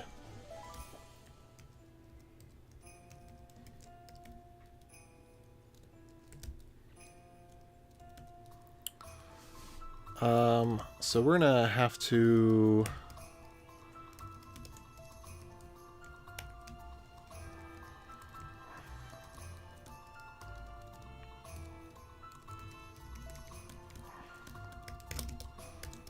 should throw.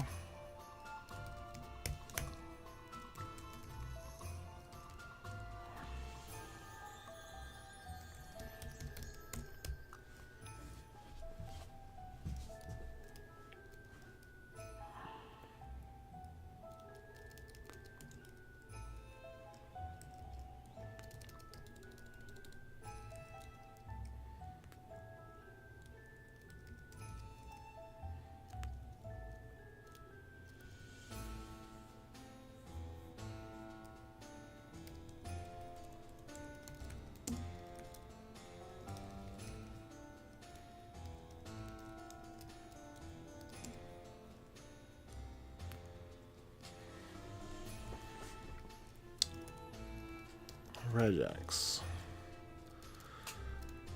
Okay, so this would be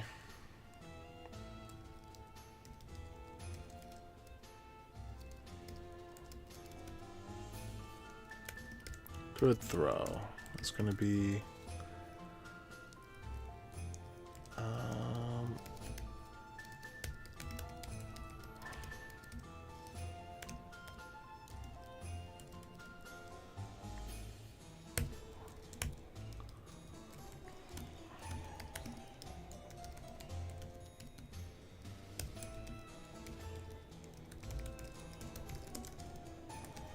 okay, so we're going to return a function. I'll do some wrapper magic and hope it works out.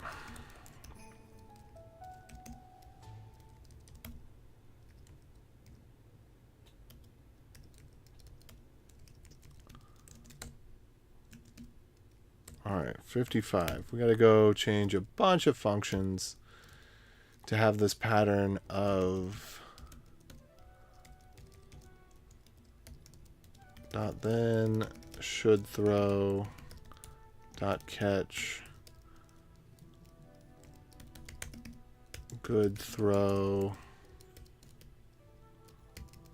Probably should be expect throw, not good throw, but whatever. We'll fix that later.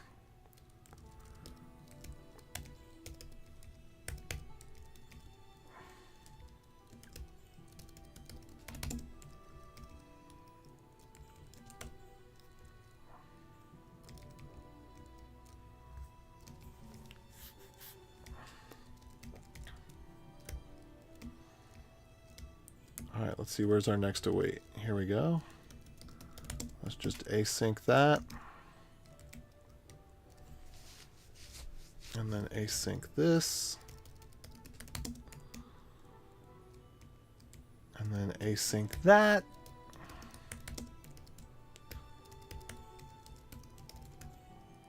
And then async this. And this one. And this one. And this one. This is one of the reasons I used to hate these frameworks, is they are not designed around JavaScript. They come from the Ruby community and stuff. As I've said 100 times. But, you know, saying it 101 times doesn't make it any less true. Uh-oh.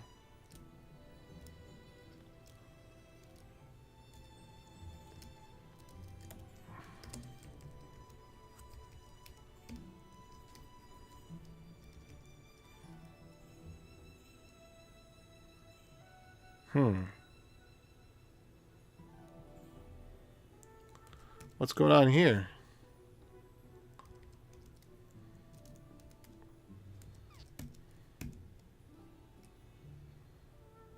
Crapola, crapola, crapola. Maybe I should do the buffer stuff first. Because I can avoid, I can push off dealing with this async problem. Because I have a feeling the tests are not going to pass.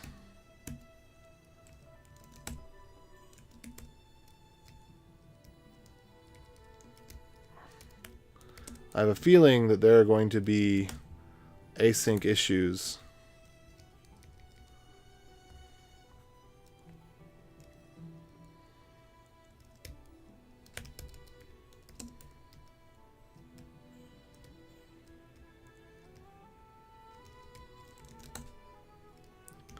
Well, that's encouraging, at least.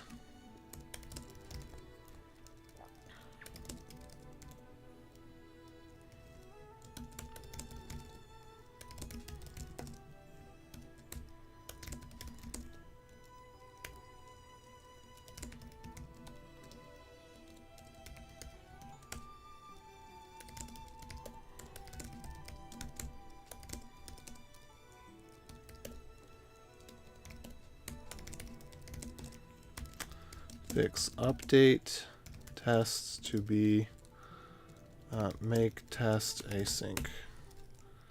There we go.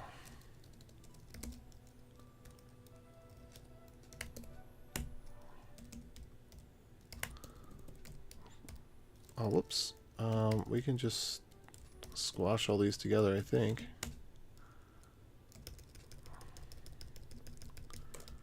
All right. Use WebCrypto. So replace nodes crypto with WebCrypto.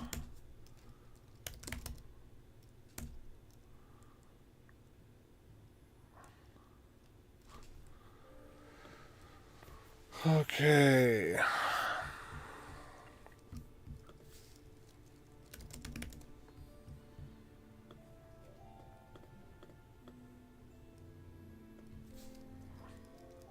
All right, and I am going to stick around just long enough to see what the tests say. But then, just like I said 2 or 3 hours ago, I'm going to go. I'm going to take a break.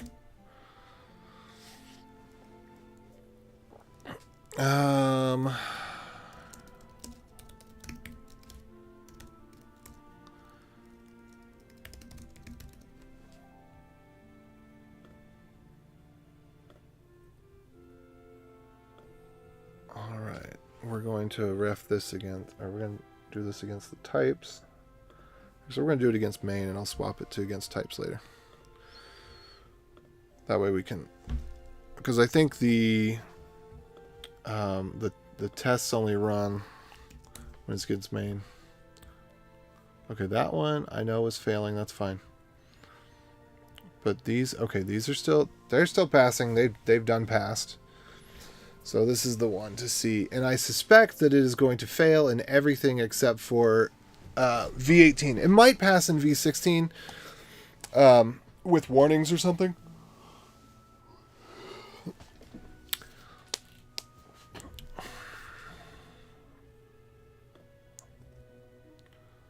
But this is what we're trying to figure out.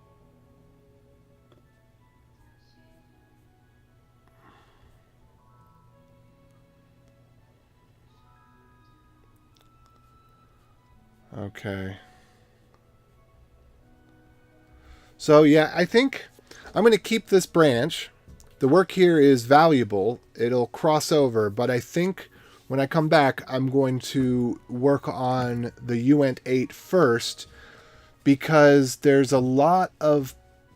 When we introduce WebCrypto, we have to deal with uint8. We have to deal with async and uint8. If we deal with uint8 first, we don't have to deal with the async, and we've got a higher chance of figuring out what's right and wrong here. Data must be a string or a buffer. Yeah. Okay, so that branch is going to go on pause. We're going to git checkout ref types, git checkout -b ref uint8 array.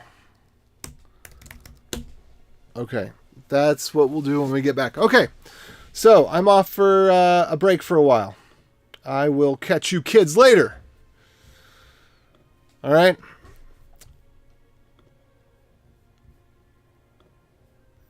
Have a good one.